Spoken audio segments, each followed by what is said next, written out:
4082722500 ਦੇ ਉੱਤੇ ਤੁਸੀਂ ਇਹਨਾਂ ਦੇ ਨਾਲ ਸੰਪਰਕ ਕਰ ਸਕਦੇ ਹੋ।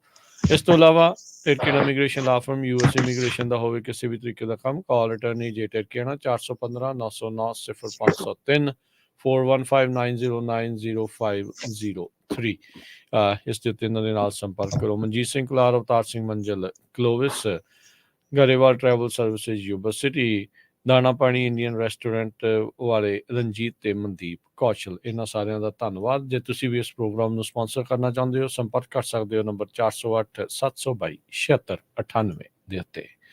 ਤੇ ਗੱਲਬਾਤ ਜਿਹੜੀ ਉਹ ਕਰਾਂਗੇ ਅੱਜ ਦੇ ਇਸ ਪ੍ਰੋਗਰਾਮ ਦੇ ਵਿੱਚ, ਜਿਸ ਦੇ ਵਿੱਚ ਆਪਾਂ ਕਾਲਸ ਵੀ ਲਵਾਂਗੇ। ਕਾਲ ਕਰਨ ਦੇ ਲਈ ਨੰਬਰ ਰਹੇਗਾ 408272 ਪਰ ਇਹ ਪ੍ਰੋਗਰਾਮ ਦੇ ਜਿਹੜੇ ਆ ਉਹ ਦੂਸਰੇ ਹਿੱਸੇ ਦੇ ਵਿੱਚ ਆਪਾਂ ਗੱਲਬਾਤ ਜਿਹੜੀ ਉਹ ਕਰਾਂਗੇ, ਤੁਹਾਡੀਆਂ ਕਾਲਸ ਜਿਹੜੀਆਂ ਲਵਾਂਗੇ। ਉਸ ਤੋਂ ਪਹਿਲਾਂ ਇੱਕ ਵਿਸ਼ੇਸ਼ ਟੌਪਿਕ ਦੇ ਉੱਤੇ ਆਪਾਂ ਗੱਲਬਾਤ ਕਰਨੀ ਆ। ਸੋ ਅਟਾਰਨੀ ਟਿਲਕੇਨਾ ਜੀ, ਅੱਜ ਆਪਾਂ ਕਿਹੜੇ ਟੌਪਿਕ ਦੇ ਉੱਤੇ ਗੱਲਬਾਤ ਕਰਨ ਜਾ ਰਹੇ ਹਾਂ? ਅੱਜ ਫੈਮਿਲੀ ਬੇਸ ਤੇ ਟੌਪਿਕ ਤੇ ਗੱਲ ਕਰਾਂਗੇ, ਕਿਉਂਕਿ ਉਧਰੋਂ ਵੀ ਲਾਮਾ ਬੜਾ ਆਉਂਦਾ ਕਿ ਕਹਿੰਦੇ ਅਸਾਈਲਮ ਵਾਲਿਆਂ ਦੀ ਗੱਲਬਾਤ ਕਰਦੇ ਰਹਿੰਦੇ ਆ ਹਮੇਸ਼ਾ। ਠੀਕ ਹੈ, ਇਹ ਗੱਲ ਸੱਚ ਨਹੀਂ ਹੈ। ਪਿਛਲੀ ਵਾਰੀ ਯੂਵੀ ਤੇ ਗੱਲ ਕੀਤੀ ਸੀਗੀ, ਤੇ ਐਤਕੀ ਹੁਣ ਜਿਹੜਾ ਹੈਗਾ ਵਾ ਜਿਹੜਾ ਵਾਇਲੈਂਸ ਅਗੇਂਸਟ ਵੂਮਨਸ ਐਕਟ ਆ ਉਹਦੇ ਬਾਰੇ, ਤੇ ਜਿਹੜਾ ਗ੍ਰੀਨ ਕਾਰਡ ਵਿਆਹ ਦੇ ਥਰੂ ਮਿਲਦਾ ਉਹਦੇ ਬਾਰੇ ਜਿਹੜੀ ਗੱਲ ਕਰਾਂਗੇ। ਠੀਕ ਹੈ ਜੀ। ਸੋ ਮੈਰਿਜ ਬੇਸਡ ਜਿਹੜਾ ਗ੍ਰੀਨ ਕਾਰਡ ਆ ਉਹ ਉਸ ਦੇ ਨਾਲ ਜਿਹੜੀ ਸੰਬੰਧਿਤ ਗੱਲਬਾਤ ਜਿਹੜੀ ਉਹ ਹੋਵੇਗੀ। ਸੋ ਇਹ ਗ੍ਰੀਨ ਕਾਰਡ ਵਿਆਹ ਦੇ ਜ਼ਰੀਏ ਕਿੰਨਾਂ ਨੂੰ ਜਿਹੜਾ ਮਿਲਦਾ, how do you get it, ਵੀ ਕਿੱਦਾਂ ਮਿਲਦਾ ਹੈ? ਸੋ ਜੀ, ਵਿਆਹ ਦੇ ਥਰੂ ਤੁਹਾਨੂੰ ਗ੍ਰੀਨ ਕਾਰਡ ਹੋਲਡਰ ਨਾਲ ਜੇ ਵਿਆਹ ਕਰਾਇਆ ਤਾਂ ਗ੍ਰੀਨ ਕਾਰਡ ਮਿਲ ਸਕਦਾ, ਤੇ ਸਿਟੀਜ਼ਨ ਦੇ ਨਾਲ ਜੇ ਵਿਆਹ ਕਰਾਇਆ ਤਾਂ ਗ੍ਰੀਨ ਕਾਰਡ ਮਿਲ ਸਕਦਾ। ਤੇ ਇਹਨੂੰ ਆਪਾਂ ਫੈਮਿਲੀ ਬੇਸਡ ਗ੍ਰੀਨ ਕਾਰਡ ਜਾਂ ਮੈਰਿਜ ਬੇਸਡ ਗ੍ਰੀਨ ਕਾਰਡ ਵੀ ਕਹਿ ਦਿੰਦੇ ਆ। ਜੇ ਤੁਸੀਂ ਸਿਟੀਜ਼ਨ ਦੇ ਨਾਲ ਵਿਆਹ ਕਰਾਇਆ ਤਾਂ ਉਹਦੀ ਜਿਹੜੀ ਕੈਟੇਗਰੀ ਆਉਂਦੀ ਉਹ ਹੈਗੀ ਆ ਇਮੀਡੀਏਟ ਰਿਲੇਟਿਵ। ਤੇ ਇਮੀਡੀਏਟ ਰਿਲੇਟਿਵ ਵਾਲੀ ਜਿਹੜੀ ਕੈਟੇਗਰੀ ਆ ਉਹ ਹਮੇਸ਼ਾ ਹੀ ਜਿਹੜੀ ਆ ਕਰੰਟ ਰਹਿੰਦੀ ਆ, ਉਹ 'ਚ ਕੋਈ ਬੈਕਲੌਗ ਨਹੀਂ ਕਦੀ ਹੁੰਦਾ। US ਸਿਟੀਜ਼ਨ ਕਦੋਂ ਵੀ ਫਾਈਲ ਕਰ ਸਕਦਾ। ਜਿਹੜੀ ਗ੍ਰੀਨ ਕਾਰਡ ਵਾਲੀ ਕੈਟੇਗਰੀ ਆ ਉਹਨੂੰ ਉਹ ਆਉਂਦੀ ਆ F2A ਕੈਟੇਗਰੀ ਦੇ ਥੱਲੇ ਆਉਂਦੀ ਆ। ਉਹਦੇ ਵਿੱਚ ਕਈ ਵਾਰੀ ਉਹ ਕਰੰਟ ਹੁੰਦੀ ਆ ਤੇ ਕਈ ਵਾਰੀ ਉਹਦੇ ਵਿੱਚ ਜਿਹੜਾ ਬੈਕਲੌਗ ਹੁੰਦਾ। ਸੋ ਇਹਦਾ ਮਤਲਬ ਕੀ ਆ ਸਿੰਪਲ ਸ਼ਬਦਾਂ ਦੇ ਵਿੱਚ, ਜਿਹੜੇ ਵੀਜ਼ੇ ਆ ਹਰ ਸਾਲ ਉਹ ਲਿਮਿਟਡ ਆ। ਉਹਨਾਂ ਨੇ ਇੱਕ ਲਿਮਿਟ ਤੈਅ ਕੀਤੀ ਹੋਈ ਆ ਕਿ ਫੈਮਿਲੀ ਬੇਸਡ ਵਾਲਿਆਂ ਨੂੰ ਇੰਨਾ ਨੰਬਰ ਜਿਹੜਾ ਵੀਜ਼ੇ ਦਾ ਐਲੋਕੇਟ ਕਰਨਾ, ਇੰਪਲੋਇਮੈਂਟ ਵਾਲਿਆਂ ਨੂੰ ਇੰਨਾ ਕਰਨਾ, ਅਸਾਈਲੀ ਵਾਲਿਆਂ ਦੇ ਕੋਟੇ ਇੰਨੇ ਆ, ਹਨਾ। ਸੋ ਇਮੀਗ੍ਰੇਸ਼ਨ ਉਹਨਾਂ ਨੇ ਰਿਸਟ੍ਰਿਕਟ ਕਰਕੇ ਜਿਹੜੀ ਰੱਖੀ ਆ। ਤੇ ਤਾਂ ਕਰਕੇ ਕੀ ਹੁੰਦਾ ਕਿ ਜਦੋਂ ਸੇਮ ਚੀਜ਼ ਜਿਹੜੀ ਪਿਛਲੀ ਵਾਰੀ ਆਪਾਂ ਡਿਸਕਸ ਕੀਤੀ ਸੀ ਯੂ ਵੀਜ਼ੇ ਦੀ, ਉਹਦੇ ਜਿੱਦਾਂ 10,000 ਹੀ ਹੁੰਦੇ ਆ ਹਰ ਸਾਲ। ਸੋ ਜੇ ਸਿੰਪਲ ਅੱਖਰਾਂ ਦੇ ਵਿੱਚ ਇਹਨੂੰ ਗੱਲ ਸਮਝਾਣੀ ਹੋਵੇ ਤਾਂ ਜੇ ਫੋਰ ਐਗਜ਼ਾਮਪਲ ਯੂ ਵੀਜ਼ੇ ਜੇ 10,000 ਹੀ ਆ ਤੇ ਸਾਲ ਦੇ ਵਿੱਚ ਮੰਨ ਲਓ 15,000 ਲੋਕਾਂ ਨੇ ਫਾਈਲ ਕਰਤਾ ਤੇ 10,000 ਜਣਿਆਂ ਨੂੰ ਮਿਲਣਾ ਉਹ, ਤੇ ਜਿਹੜੇ 5,000 ਉਹ ਅੱਗੇ ਕੈਰੀ ਫਾਰਵਰਡ ਹੋ ਜਾਣੇ, ਹਨਾ। ਹੁਣ ਅਗਲੇ ਸਾਲ ਫੇਰ ਮੰਨ ਲਓ 15,000 ਨੇ ਕੀਤਾ, ਸੋ ਉਹਨਾਂ ਦੇ ਵਿੱਚ 20,000 ਹੁਣ ਆਊਟਸਟੈਂਡਿੰਗ ਹੋ ਗਏ। 5,000 ਪਿਛਲੇ ਸਾਲ ਵਾਲੇ, 15,000 ਜਿਹੜੇ ਨਵੇਂ ਆਏ, ਤੇ ਪਰ ਮਿਲਣੇ ਜਿਹੜੇ ਆ ਸਿਰਫ 10,000 ਹੀ ਆ। ਤੇ ਹੁਣ ਐਤਕੀ ਦੂਜੇ ਸਾਲ ਦੇ ਵਿੱਚ ਕੀ ਹੋਇਆ ਕਿ 10,000 ਬੰਦੇ ਫੇਰ ਵੇਟ ਕਰਦੇ ਜਿਹੜੀ ਰਹਿ ਗਏ। ਸੋ ਇਹ ਜਿਹੜਾ ਸਿਲਸਿਲਾ ਚੱਲਦਾ ਰਿਹਾ ਹੈ ਨਾ, ਲੋਕੀ ਇਮੀਗ੍ਰੇਟ ਹੁੰਦੇ ਰਹੇ, ਉਹਨਾਂ ਨੇ ਕੋਟੇ ਜਿਹੜੇ ਵਧਾਏ ਨਹੀਂ, ਤੇ ਫੈਮਿਲੀ ਬੇਸਡ ਇਮੀਗ੍ਰੇਸ਼ਨ ਦੇ ਵਿੱਚ ਜਿਹੜਾ ਰਸ਼ ਵੱਧਦਾ ਗਿਆ ਤੇ ਭੈਣ ਭਰਾ ਵਾਲੇ ਕੇਸਾਂ ਦੇ ਵਿੱਚ ਰਸ਼ ਵੱਧਦਾ ਗਿਆ। ਤੇ ਇਹਦੇ ਕਰਕੇ ਜਿਹੜਾ ਰਸ਼ ਆ ਉਹ ਇੰਡੀਆ ਵਾਲਾ ਜੇ ਤੁਸੀਂ ਦੇਖੋ 15-15 ਸਾਲ 18-18 ਸਾਲ ਤੇ ਇਹ ਜਿਹੜਾ ਰਸ਼ ਹੈ ਇਹ ਵਧਣਾ ਹੀ ਆ ਹਮੇਸ਼ਾ, ਇਹ ਘਟਣਾ ਨਹੀਂ, ਕਿਉਂਕਿ ਲੋਕੀ ਵੀ ਜ਼ਿਆਦਾ ਚੇਨ ਰਿਐਕਸ਼ਨ ਚੱਲਦੀ ਰਹਿੰਦੀ। ਚੇਨ ਰਿਐਕਸ਼ਨ ਆ। ਜੇ ਤੁਸੀਂ ਹੁਣ ਕਹਿੰਦੇ ਸੀਗੇ ਕਿ ਭੈਣ ਭਰਾ ਵਾਲਾ ਟਾਈਮ ਬਹੁਤ ਲੱਗਦਾ 15 ਸਾਲ 20 ਸਾਲ, ਜਿਹੜੇ ਹਿਸਾਬ ਨਾਲ ਜਨਤਾ ਹੁਣ ਆਈ ਆ, ਅਸਾਈਲਮ ਅਪਰੂਵ ਹੋਏ ਆ, ਇਹ ਜਿਹੜਾ ਹੁਣ ਆਉਣ ਵਾਲਿਆਂ ਦਾ ਤਾਂ ਇਹ ਜਿਹੜਾ ਟਾਈਮ ਆ ਇਹ ਵੱਧ ਜਾਣਾ ਤੁਹਾਡਾ 30 35 ਸਾਲ ਤੱਕ ਜਿਹੜਾ ਚੱਲ ਜਾਣਾ। ਜੇ ਤੁਸੀਂ ਫਿਲੀਪੀਨ ਜਿਹੜੇ ਹੋ ਗਏ, ਮੈਕਸੀਕਨ ਵਾਲੇ ਹੋ ਗਏ ਮੂਲ ਦੇ ਲੋਕ ਆ, ਫੈਮਿਲੀ ਇਮੀਗ੍ਰੇਸ਼ਨ ਬਹੁਤ ਕਰਦੇ ਆ। ਤੇ ਉਹਨਾਂ ਦੇ ਜੇ ਤੁਸੀਂ ਬਾਕੀ ਵੀਜ਼ੇ ਦੇਖੋ, ਇਨਵੈਸਟਮੈਂਟ ਵਾਲੇ ਜਾਂ ਇੰਪਲੋਇਮੈਂਟ ਵਾਲੇ, ਉਹਨਾਂ 'ਚ ਕੋਈ ਰਸ਼ ਨਹੀਂ ਹੈਗਾ, ਕਿਉਂਕਿ ਉਹ ਵਾਲੇ ਰਾਹ ਤੋਂ ਲੋਕ ਨਹੀਂ ਆਉਂਦੇ ਤੇ ਜ਼ਿਆਦਾਤਰ ਫੈਮਿਲੀ ਵਾਲੇ ਰਾਹ 'ਚੋਂ ਲੋਕ ਆਉਂਦੇ ਆ। ਤੇ ਤਾਂ ਕਰਕੇ ਉਹਨਾਂ ਦੇ ਜਿਹੜੇ ਫੈਮਿਲੀ ਵਾਲੇ ਆ ਉਹ ਬੈਕਲੌਗਡ ਸੀਗੇ ਕਾਫੀ ਜ਼ਿਆਦਾ, ਤੇ ਜਿਹੜੇ ਇੰਡੀਆ ਵਾਲੇ ਆ ਇਹਨਾਂ ਦੇ ਇੰਪਲੋਇਮੈਂਟ ਵਾਲੇ ਜਿਹੜੇ ਵੀਜ਼ੇ ਆ ਉਹ ਬਹੁਤ ਬੈਕਲੌਗਡ ਆ। ਤੇ ਹੁਣ ਆਪਣੇ ਟੌਪਿਕ ਵੱਲ ਜੇ ਆਈਏ ਤੇ ਜਿਹੜਾ ਗ੍ਰੀਨ ਕਾਰਡ ਹੋਲਡਰ ਆ ਉਹ ਜਦੋਂ ਵਿਆਹ ਕਰਾਉਂਦਾ ਉਹਦਾ F2A ਕੈਟੇਗਰੀ ਦੇ ਥੱਲੇ ਆਉਂਦਾ, ਤੇ ਇਹਦੇ ਵਿੱਚ ਬੈਕਲੌਗ 3-4 ਸਾਲ ਦਾ ਅੱਜ ਕੱਲ ਚੱਲਦਾ ਹੀ ਪਿਆ, ਹਨਾ। ਹਰ ਮਹੀਨੇ ਜਿਹੜਾ ਡਿਪਾਰਟਮੈਂਟ ਆਫ ਸਟੇਟ ਆ ਇੱਕ ਵੀਜ਼ਾ ਬੁਲੇਟਿਨ ਛਾਪਦੀ ਆ। ਜਦੋਂ ਤੁਸੀਂ ਕੇਸ ਆਪਣਾ ਫਾਈਲ ਕਰਦੇ ਆ ਉਦੋਂ ਤੁਹਾਨੂੰ ਇੱਕ ਤਰੀਕ ਅਲਾਟ ਹੁੰਦੀ ਆ, ਉਹਨੂੰ ਕਹਿੰਦੇ ਆ ਪ੍ਰਾਇੋਰਟੀ ਡੇਟ। ਜਿੱਦਾਂ ਮੰਨ ਲਓ ਤੁਸੀਂ 15 ਫਰਵਰੀ ਨੂੰ ਕੇਸ ਫਾਈਲ ਕੀਤਾ ਤਾਂ ਤੁਹਾਡੀ ਪ੍ਰਾਇੋਰਟੀ ਡੇਟ ਬਣ ਗਈ 15 ਫਰਵਰੀ। ਠੀਕ ਹੈ। ਹੁਣ ਤੁਹਾਡਾ ਜਿਹੜਾ ਵੇਟਿੰਗ ਨੰਬਰ ਹੈਗਾ ਉਹ 15 ਫਰਵਰੀ ਦੇ ਹਿਸਾਬ ਨਾਲ ਚੱਲਣਾ। ਹਰ ਮਹੀਨੇ ਉਹਨਾਂ ਨੇ ਡੇਟ ਜਿਹੜੀ ਪਬਲਿਸ਼ ਕਰਨੀ ਕਿ ਕਦੋਂ ਦੇ ਕੇਸ ਉਹ ਕਰਦੇ ਆ, ਹਨਾ। ਤੇ ਜਿਹੜੇ ਉਹ ਪੁੱਛਦੇ ਆ ਕਿ ਕਿਹੜੀ ਡੇਟ ਚੱਲਦੀ ਇਸ ਮਹੀਨੇ ਭੈਣ ਭਰਾ ਵਾਲੀ, ਜਿੱਦਾਂ ਮੰਨ ਲਓ 2005 ਚੱਲਦੀ, ਫਿਰ 2006, ਹੌਲੀ ਹੌਲੀ ਵੱਧਦੀ ਰਹਿਣੀ। ਤੇ ਤੁਹਾਡੀ ਮੰਨ ਲਓ ਜੇ ਡੇਟ ਹੈਗੀ 15 ਫਰਵਰੀ 2024, ਤੇ ਤੁਸੀਂ ਉਹ ਫਿਰ ਵੇਖੀ ਜਾਣਾ ਕਦੋਂ ਹਰ ਮਹੀਨੇ ਜਦੋਂ ਬੁਲੇਟਿਨ ਛਪੀ ਜਾਣਾ, ਕਦੋਂ ਤੁਹਾਡੀ ਡੇਟ ਦੀ ਵਾਰੀ ਜਿਹੜੀ ਆਉਂਦੀ ਆ, ਉਹਨੂੰ ਕਹਿੰਦੇ ਆਪਾਂ ਵੀਜ਼ਾ ਬੁਲੇਟਿਨ, ਜਿਹੜਾ ਹਰ ਮਹੀਨੇ ਛਪਦਾ। ਸੋ ਪ੍ਰਾਇੋਰਟੀ ਡੇਟ ਜਿਹੜੀ ਇੰਪੋਰਟੈਂਟ ਚੀਜ਼ ਇਹਦੇ ਵਿੱਚ ਹੁੰਦੀ ਆ। ਤੇ ਜਿਹੜੇ ਸਿਟੀਜ਼ਨ ਦੇ ਸਪਾਊਸ ਆ, ਕਿਉਂਕਿ ਯੂਐਸ ਸਿਟੀਜ਼ਨ ਨੂੰ ਨਹੀਂ ਉਹ ਦੱਬ ਕੇ ਰੱਖ ਸਕਦੇ, ਉਹ ਫਿਰ ਕੇਸ ਕੂਸ ਉਹਨਾਂ ਨੇ ਕਰਦੇ ਨੇ ਕਿ ਸਾਨੂੰ ਕਿਉਂ ਵੇਟਿੰਗ ਲਾਈਨ 'ਚ ਪਾਇਆ। ਸੋ ਜਦੋਂ ਸਿਟੀਜ਼ਨ ਆਪਣਾ ਸਪਾਊਸ ਲਈ ਕਰਦਾ, ਘਰ ਵਾਲੇ ਲਈ ਕਰਦਾ, ਤੇ ਉਹਦਾ ਕੋਈ ਵੀਜ਼ੇ ਨੰਬਰਾਂ ਦੇ ਸਿਸਟਮ ਦੇ ਵਿੱਚ ਨਹੀਂ ਜਾਂਦਾ। ਪਰ ਜਿਹੜਾ ਗ੍ਰੀਨ ਕਾਰਡ ਆ, ਪਰਮਾਨੈਂਟ ਰੈਜ਼ੀਡੈਂਟ ਹੁੰਦਾ, ਉਹਨੂੰ ਇੰਨੇ ਜ਼ਿਆਦਾ ਹੱਕ ਨਹੀਂ ਹੁੰਦੇ। ਉਹਨੂੰ ਜਿੱਦਾਂ ਕਹਿ ਲਓ ਵੋਟ ਪਾਉਣ ਦਾ ਨਹੀਂ ਹੱਕ, ਹੈਨਾ। ਹਾਂਜੀ। ਤੇ ਉਹ ਕਈ ਹੋਰ ਸਰਕਾਰੀ ਆਫਿਸਾਂ 'ਚ ਨਹੀਂ ਉਹ ਖੜੇ ਹੋ ਸਕਦੇ, ਇਲੈਕਸ਼ਨ ਲਈ ਨਹੀਂ ਕੰਮ ਖੜੇ ਨਹੀਂ ਹੋ ਕਰ ਸਕਦੇ। ਸਕਦੇ। ਤੇ ਸੇਮ ਚੀਜ਼ ਇਹਦੇ ਵਿੱਚ ਵੀ ਉਹ ਸਿਟੀਜ਼ਨ ਨਾਲੋਂ ਲੋਅਰ ਪੋਜੀਸ਼ਨ ਤੇ ਹੁੰਦੇ ਆ, ਕਿ ਉਹਨਾਂ ਦੀ F2A ਜਿਹੜੀ ਵੇਟਿੰਗ ਕੈਟਾਗਰੀ ਦੇ ਵਿੱਚ ਉਹ ਆਉਂਦੇ ਆ, ਤੇ ਉਹਨਾਂ ਦੇ ਸਪਾਊਸਿਸ ਨੂੰ ਵੇਟ ਕਰਨਾ ਪੈਂਦਾ। ਤੇ ਦੂਸਰੀ ਚੀਜ਼ ਇਹ ਹੈ ਕਿ ਜਿਹੜਾ ਸਿਟੀਜ਼ਨ ਆ, ਉਹ ਆਪਣੇ ਕੱਚੇ ਸਪਾਊਸ ਨੂੰ, ਜੇ ਸਪਾਊਸ ਮੰਨ ਲਓ ਲੀਗਲ ਤੌਰ ਨਾਲ ਐਂਟਰ ਹੋਇਆ ਅਮਰੀਕਾ ਦੇ ਵਿੱਚ, ਉਹਨੂੰ ਪੱਕਾ ਕਰਾ ਸਕਦਾ। ਤੇ ਜਿਹੜਾ ਗ੍ਰੀਨ ਕਾਰਡ ਹੋਲਡਰ ਆ, ਉਹ ਸਿਰਫ ਜਿਹੜਾ ਪੱਕੇ ਬੰਦੇ ਨੂੰ ਜਿਹਨੇ ਸਟੇਟਸ ਮੇਨਟੇਨ ਕਰਕੇ ਰੱਖਿਆ, ਉਹਨੂੰ ਹੀ ਸਿਰਫ ਜਿਹੜਾ ਪੱਕਾ ਕਰਾ ਸਕਦਾ। ਸੋ ਇਹ ਵੀ ਇੱਕ ਜਿਹੜਾ ਸਿਟੀਜ਼ਨ ਤੇ ਗ੍ਰੀਨ ਕਾਰਡ ਦੇ ਵਿੱਚ ਫਰਕ ਆ, ਜਦੋਂ ਆਪਾਂ ਵਿਆਹ ਸ਼ਾਦੀ ਵਾਲੇ ਗ੍ਰੀਨ ਕਾਰਡ ਦੀ ਗੱਲ ਕਰੀਏ। ਜੀ ਬਿਲਕੁਲ। ਨਹੀਂ, ਸੋ ਇਹ ਸਾਰੀਆਂ ਚੀਜ਼ਾਂ ਜਿਹੜੀਆਂ ਉਹ ਅੱਜ ਆਪਾਂ ਸ਼ੇਅਰ ਕਰ ਰਹੇ ਹਾਂ, ਅਟਾਰਨੀ ਟਿਰਕੈਨਾ ਜੀ ਨੇ ਆਪਾਂ ਨੂੰ ਇਸ ਦੇ ਵਿੱਚ ਜਿਹੜਾ ਉਹ ਦੱਸਣਾ ਆ। ਇਹਦੇ ਵਿੱਚ ਜਿੱਦਾਂ ਅਟਾਰਨੀ ਟਿਰਕੈਨਾ ਜੀ ਤੁਸੀਂ ਦੱਸ ਰਹੇ ਆ ਵੀ ਵੇਟ ਹੁੰਦੀ ਆ, ਪ੍ਰਾਇੋਰਟੀ ਡੇਟ ਸੈੱਟ ਹੁੰਦੀ ਆ ਜਦੋਂ ਗ੍ਰੀਨ ਕਾਰਡ ਵਾਲੇ ਆ ਜਾਂ ਸਿਟੀਜ਼ਨ ਵਾਲੇ ਆ। ਇਹ ਵੀ ਫਿਰ ਮੈਟਰ ਕਰਦਾ ਵੀ ਤੁਹਾਡਾ ਸਪਾਊਸ ਇਨ US ਆ ਜਾਂ ਆਊਟ ਆਫ US ਆ। ਸੋ ਉਹ ਪ੍ਰੋਸੈਸ ਦੇ ਵਿੱਚ ਕੀ ਫਿਰ ਡਿਫਰੈਂਸ ਆ ਜਾਂਦਾ ਹੈ? ਕੋਈ ਵੀ ਜਿਹੜੀ ਪਟੀਸ਼ਨ, ਉਹਦੇ ਦੋ ਤਰੀਕੇ ਹੁੰਦੇ ਆ। ਇੱਕ ਹੁੰਦਾ US ਦੇ ਵਿੱਚ, ਜੇ ਤੁਸੀਂ ਰਹਿ ਕੇ ਕਰਦੇ ਆ, ਉਹਨੂੰ ਕਹਿੰਦੇ ਆ ਐਡਜਸਟਮੈਂਟ ਆਫ ਸਟੇਟਸ ਜਾਂ ਚੇਂਜ ਆਫ ਸਟੇਟਸ, ਹੈ ਨਾ। ਜਦੋਂ ਤੁਸੀਂ ਇੱਕ ਵੀਜ਼ੇ ਸਟੇਟਸ ਤੋਂ ਸਟੂਡੈਂਟ ਤੋਂ H1B ਵੱਲ ਜਾਣਾ, ਉਹਨੂੰ ਆਪਾਂ ਕਹਿੰਦੇ ਆ ਚੇਂਜ ਆਫ ਸਟੇਟਸ। ਜਦੋਂ ਤੁਸੀਂ ਇੱਕ ਵੀਜ਼ੇ ਸਟੇਟਸ ਤੋਂ ਗ੍ਰੀਨ ਕਾਰਡ ਵੱਲ ਜਾਣਾ, ਉਹਨੂੰ ਆਪਾਂ ਕਹਿੰਦੇ ਆ ਐਡਜਸਟਮੈਂਟ ਆਫ ਸਟੇਟਸ। ਜਿਹੜੀ ਐਡਜਸਟਮੈਂਟ ਆਫ ਸਟੇਟਸ ਹੁੰਦੀ ਹੈ ਤੁਹਾਡੀ, ਉਹ ਅਮਰੀਕਾ ਦੇ ਵਿੱਚ ਹੁੰਦੀ ਹੈ, ਕਿਉਂਕਿ ਤੁਸੀਂ ਇੱਥੇ ਹੀ ਐਡਜਸਟ ਕਰ ਸਕਦੇ ਆ। ਤੇ ਉਹਦੇ ਵੱਖ-ਵੱਖ ਜਿਹੜੇ ਰੂਲ ਹੁੰਦੇ ਆ। ਤੇ ਜਿਹੜੀ ਦੂਜਾ ਪ੍ਰੋਸੈਸ ਹੁੰਦਾ, ਉਹਨੂੰ ਕਹਿੰਦੇ ਆ ਕੌਂਸਲਰ ਪ੍ਰੋਸੈਸਿੰਗ। ਕੌਂਸੂਲੇਟ ਹੁੰਦਾ ਜਿਹੜਾ US ਐਮਬੈਸੀ ਜਿਹਨੂੰ ਕਹਿੰਦੇ ਆਪਾਂ, ਹਨਾ। ਕੌਂਸਲਰ ਪੋਸਟ ਕਹਿ ਦਿੰਦੇ ਆ, US ਐਮਬੈਸੀ ਕਹਿ ਦਿੰਦੇ ਆ, ਤਾਂ ਕਰਕੇ ਉਹਦਾ ਨਾਮ ਇਹਨਾਂ ਨੇ ਰੱਖਿਆ ਕੌਂਸਲਰ ਪ੍ਰੋਸੈਸਿੰਗ। ਤੇ ਦੋ ਤਰੀਕੇ ਹੁੰਦੇ ਆ ਕਿ ਤੁਸੀਂ ਜੇ ਅਮਰੀਕਾ ਦੇ ਵਿੱਚ ਹੈਗੇ ਆ, ਤੁਸੀਂ ਐਡਜਸਟਮੈਂਟ ਆਫ ਸਟੇਟਸ ਫਾਈਲ ਕਰਦੇ ਆ 485 ਫਾਰਮ ਦੇ ਰਾਹੀਂ। ਤੇ ਜੇ ਤੁਸੀਂ ਐਮਬੈਸੀ ਦੇ ਵਿੱਚ ਬਾਹਰ, ਇੰਡੀਆ ਤੋਂ ਬਾਹਰ, US ਤੋਂ ਬਾਹਰ ਹੈਗੇ ਆ, ਤਾਂ ਤੁਸੀਂ ਕੌਂਸਲਰ ਪ੍ਰੋਸੈਸਿੰਗ ਦੇ ਰਾਹੀਂ ਐਮਬੈਸੀ ਦੇ ਵਿੱਚ ਜਿਹੜਾ ਵੀਜ਼ਾ ਲੈ ਕੇ ਪੱਕੇ ਤੌਰ ਤੇ ਆਉਂਦੇ। ਸੋ ਇਹ ਦੋ ਜਿਹੜੇ ਮੁੱਖ ਪ੍ਰੋਸੈਸ ਜਿਹੜੇ ਹੁੰਦੇ ਆ। ਕੌਂਸਲਰ ਪ੍ਰੋਸੈਸਿੰਗ ਵਾਲਾ ਤਾਂ ਸਿੱਧਾ ਹੀ ਜਿਹੜਾ ਹਿਸਾਬ ਕਿਤਾਬ ਹੋ ਗਿਆ ਕਿ ਜੇ ਤਾਂ ਕਿਸੇ ਨੇ ਕੋਈ ਵਾਇਲੇਸ਼ਨ ਨਹੀਂ ਕੀਤੀ, ਕੋਈ ਡੀਪੋਰਟੇਸ਼ਨ ਨਹੀਂ ਲੱਗੀ ਉੱਤੇ, ਕੋਈ ਉਹਨੇ ਕ੍ਰਾਈਮ ਨਹੀਂ ਕੀਤਾ, ਫਿਰ ਤਾਂ ਸਿੱਧਾ ਹੀ ਨੰਬਰ ਉਹਦਾ ਲੱਗ ਜਾਂਦਾ। ਸਿੱਧੀ ਸਾਦੀ ਜਿਹੜੀ ਇੰਟਰਵਿਊ ਹੁੰਦੀ ਹੈ, DS-260 ਫਾਰਮ ਭਰ ਕੇ ਤੁਸੀਂ ਜਿਹੜੀ ਇੰਟਰਵਿਊ ਉਹ ਦਿੰਦੇ ਆ। ਤੇ ਜੇ ਤੁਸੀਂ ਕੋਈ ਇਲੀਗਲ ਇੱਥੇ ਰਹੇ ਸੀਗੇ, ਤੁਸੀਂ ਕੋਈ ਕ੍ਰਾਈਮ ਕੀਤਾ, ਤੁਹਾਡੇ ਤੇ ਡੀਪੋਰਟੇਸ਼ਨ ਹੋਈ ਆ, ਫਿਰ ਤੁਹਾਨੂੰ ਉਹਦੇ ਵਿੱਚ ਵਕੀਲ ਦੇ ਰਾਹੀਂ ਜਾਣਾ ਪੈਂਦਾ।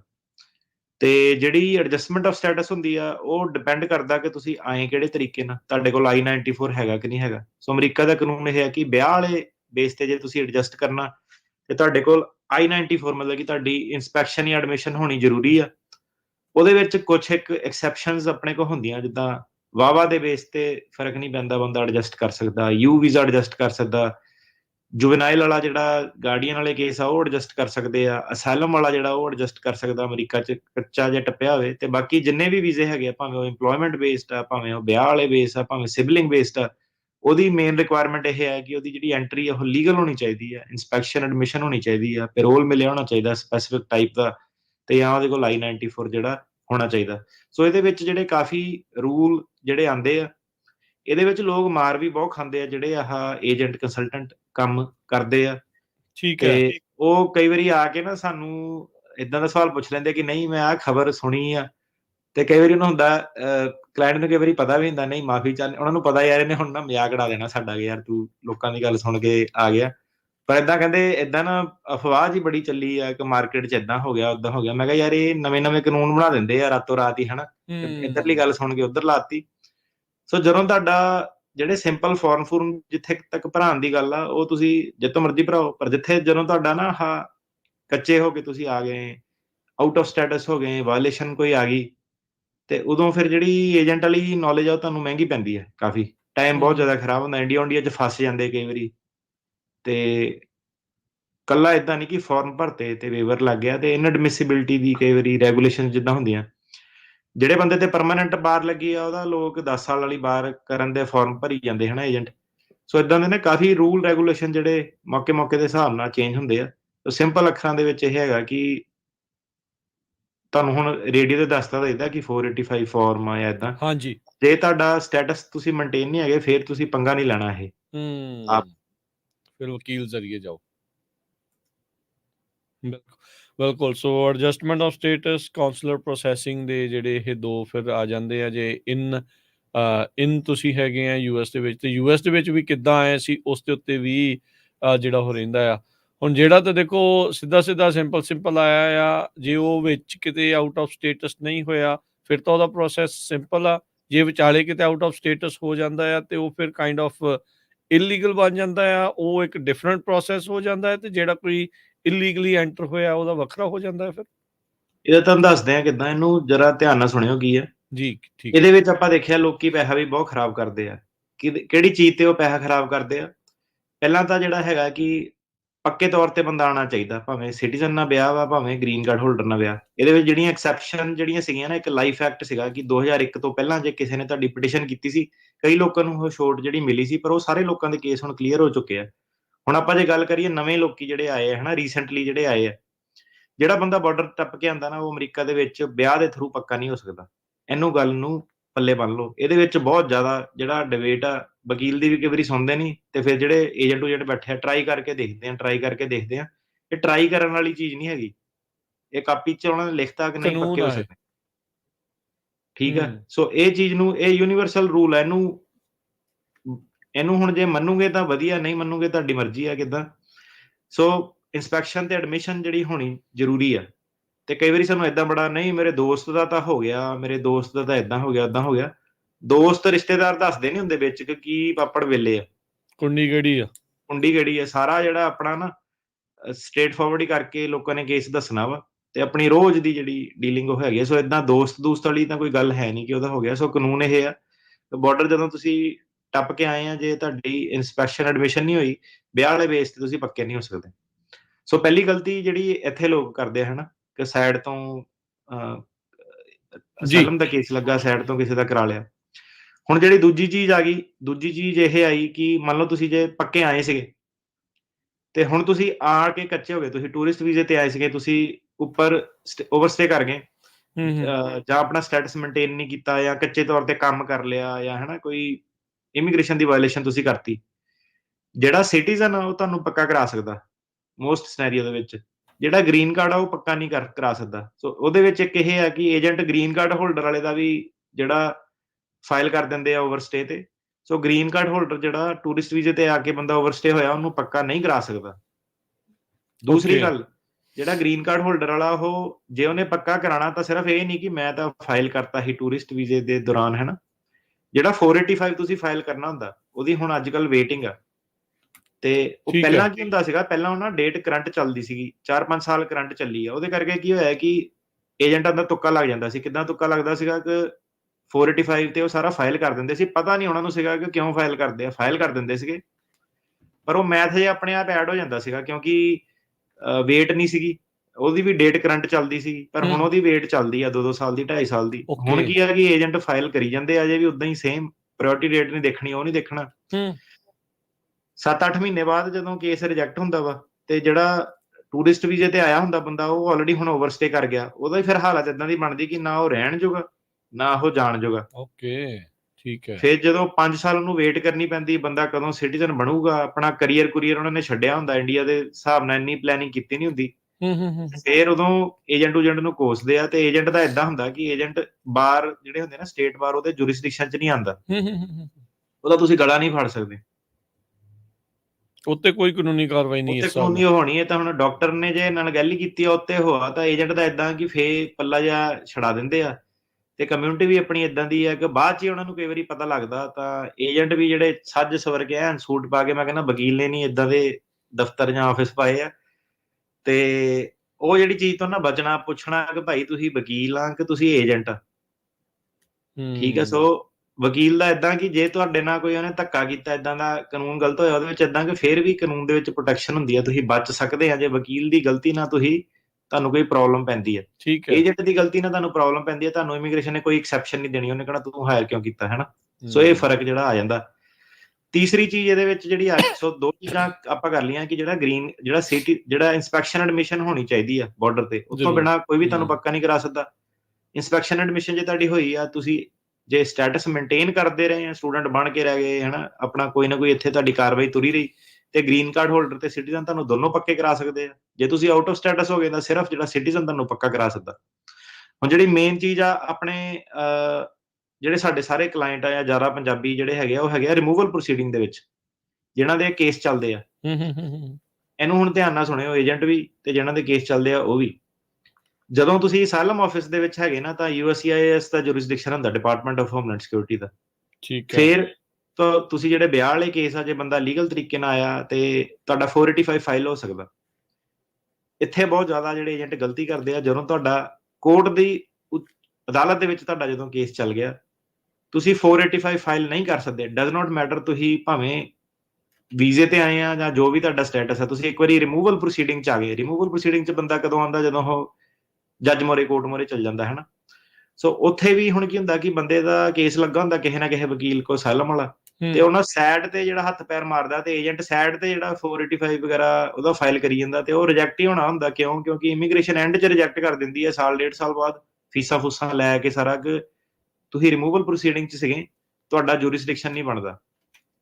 ਸੋ ਇਹਨੂੰ ਹੁਣ ਸਿੰਪਲ ਅੱਖਰਾਂ ਦੇ ਵਿੱਚ ਕੀ ਹੋਇਆ ਕਿ ਜਿਹੜਾ ਏਜੰਟ, ਜਦੋਂ ਤੁਸੀਂ ਰਿਮੂਵਲ ਪ੍ਰੋਸੀਡਿੰਗ 'ਚ ਚੱਲ ਗਏ ਨਾ, ਉਦੋਂ ਏਜੰਟ ਦੇ ਹੱਥੋਂ ਜਿਹੜੀ ਗੱਲ ਬਾਹਰ ਹੋ ਗਈ, ਉਹ ਫਿਰ ਫਾਰਮ ਭਰਨ ਵਾਲਾ ਹੀ ਆਪਣਾ ਉਹ ਪੈਸੇ ਬਟੋਰਿਆ, ਉਹ ਤੁਹਾਡਾ ਕੋਈ ਫਿਕਸ ਨਹੀਂ ਕਰ ਸਕਦਾ। ਉਹਨੂੰ ਜਿਹੜੀ ਰਿਮੂਵਲ ਪ੍ਰੋਸੀਡਿੰਗ ਦੀ ਇਨਐਡਮਿਸਿਬਿਲਿਟੀ ਦੀ ਰੈਗੂਲੇਸ਼ਨ ਆ, ਉਹ ਉਹਦੇ ਪੱਲੇ ਨਹੀਂ ਪੈ ਸਕਦੀ, ਕਿਉਂਕਿ ਉਹ ਚੇਂਜ ਹੁੰਦੀ ਰਹਿੰਦੀ ਹੈ, ਕੋਰਟ ਉਹਦੀ ਡੈਫੀਨੇਸ਼ਨ ਅਮੈਂਡ ਕਰਦੇ ਰਹਿੰਦੇ ਆ, ਹਨਾ। ਠੀਕ ਹੈ।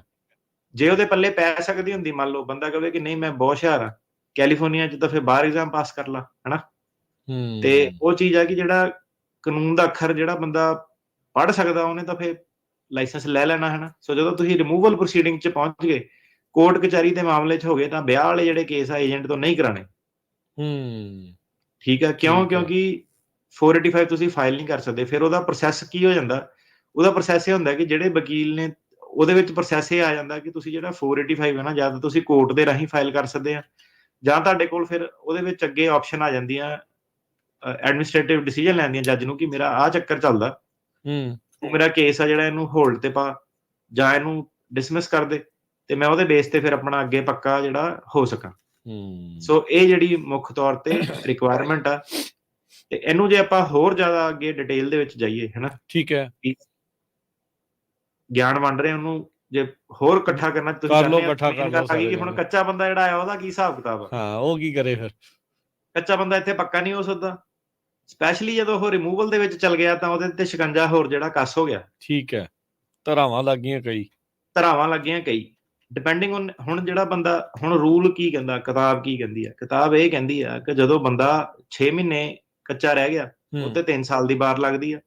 ਜਦੋਂ ਉਹ 1 ਸਾਲ ਕੱਚਾ ਰਹਿ ਗਿਆ, ਤੇ 10 ਸਾਲ ਦੀ ਬਾਰ ਲੱਗਦੀ ਆ। 10 ਸਾਲ ਲਈ ਉਹ ਆ ਨਹੀਂ ਸਕਦਾ। ਇਹ ਬਾਰ ਨੂੰ ਤੋੜਨ ਲਈ ਤੁਹਾਡਾ ਜਿਹੜਾ ਪਹਿਲਾਂ ਹੀ ਅਸਾਈਲਮ ਫਾਈਲ ਕਰਨਾ ਜਿਹੜਾ ਜ਼ਰੂਰੀ ਹੁੰਦਾ। ਜੇ ਤੁਸੀਂ ਅਸਾਈਲਮ ਪਹਿਲਾਂ ਹੀ ਫਾਈਲ ਕੀਤਾ, ਤਾਂ ਤੁਹਾਨੂੰ ਇਹ ਬਾਰ ਤੋਂ ਬਚਾ ਲੈਂਦਾ। ਇਹ ਬਾਰ ਨੂੰ ਆਪਾਂ ਕਹਿੰਦੇ ਆ ਅਨਲੌਫੁਲ ਪ੍ਰੈਜ਼ੈਂਸ, ULP। ਇਹ ਜਿਹੜੀ ਬਾਰ ਹੈਗੀ ਆ ਅਨਲੌਫੁਲ ਪ੍ਰੈਜ਼ੈਂਸ ਵਾਲੀ, ਜਿੱਦਾਂ ਹੁਣ ਬੰਦਾ ਟੂਰਿਸਟ ਵੀਜ਼ੇ ਤੇ ਆਇਆ, 6 ਮਹੀਨੇ ਉਹਦੀ ਮੋਹਲਤ ਸੀਗੀ ਰਹਿਣ ਦੀ, ਉਹ 6 ਮਹੀਨੇ ਹੋਰ ਉਤੋਂ ਵੱਧ ਓਵਰਸਟੇ ਕਰ ਗਿਆ, ਹਨਾ, 12 ਮਹੀਨੇ ਹੁਣ ਉਹਨੂੰ ਹੋ ਗਏ। ਉਹ 6 ਮਹੀਨੇ ਜਿਹੜੇ ਐਕਸਟਰਾ ਰਹਿ ਗਏ, ਉਹਦੇ ਕਰਕੇ ਉੱਤੇ 3 ਸਾਲ ਦੀ ਬਾਰ ਲੱਗ ਗਈ। ਜੇ ਉਹ ਛੱਡ ਕੇ ਜਾਂਦਾ, ਤਾਂ ਉੱਤੇ 3 ਸਾਲ ਦੀ ਬਾਰ ਲੱਗਣੀ ਆ। ਜੇ ਉਹ 1 ਸਾਲ ਕੱਚਾ ਰਹਿ ਗਿਆ, ਓਵਰਸਟੇ ਕਰ ਗਿਆ, ਤਾਂ ਉੱਤੇ 10 ਸਾਲ ਦੀ ਬਾਰ ਲੱਗਣੀ ਆ। ਜੇ ਉਹਨੇ ਅਸਾਈਲਮ ਫਾਈਲ ਕਰਤਾ ਸੀਗਾ, ਅਸਾਈਲਮ ਇਹਦੀ ਕਲੌਕ ਰੋਕ ਦਿੰਦਾ 6 ਮਹੀਨੇ ਸਾਲ ਵਾਲੀ, ਤੇ ਅਸਾਈਲਮ ਵਾਲੇ ਕਹਿ ਲਓ ਕਿ ਇੱਕ ਤਰ੍ਹਾਂ ਪ੍ਰੋਟੈਕਸ਼ਨ ਉਹਨਾਂ ਨੂੰ ਜਿਹੜੀ ਮਿਲ ਜਾਂਦੀ ਹੈ, ਜਦ ਤੱਕ ਉਹਨਾਂ ਦਾ ਅਸਾਈਲਮ ਜਿਹੜਾ ਪੈਂਡਿੰਗ ਰਹਿੰਦਾ। ਹੁਣ ਇੱਕ ਬਹੁਤ ਜ਼ਿਆਦਾ ਕਾਮਨ ਸਵਾਲ ਜਿਹੜਾ ਉੱਠਦਾ ਕਿ ਮੇਰੇ ਕੋਲ ਤਾਂ ਟਰੈਵਲ ਡਾਕੂਮੈਂਟ ਆ ਗਿਆ, ਏਜੰਟ ਨੇ ਮੈਨੂੰ ਕਿਹਾ ਮੈਂ ਚੱਲ ਜਾਵਾਂ ਬਾਹਰ, ਹਨਾ, ਤੇ ਉਹਨਾਂ ਟਰੈਵਲ ਡਾਕੂਮੈਂਟ ਦਾ ਫਨੀ ਇੱਕ ਗੱਲ ਆ, ਕਿਸੇ ਨੇ ਨਾ ਟਿਕਟੌਕ ਦੀ ਵੀਡੀਓ ਆਪਣਾ ਕਲਿੱਪ ਜਿਹਾ ਕੱਟ ਕੇ ਪਾਤਾ ਸੀ, ਯਾਰ ਇਹ ਤਾਂ ਕਹਿੰਦਾ ਐਡਵਾਂਸ ਪੇਰੋਲ ਲੈ ਕੇ ਜਾਣਾ, ਟਰੈਵਲ ਡਾਕੂਮੈਂਟ ਕਹਿੰਦਾ ਲੈ ਕੇ ਜਾਣਾ। ਕੋਈ ਸੁਣਨ ਵਾਲਾ ਹੀ ਸੀਗਾ, ਉਹ ਹੁਸ਼ਿਆਰੀ ਮਾਰਦਾ ਹੈਗਾ। ਪੂਰਾ ਕਲਿੱਪ ਨਹੀਂ ਪਾਇਆਗਾ, ਅੱਗੇ ਪਿੱਛੇ ਜਿਹੜਾ ਕੀ ਕਹਿੰਦੇ ਆ। ਸੋ ਕੀ ਸੀਗਾ ਕਿ ਨਾਲ ਥੱਲੇ ਮੈਂ ਦੇਖਿਆ ਕਮੈਂਟ ਵੀ ਕਈਆਂ ਨੇ ਕੀਤੇ ਕਿ ਨਹੀਂ ਕੋਈ ਪ੍ਰੋਬਲਮ ਨਹੀਂ ਹੋਈ, ਚੱਲ ਜਾ, ਹਨਾ। ਬੰਦੇ ਦਾ ਇੱਕ ਦਾ ਕਾਲ ਆਇਆ, ਕਹਿੰਦਾ ਯਾਰ ਮੈਂ ਕਲਿੱਪ ਦੇਖਿਆ ਸੀਗਾ, ਕਹਿੰਦਾ ਮੈਂ ਬਾਹਰ ਚੱਲ ਗਿਆ, ਬੰਦੇ ਦੇ ਉੱਤੇ ਲੱਗ ਗਈ ਬਾਰ ਦੀ ਹੂੰ ਕਿਸੇ ਨੇ ਕੈਲਕੂਲੇਸ਼ਨ ਹੀ ਨਹੀਂ ਕੀਤੀ ਕਿ ਯਾਰ ਪਹਿਲਾਂ ਇਹ ਤੋਂ ਪੁੱਛ ਤਾਂ ਲੋਕ ਇਹਨੇ ਆਂਦੇ ਹੀ ਅਸਾਈਲਮ ਫਾਈਲ ਕੀਤਾ ਸੀਗਾ ਕਿ ਇਹਨੇ 6 ਮਹੀਨੇ ਟਪਾ ਕੇ ਜਿਹੜਾ ਫਾਈਲ ਕੀਤਾ ਸੀਗਾ ਹੂੰ ਉਹ ਆਹੀ ਜਿਹੜਾ ਲੱਗ ਲੁੱਗ ਕੇ ਏਜੰਟ ਦੇ ਦੂਜਾ ਆਨਲਾਈਨ ਸੁਣ ਕੇ ਚਲ ਗਿਆ ਬਾਹਰ ਤੇ 3 ਜਾਂ 10 ਈਅਰ ਬਾਰ ਦੀ ਅਨਲawful ਪ੍ਰੈਜ਼ੈਂਸ ਦੀ ਪਤਾ ਹੀ ਨਹੀਂ ਉਹਨੂੰ। ਮੈਂ ਪੁੱਛਾਂ, ਮੈਂ ਕਿਹਾ ਤੈਨੂੰ ਦੱਸਿਆ ਸੀ ਕਿਸੇ ਨੇ? ਕਹਿੰਦਾ ਯਾਰ ਪਤਾ ਹੀ ਨਹੀਂ ਮੈਨੂੰ ਤਾਂ। ਮੈਂ ਕਿਹਾ ਉਹਨੂੰ ਫੋਨ ਕਰਕੇ ਪੁੱਛੇ ਏਜੰਟ ਨੂੰ, ਉਹਨੂੰ ਵੀ ਨਹੀਂ ਪਤਾ ਕੀ ਹੁੰਦੀ ਹੈ ਅਨਲawful ਪ੍ਰੈਜ਼ੈਂਸ। ਕੱਲਾ ਟਰੈਵਲ ਡਾਕੂਮੈਂਟ ਤੁਹਾਡੇ ਕੋਲ ਆ ਗਿਆ, ਉਹ ਮਿਲ ਗਿਆ, ਉਹਦਾ ਮਤਲਬ ਇਹ ਨਹੀਂ ਹੈਗਾ ਕਿ 12 ਜਿਹੜੀਆਂ ਉਹ ਸਾਰੀਆਂ ਰੁਕ ਜਾਣੀਆਂ।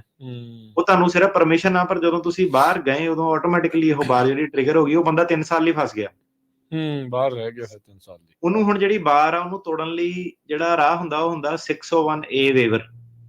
ਠੀਕ ਹੈ। 601A ਵੇਵਰ ਜਿਹੜਾ ਹੁੰਦਾ, ਤੁਸੀਂ ਪਹਿਲਾਂ ਹੀ ਜਿਹੜਾ ਜਾਣ ਤੋਂ ਪਹਿਲਾਂ ਅਮਰੀਕਾ ਚੋਂ ਹੀ ਲੈ ਕੇ ਜਾ ਸਕਦੇ ਆ, ਐਡਵਾਂਸ ਚ ਲੈ ਕੇ ਜਾ ਸਕਦੇ ਆ ਕਿ ਤੁਹਾਡੇ ਤੇ ਬਾਰ ਉਹ ਨਾ ਲੱਗੇ। ਪਹਿਲਾਂ ਤੁਸੀਂ ਜਾਣ ਤੋਂ ਪਹਿਲਾਂ ਜਿਹੜਾ 601A ਵੇਵਰ ਲੈਣਾ ਹੁੰਦਾ।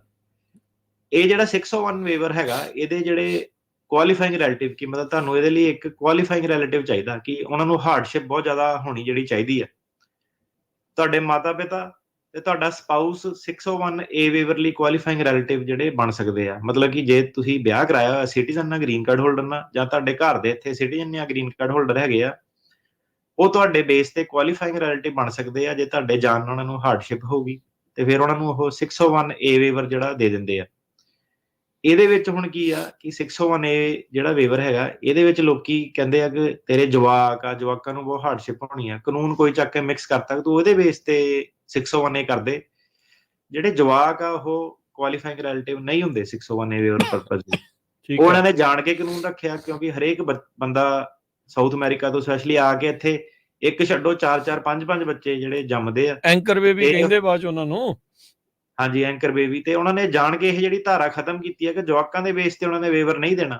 ਸੋ ਇੱਥੇ ਆਪਣੀ ਕਮਿਊਨਿਟੀ ਬੜੀ ਮਾਰ ਖਾਂਦੀ ਆ ਕਿ ਬਾਹਰ ਚਲ ਗਏ ਏਜੰਟ ਦੇ ਆਖੇ ਲੱਗ ਕੇ ਤੇ ਜਵਾਕ ਸਾਡੇ ਉੱਥੇ ਸੀਗੇ ਤੇ ਹੁਣ ਆਪਾਂ ਵਾਪਸ ਜਾ ਨਹੀਂ ਸਕਦੇ। ਵਾਪਸ ਉਹ ਵਾਕੇ ਨਹੀਂ ਜਾ ਸਕਦੇ ਜਦ ਤੱਕ ਹੁਣ ਜਵਾਕ ਪੂਰਾ 21 ਸਾਲ ਦਾ ਨਹੀਂ ਹੁੰਦਾ। ਸੋ ਕਈ ਬੰਦੇ ਏਦਾਂ ਦੇ ਵੀ ਆ ਕਿ ਗਲਤ ਸਲਾਣਾ ਉਹ ਏਦਾਂ ਜਿਹੜੇ ਹੈਗੇ ਆ 15 16 ਸਾਲ ਬਾਹਰ ਜਿਹੜੇ ਫਸੇ ਹੋਏ ਆ ਕਿਉਂਕਿ ਸਲਾਹ ਗਲਤ ਦੇਤੀ ਕਿ ਕੋਈ ਚੱਕਰ ਨਹੀਂ, ਜਵਾਕ ਉਰੇ ਪੈਦਾ ਹੋਏ ਆ, ਹੋ ਜਾਣਾ ਵੇਵਰ, ਹਨਾ। ਸੋ ਕਾਨੂੰਨ ਦੀਆਂ ਜਿਹੜੀਆਂ ਬਰੀਕੀਆਂ ਉਹ ਇਹ ਆ ਕਿ ਸਿਰਫ ਜਿਹੜੇ ਘਰ ਦੇ ਤੁਹਾਡੇ ਜੇ ਸਿਟੀਜ਼ਨ ਗ੍ਰੀਨ ਕਾਰਡ ਹੋਲਡਰ ਆ ਜਾਂ ਸਪਾਊਸ ਆ, ਉਹ ਤੁਹਾਨੂੰ ਵੇਵਰ ਲੈ ਕੇ ਦੇ ਸਕਦੇ ਆ। ਜੇ ਅਸਾਈਲਮ ਕਿਸੇ ਨੇ ਟਾਈਮ ਸਿਰ ਫਾਈਲ ਕਰਤੀ ਸੀ, ਉਹ ਜਦੋਂ ਕੇਸ ਬੰਦ ਕਰਾ ਕੇ ਜਾਂਦਾ, ਹੋ ਸਕਦਾ ਉੱਤੇ ਬਾਹਰ ਨਾ ਲੱਗੇ, ਪਰ ਹੋ ਸਕਦਾ ਉਹਦੇ ਉੱਤੇ ਬਾਹਰ ਲੱਗਦੀ ਹੋਵੇ। ਸੋ 601A ਵੇਵਰ ਤੁਸੀਂ ਜਿਹੜਾ ਲੈ ਕੇ ਜਾਣਾ ਹਰੇਕ ਬੰਦੇ ਨੇ ਜਿਹੜਾ ਕੱਚੇ ਤੌਰ ਤੇ ਅਮਰੀਕਾ ਦੇ ਵਿੱਚ ਐਂਟਰ ਕੀਤਾ ਸੀਗਾ। ਉਹਦਾ ਹੁਣ ਤੁਹਾਡਾ ਆ ਗਿਆ ਕਾਸਟ ਬੈਨੀਫਿਟ ਐਨਾਲਿਸਿਸ ਕਿ ਤੁਸੀਂ ਜੇ 601 ਵੇਵਰ ਕਰਦੇ ਆ, ਤੁਹਾਡੀ ਅਟਰਨੀ ਫੀ ਹੈ ਉਹ ਸਾਰਾ ਖਰਚਾ ਆਊਗਾ, ਪਲੱਸ ਤੁਹਾਨੂੰ ਵੇਟ ਕਰਨੀ ਪੈਣੀ 2-2.5 ਸਾਲ 3 ਸਾਲ ਐਕਸਟਰਾ, ਹੈਨਾ।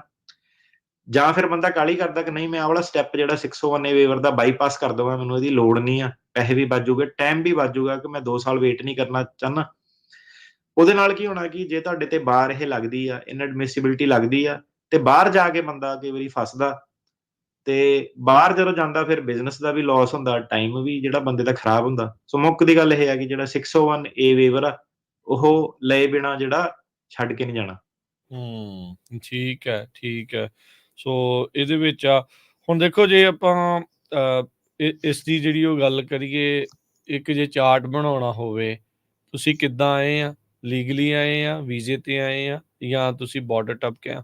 ਹੁਣ ਦੇਖੋ ਅਟਰਨੀ ਕਹਿੰਦੇ ਜੀ ਇੱਥੇ ਵੀ 2 ਚੀਜ਼ਾਂ, ਬਾਰਡਰ ਟੱਪ ਕੇ ਆਏ ਜੇ ਫੜ ਹੋ ਗਏ ਸੀਗੇ ਉਹ ਚੀਜ਼ ਆ, ਜਾਂ ਸਿੱਧਾ ਬਾਰਡਰ ਤੇ ਆ ਕੇ ਅਪਲਾਈ ਕੀਤਾ ਸੀ। ਇਹਨਾਂ ਦੋਨਾਂ ਕੇਸਾਂ ਦੇ ਵਿੱਚ ਵੀ ਫਿਰ ਇਹ ਡਿਫਰੈਂਟ ਪ੍ਰੋਸੈਸ ਬਣ ਜਾਂਦਾ ਹੈ, ਜਾਂ ਜਿਹੜਾ ਬਾਰਡਰ ਦੇ ਥਰੂ ਇਸ ਤਰੀਕੇ ਦੇ ਨਾਲ ਆ ਰਿਹਾ ਆ ਉਹਨਾਂ ਦੇ ਲਈ ਇਹ ਵਿਆਹ ਬੇਸ ਦੇ ਉੱਤੇ ਥੋੜਾ ਡਿਫਰੈਂਟ ਪ੍ਰੋਸੈਸ ਹੁੰਦਾ ਹੈ। ਸੋ ਜਿਹੜਾ ਇਹਨੂੰ ਚੀਜ਼ ਨੂੰ ਨਾ ਧਿਆਨ ਨਾਲ ਸੁਣਿਓ, ਕੀ ਹੈਗਾ ਕਿ ਹੁਣ circuit to circuit rule change ਹੋ ਜਾਂਦੇ ਆ। 9th ਸਰਕਿਟ ਦੇ ਰੂਲ ਅਲੱਗ ਆ, ਬਾਕੀ ਸਰਕਿਟ ਦੇ ਰੂਲ ਜਿਹੜੇ ਅਲੱਗ ਆ। ਹੁਣ ਜਿਹੜਾ ਸਰਕਮਵੈਂਸ਼ਨ ਆਫ ਲਾਫੁਲ ਪਾਥਵੇ ਲਾਅ ਬਣਿਆ ਸੀਗਾ ਕਿ ਜਿਹੜਾ ਬੰਦਾ ਮੈਕਸੀਕੋ 'ਚ ਅਸਾਈਲਮ ਫਾਈਲ ਕਰਕੇ ਨਹੀਂ ਆਇਆ ਉਹਨੂੰ ਆਪਾਂ ਅਸਾਈਲਮ ਨਹੀਂ ਗ੍ਰਾਂਟ ਕਰਨਾ, ਉਹ ਵਾਲਾ ਲਾਅ ਕੋਈ ਦੱਸ ਹੀ ਨਹੀਂ ਰਿਹਾ, ਨਾ ਟਿਕਟੌਕ ਤੇ ਨਾ ਕੋਈ ਉਹ ਕਿ ਟ੍ਰਾਂਜ਼ਿਟ ਬੈਨ ਆ, ਜਿਹਨੂੰ ਆਪਾਂ ਟ੍ਰਾਂਜ਼ਿਟ ਬੈਨ ਵੀ ਕਹਿ ਰਹੇ ਹਾਂ। ਟ੍ਰਾਂਜ਼ਿਟ ਜਿਹੜਾ ਬੈਨ ਕਹਿੰਦੇ ਆ, ਉਹਦੇ ਬੇਸ ਤੇ ਹੁਣ ਕਿੱਦਾਂ ਕਿ ਜਿਹੜਾ ਬੰਦਾ 9th ਸਰਕਿਟ ਦੇ ਵਿੱਚ ਹੈਗਾ, ਇਹਦੇ ਆਪਾਂ ਬਾਰੇ ਡਿਸਕਸ ਕੀਤਾ ਸੀਗਾ, ਜਿਹੜਾ ਜੱਜ ਟਿਗਾਰ ਸੀਗਾ ਇੱਥੇ, ਉਹ ਪ੍ਰੋ ਇਮੀਗ੍ਰੇਸ਼ਨ ਸੀਗਾ, ਉਹਨਾਂ ਨੇ ਉੱਤੇ ਪ੍ਰੀਲਿਮਿਨਰੀ ਜਿਹੜੀ ਇੰਜੰਕਸ਼ਨ ਲਾ ਕੇ ਉਹ ਕੋਰਟ ਤੇ ਸੁਣਵਾਈ ਜਿਹੜੀ ਚੱਲਦੀ ਆ, ਜਿਹੜਾ ਬੰਦਾ 9th ਸਰਕਿਟ ਦੇ ਘੇਰੇ ਦੇ ਵਿੱਚ ਆ ਗਿਆ, ਕੈਲੀਫੋਰਨੀਆ ਦੇ ਵਿੱਚ ਆ ਗਿਆ, ਉਹ ਬੰਦਾ ਜਿਹੜਾ ਹੈਗਾ ਉਹਦੇ ਉੱਤੇ CLP ਅੱਜ ਦੀ ਡੇਟ 'ਚ ਨਹੀਂ ਲੱਗਦੀ ਵੀ ਜਦ ਤੱਕ ਇਹ ਰੌਲਾ ਰੱਪਾ ਜਿਹੜਾ ਚੱਲਦਾ। ਚੱਲ ਠੀਕ ਹੈ। ਜਿਹੜਾ ਬੰਦਾ ਉਹਨਾਂ ਨੇ ਨਹੀਂ ਟੱਪਣ ਦਿੱਤਾ, ਬਾਰਡਰ ਤੇ ਫੜ ਲਿਆ, ਲੂਈਜ਼ੀਆਨਾ ਦੇ ਵਿੱਚ ਆ, ਨਿਊਯਾਰਕ ਦੇ ਵਿੱਚ ਆ, ਹੋਰ ਕਿਤੇ ਆ, ਉੱਤੇ ਇਹ ਜਿਹੜੇ ਇੰਜੰਕਸ਼ਨ ਲੱਗਦੀ ਹੈ ਹਨਾ। ਹੁਣ ਉਹੀ ਬੰਦਾ ਕਿ ਮੇਰਾ ਕੈਲੀਫੋਰਨੀਆ ਕੇਸ ਪਾਸ ਹੋ ਗਿਆ, ਪਰ ਮੇਰਾ ਨਿਊਯਾਰਕ ਜੱਜ ਨੇ ਜਿਹੜਾ ਡਿਨਾਈ ਕਰਤਾ, ਜਿਹੜੇ ਅਪ੍ਰੈਲ ਤੋਂ ਬਾਅਦ ਜਿਹੜੇ ਜੋ ਵੀ ਉਹਦੀ ਕੱਟ ਆਫ ਡੇਟ ਆ, ਉਸ ਤੋਂ ਬਾਅਦ ਜਿਹੜੇ ਅਮਰੀਕਾ 'ਚ ਐਂਟਰ ਕੀਤੇ ਸੀਗੇ, ਮੈਕਸੀਕੋ 'ਚ ਅਸਾਈਲਮ ਜਿਹੜਾ ਫਾਈਲ ਨਹੀਂ ਕਰਕੇ ਆਏ, ਉਹ ਸਾਰਿਆਂ ਦੇ ਜਿਹੜੇ ਕੇਸ ਆ ਉਹ ਡਿਨਾਈ ਹੋਣੇ ਆ ਪਿਛਲੇ ਸਾਲ ਤੋਂ ਹਨਾ। ਉਹ ਹਜ਼ਾਰਾਂ ਦੇ ਵਿੱਚ ਹੀ ਜਿਹੜਾ ਆંકੜਾ ਜਿਹੜਾ ਉਹ ਜਾਣਾ ਵਾ, ਤੇ ਜਦ ਤੱਕ ਇੱਥੇ ਫੈਸਲਾ ਨਹੀਂ ਹੁੰਦਾ। ਸੋ ਉੱਥੇ ਆ ਗਈ ਗੱਲ ਹੁਣ ਸਰਕਿਟ ਦੀ। ਲੋਕੀ ਤਾਂ ਬੜੀ ਬਰੋਡ ਗੱਲ ਕਰਦੇ ਨਾ ਕਿ ਯਾਰ ਮੇਰੇ ਦੋਸਤ ਨਾਲ ਏਦਾਂ ਹੋ ਗਿਆ, ਉਹਨਾਂ ਏਦਾਂ ਹੋ ਗਿਆ। ਏਦਾਂ ਨਹੀਂ, ਇੱਕ ਸਰਕਿਟ 'ਚ ਕਾਨੂੰਨ ਲੱਗਾ, ਦੂਜੇ ਦੇ ਵਿੱਚ ਕਾਨੂੰਨ ਲੱਗਾ।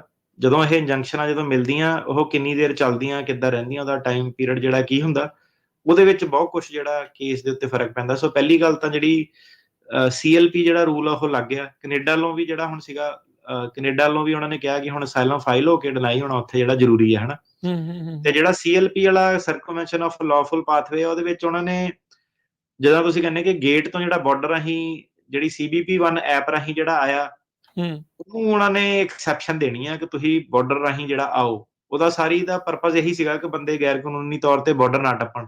ਪਰ ਉਹ ਜਿਹੜੀ ਗੇਮ ਚੱਲਦੀ ਰਹੀ, ਏਜੰਟ ਸਾਰੇ ਹਨਾ, ਵਕੀਲ ਵੀ ਵਿੱਚ ਇੰਕਲੂਡਡ, ਕਿ ਕੋਈ ਚੱਕਰ ਨਹੀਂ, ਕੇਸ ਤਾਂ ਪਾਸ ਹੋ ਜਾਣੇ ਆ ਏਦਾਂ ਓਦਾਂ, ਤੇ ਰਸ਼ ਬਹੁਤ ਜ਼ਿਆਦਾ ਆਇਆ। ਸੋ ਜਿਹੜੇ ਕਾਫੀ ਸਾਰੇ ਜਿਹੜੇ ਕੇਸ ਆ, ਇਹਨਾਂ ਨੂੰ ਕਾਫੀ ਨੁਕਸਾਨ ਜਿਹੜਾ ਹੋ ਸਕਦਾ ਪੈਸੇ ਲਾ ਕੇ, ਜਿਹੜੇ ਮਈ ਤੋਂ ਬਾਅਦ ਜਿਹੜੇ ਆਏ ਆ ਹਨਾ, ਮਈ 2023 ਤੋਂ ਬਾਅਦ ਜਿਹੜੇ ਬਾਰਡਰ ਟੱਪੇ ਆ, ਉਹਦਾ ਆਪਾਂ ਦੇਖਦੇ ਹਾਂ ਕਿੱਦਾਂ। ਤੇ ਫਿਲਹਾਲ ਉਹਦੇ ਵਿੱਚ 9th ਸਰਕਟ ਦੇ ਵਿੱਚ ਜਿਹੜੀ ਐਕਸੈਪਸ਼ਨ ਹੈਗੀ ਆ। ਤੇ ਜੇ ਵਿਆਹ ਵਾਲੇ ਦੇ ਵਿੱਚ ਗੱਲ ਕਰੀਏ ਤਾਂ ਕਈ ਵਾਰੀ ਕੀ ਸੀਗਾ ਕਿ 2012, 13, 14 ਦੇ ਦੌਰ ਤੇ ਜਿਹੜਾ ਬੰਦਾ ਗੇਟ ਤੇ ਪ੍ਰੈਜ਼ੈਂਟ ਕਰਦਾ ਸੀਗਾ, ਕਈਆਂ ਨੂੰ ਉਹਨਾਂ ਨੇ I-94 ਦੇ ਦਿੱਤਾ ਸੀਗਾ, ਸਿਰਫ ਇਸ ਕਰਕੇ ਕਿ ਉਹ ਬਾਰਡਰ ਤੇ ਆ ਕੇ ਉਹਨਾਂ ਨੇ ਪ੍ਰੈਜ਼ੈਂਟ ਕੀਤਾ। ਠੀਕ ਆ। ਹੁਣ ਬਾਰਡਰ ਤੇ ਆ ਕੇ ਪ੍ਰੈਜ਼ੈਂਟ ਕਰਨ ਦਾ ਕੀ ਆ ਕਿ ਉੱਥੇ ਜਿਹੜਾ ਰਸ਼ ਹੈਗਾ, ਕਿੰਨੇ ਬੰਦੇ ਉਹਨਾਂ ਨੇ ਐਡਮਿਟ ਕਰਨੇ ਆ, ਵੇਟਿੰਗ ਟਾਈਮ ਬਹੁਤ ਜ਼ਿਆਦਾ ਜਿੱਦਾਂ ਸੀਗਾ। ਪਹਿਲਾਂ ਉਹਨਾਂ ਨੇ ਕਿਹਾ 1000 ਹੀ ਕਰਨੇ ਹਨਾ ਐਵਰੀ ਡੇ ਦੇ। ਤੇ ਉਹਦੇ ਵਿੱਚ ਅਮਰੀਕਾ ਸਰਕਾਰ ਨੂੰ ਵੀ ਫਾਇਦਾ, ਤੁਹਾਨੂੰ ਵੀ ਫਾਇਦਾ ਸੀਗਾ। ਬਾਈਡਨ ਨੇ ਕਿਹਾ ਵੀ ਸੀਗਾ ਕਿ ਗੇਟ ਰਾਹੀਂ ਆਓ ਹਨਾ। ਤੇ ਆਪਾਂ ਵੀ ਰੇਡੀਓ ਤੇ ਕਈ ਵਾਰੀ ਡਿਸਕਸ ਕੀਤਾ ਕਿ ਆਹ ਚੀਜ਼ ਜਿਹੜੀ ਹੈਗੀ ਆ, ਇਹਦੇ ਲਾਅ ਬਾਰੇ ਵੀ ਆਪਾਂ ਡਿਸਕਸ ਕੀਤਾ ਸੀਗਾ। ਸੋ ਏਦਾਂ ਕਿ ਉਹ ਬੰਦਾ ਨਾ ਬੈਕ ਡੇਟ ਜਾ ਕੇ ਲਿੰਕ ਕਰ ਸਕਦਾ ਕਿ ਉਦੋਂ ਕੀ ਕਹਿੰਦੇ। ਹੁਣ ਏਦਾਂ ਕਿ ਹੁਣ ਆਹੀ ਜਦੋਂ ਡਿਸੀਜਨ ਆਣੇ ਸ਼ੁਰੂ ਹੋਣੇ ਆ, ਤੇ ਜਿਹੜੀ ਜਨਤਾ ਨੂੰ ਥੋੜਾ ਜਿਹਾ ਲੇਟ ਫਿਰ ਸਮਝ ਲੱਗਦੀ ਕਿ ਯਾਰ ਇਹ ਤਾਂ ਇਹਨਾਂ ਨੇ ਡਿਨਾਈ ਕਰਨੇ ਸ਼ੁਰੂ ਕਰਤੇ। ਫਿਰ ਅੱਗੇ ਉਹ ਇੰਡੀਆ ਪਹੁੰਚਦੇ ਖਬਰ ਹੋਰ 2-4 ਸਾਲ 5 ਸਾਲ ਲੱਗ ਜਾਂਦੇ ਹਨਾ। ਲੋਕਾਂ ਦਾ ਕੰਮ ਖਰਾਬ ਕਈਆਂ ਦਾ ਹੋ ਜਾਂਦਾ। ਤੇ ਹੁਣ ਜਿਹੜੀ ਅੱਜ ਦੀ ਡੇਟ 'ਚ ਸਿਨੈਰੀਓ ਇਹ ਚੱਲਦਾ ਕਿ ਬਾਰਡਰ ਤੇ ਤੁਸੀਂ ਜਿਹੜਾ ਚੌਂਕੀ ਤੇ ਪ੍ਰੈਜ਼ੈਂਟ ਕਰਦੇ ਆ ਤਾਂ ਹੀ ਉਹਨਾਂ ਨੇ CLP ਤੋਂ ਛੋਟ ਜਿਹੜੀ ਦੇਣੀ ਆ। ਨਹੀਂ ਤਾਂ ਫਿਰ ਜਿਹੜੇ ਵੀ ਦੇਸ਼ ਤੋਂ ਆਏ ਆ, ਨਿਕਲ ਕੇ ਆਏ ਆ, ਉੱਥੇ ਅਸਾਈਲਮ ਫਾਈਲ ਹੋ ਕੇ ਡਿਨਾਈ ਹੋਣਾ ਜਿਹੜਾ ਜ਼ਰੂਰੀ ਹੈ। ਠੀਕ ਹੈ। ਸੋ ਬਿਲਕੁਲ। ਸੋ ਆਪਾਂ ਤੁਸੀਂ ਲਾਸਟ ਟਾਈਮ ਵੀ ਦੱਸਿਆ ਸੀਗਾ ਵੀ ਇੱਕ ਕੇਸ ਇਦਾਂ ਦੇ ਹੁਣ ਆ ਰਹੇ ਆ ਵੀ ਜਿਹੜੇ ਉਹ ਹੁਣ ਸਿਸਟਮ ਦੇ ਵਿੱਚ ਆਉਣੇ ਸ਼ੁਰੂ ਹੋ ਗਏ, ਜਿਨ੍ਹਾਂ ਦੇ ਇਸ ਬੇਸ ਦੇ ਉੱਤੇ ਰਿਜੈਕਟ ਹੋਣੇ ਸ਼ੁਰੂ ਹੋ ਗਿਆ। ਟ੍ਰਾਂਜ਼ਿਟ ਬੈਨ ਦੇ ਹਿਸਾਬ ਦੇ ਨਾਲ ਵੀ ਉੱਥੇ ਨਹੀਂ ਸੀ ਕੀਤਾ ਵੀ। ਜਿਹੜੇ ਤਾਂ ਕੈਲੀਫੋਰਨੀਆ ਸੀਗੇ ਉਹਨਾਂ ਤੇ ਨਹੀਂ ਅਜੇ ਲੱਗੀ, ਜਿੱਦਾਂ ਦੱਸਿਆ 9th ਸਰਕਟ ਤੇ। ਹੁਣ ਜਿੱਦਾਂ ਲੂਈਜ਼ੀਆਨਾ ਵਾਲੇ ਪਾਸੇ ਲੂਈਜ਼ੀਆਨਾ ਦੇ ਵਿੱਚ ਹੀ ਬੰਦਾ ਫੜ ਲਿਆ ਹਨਾ। ਆਪਣੇ ਕੋਲ ਕੇਸ ਆਇਆ ਸੀਗਾ, ਸਹੀ ਕੇਸ ਸੀਗਾ, ਸਾਰੇ ਬਿਆਨ ਵੀ ਉਹਦੇ ਸਹੀ ਹੋਏ, ਪਰ CLP ਦੇ ਕਰਕੇ ਜਿਹੜਾ ਜੱਜ ਨੇ ਡਿਨਾਈ ਕਰਤਾ, ਕਿਉਂਕਿ ਲੂਈਜ਼ੀਆਨਾ ਦੇ ਵਿੱਚ 9th ਸਰਕਟ ਨਹੀਂ ਹੈਗਾ ਤੇ ਉਹ ਉੱਥੇ ਇੰਜੈਕਸ਼ਨ ਕੋਈ ਸੀਗੀ ਨਹੀਂ। ਤੇ CLP ਨੇ, ਉਹਨੇ ਜੱਜ ਨੇ ਹੀ ਕਿਹਾ ਕਿ ਕਹਿੰਦਾ ਬਾਰਡਰ ਟੱਪ ਕੇ ਆਪਣੇ ਆਪ ਨੂੰ ਸਰੈਂਡਰ ਨਹੀਂ ਕੀਤਾ ਪੋਸਟ ਤੇ ਆ ਕੇ। ਸੋ ਹੁਣ ਦੇਖੋ ਵੀ ਇਹ ਸਿਸਟਮ ਦੇ ਵਿੱਚ ਆਉਣੇ ਜਿਹੜੇ ਉਹ ਸ਼ੁਰੂ ਹੋ ਗਏ ਆ। ਤੇ ਅੱਛਾ, ਮੇਰਾ ਟਰਨੀ ਡੇਰ ਕਹਿਣਾ ਜੀ, ਮੈਨੂੰ ਪਤਾ ਆਪਾਂ ਥੋੜਾ ਜਿਹਾ ਆਫ ਟੌਪਿਕ ਹੋ ਗਏ, ਪਰ ਜਦੋਂ ਕਿਸੇ ਦੇ ਨਾਲ ਇਦਾਂ ਹੋ ਰਿਹਾ ਆ, ਜੇ ਉਹਦਾ ਉੱਥੇ ਕੈਂਸਲ ਕਰਤਾ ਹੈ, ਸਿੱਧਾ ਉਹਨੂੰ ਉੱਥੋਂ ਡਿਪੋਰਟ ਕਰ ਰਹੇ ਆ ਜਾਂ ਉਹਨੂੰ ਉੱਥੇ ਫਿਰ ਉਹਦਾ ਅਗਲੀ ਕਾਰਵਾਈ ਕੀ ਪੈ ਰਹੀ ਉਸ ਚੀਜ਼ ਦੇ ਉੱਤੇ? ਉਹ ਬੰਦਾ ਅਪੀਲ ਕਰ ਸਕਦਾ ਆਪਣੀ।